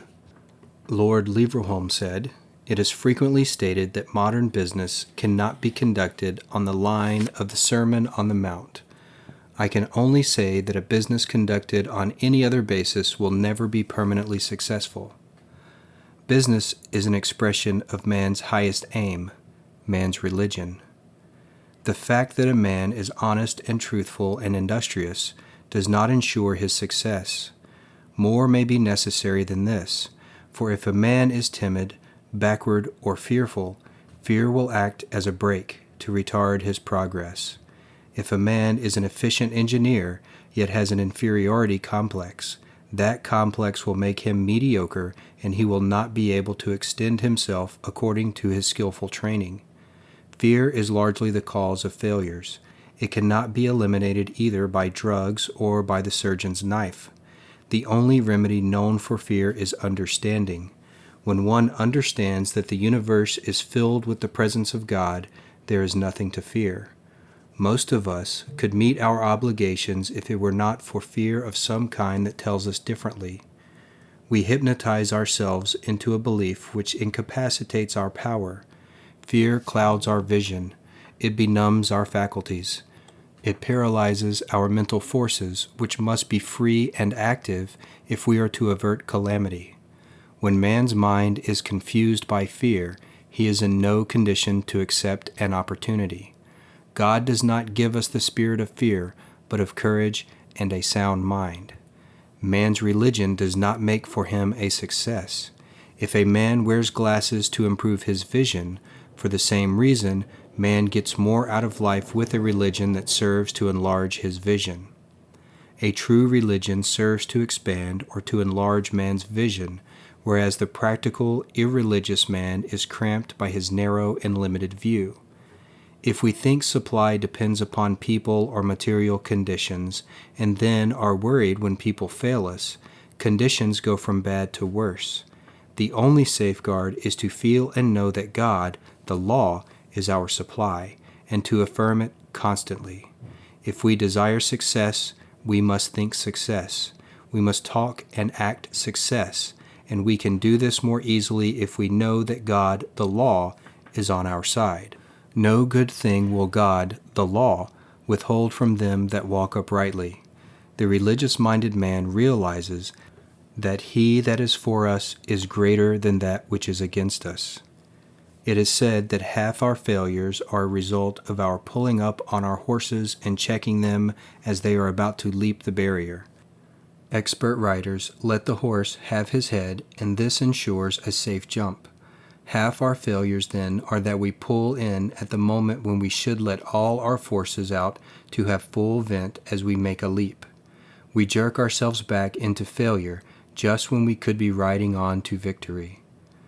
2 boys dove into the river one day, challenging one another to swim across, a distance of about 2 miles. They swam on with a strong and steady stroke, and the lead swimmer, not looking back, continued swimming on toward the other shore. When he walked out on the bank of the river and had completed his swim, he looked back to note that his friend was nowhere near. He looked more carefully, and behold, there he stood, back on the other shore from where they had started.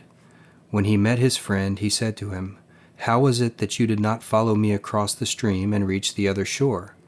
The boy who turned back said, "Oh, after I got about halfway out, I looked back and saw how far I had come, and I was afraid I couldn't make it, so I turned back." "But," said the boy who swam across the stream, "why didn't you think to look forward as I did? For I saw only the shore coming closer and closer to me with each stroke.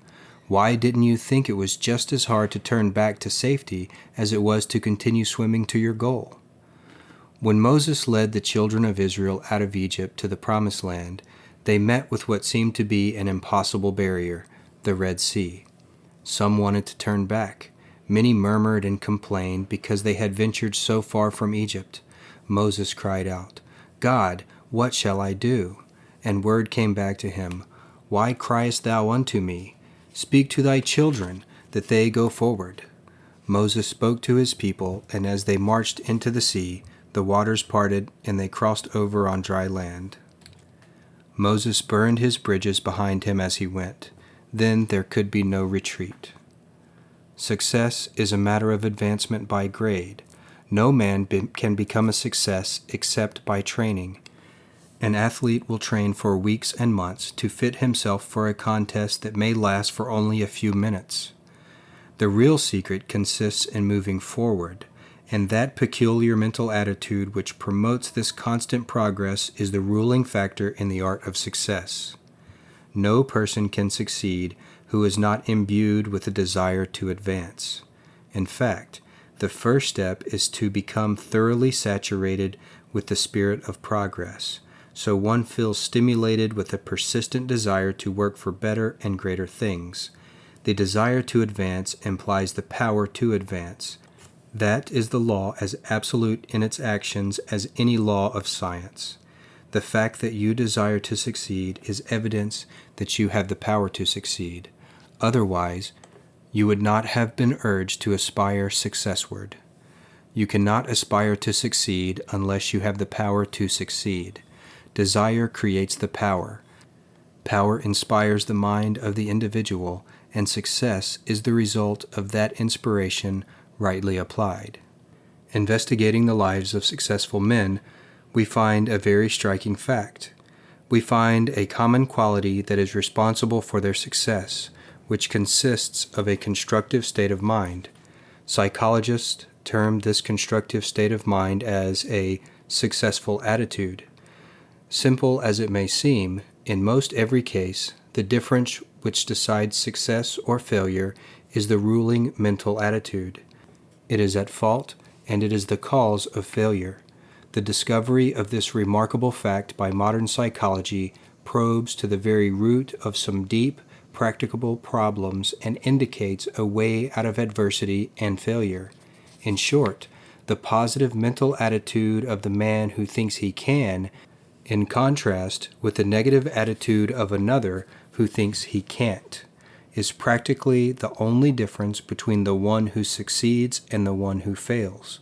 The former learns the truth and discovers he can do things, and the ideas liberate his sleeping energies, stirs them into activity, thrills him with the desire to advance, inspires him to get things done, so he moves into success. Some persons, however, live in the conviction that as they are, so they must remain. They believe that God had cast them into a fixed mold, and that the little ability or power which they possess is all they can hope or wish for in this life. Scientific research into the mysteries of the human mind reveals a wonderful world of power and possibility. The psychological truth is that what is possible to one mind is possible to another, and vastly more than we have ever dreamed. The same human faculties and cultivated powers of the great and the successful are possible in all minds. The only real difference is in the degree of development, not kind.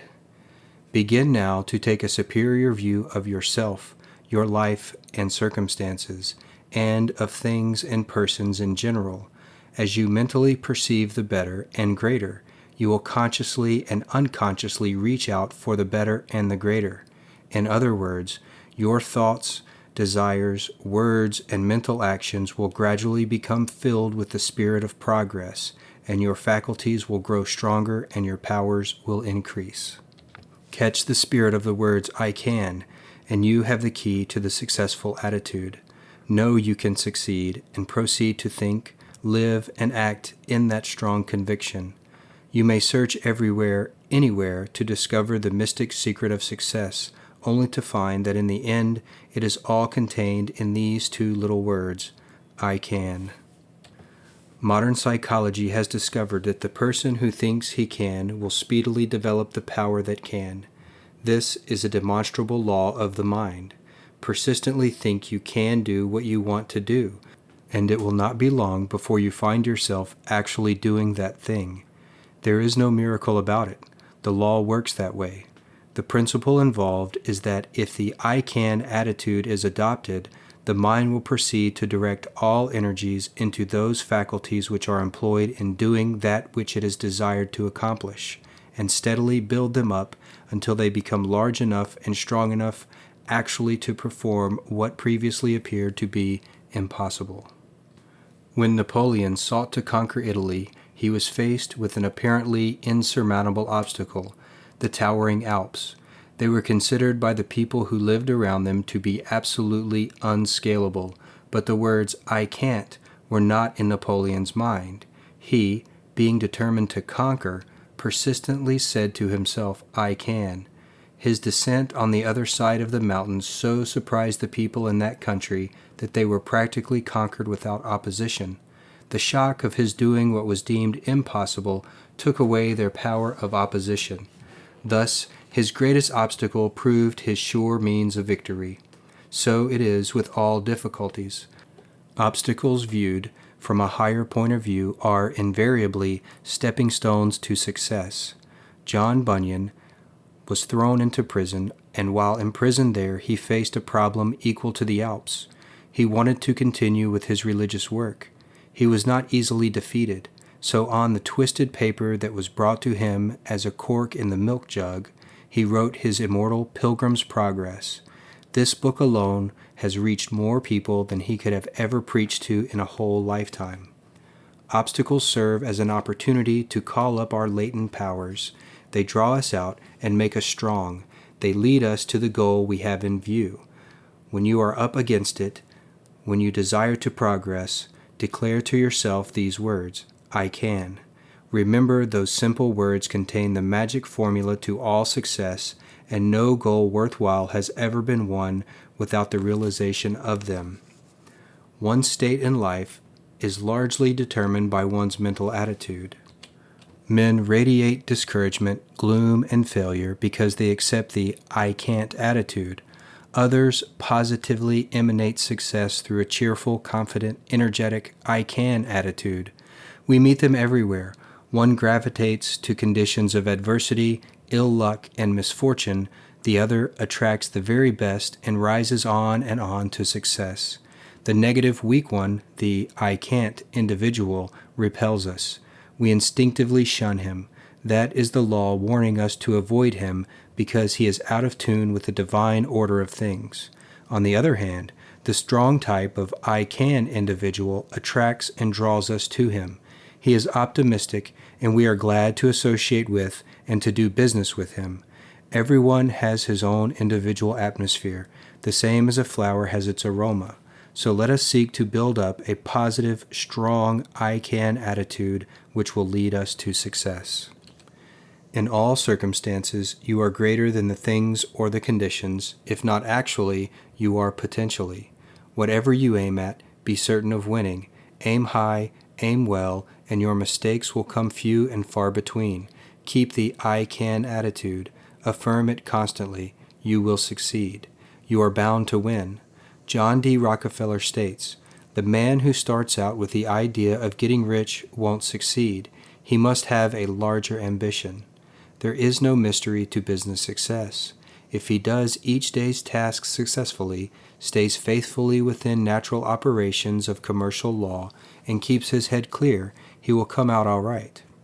The next step is to encompass your life, or to state your ideal or your objective. Make a mental picture and hold in mind that which you are aspiring to achieve. Begin with a persistent effort to work towards the final goal. Life, after all, is just like a series of many steps. Each step may provide you with new problems, but as you meet each new problem, keep your eye ever fixed upon the top, your objective, your aim, your goal. No matter how crude or how poor your first efforts may be, they are but the beginning. You may not compare yourself with another. Everyone has had to commence at some time at the very bottom. In the meantime, know that you cannot fail until you give up. You never can fail if you never give up. Keep on trying. Each effort produces some result.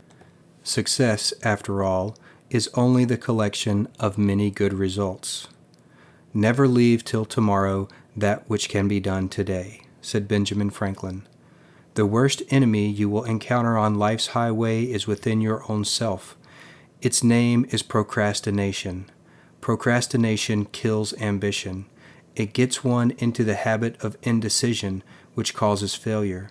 Practice making your decisions clearly and promptly. Take care of the little questions that come to you, and they will automatically take care of any other big questions, should they arise.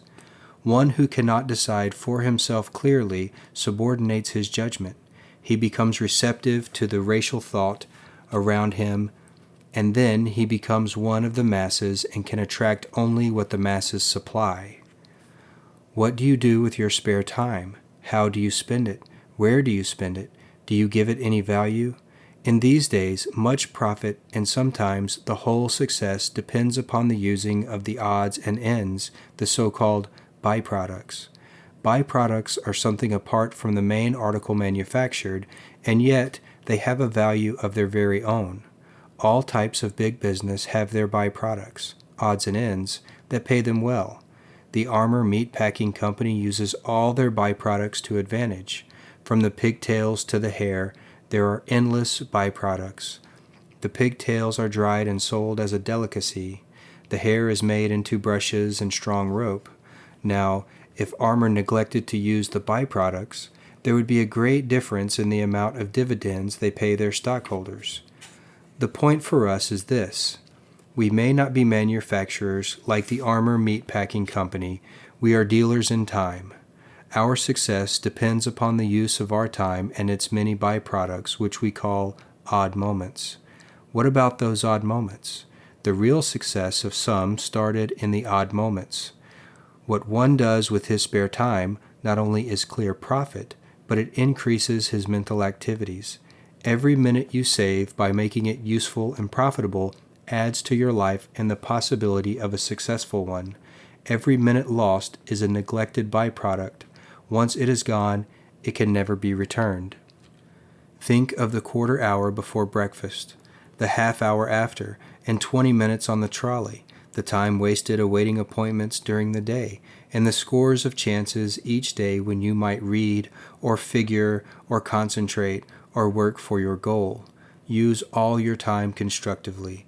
It is only the aimless, worthless, unsuccessful ones who speak of killing time.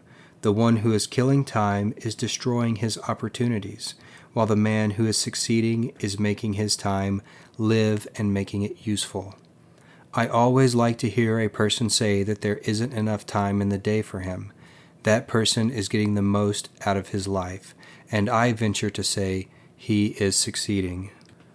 Success, then summarized, is the way we learn to use two valuable things, our time and thought. Knowledge alone is not success. It is the way we use that knowledge. It is important always to remember that back of all our toil and struggle, under the dust and smoke of things, there are the arms of the Father guiding, guarding, and supporting us. Whatever you lack, He has. Whatever you need, He can supply. Whatever obstacle you encounter, God within you and about you can overcome it. So near to man, wrote Emerson, when duty whispers low, "Thou must," the youth replies, "I can." You can. If you think you are beaten, you are. If you think you dare not, you don't. If you'd like to win, but think you can't, it's almost a cinch you won't. If you think you'll lose, you're lost. For out of the world we find, success begins with a fellow's will. It's all in the state of mind. If you think you're outclassed, you are. You've got to think high to rise. You've got to be sure of yourself before you can ever win the prize. Life's battles don't always go to the stronger or faster man, but sooner or later, the man who wins is the man who thinks he can.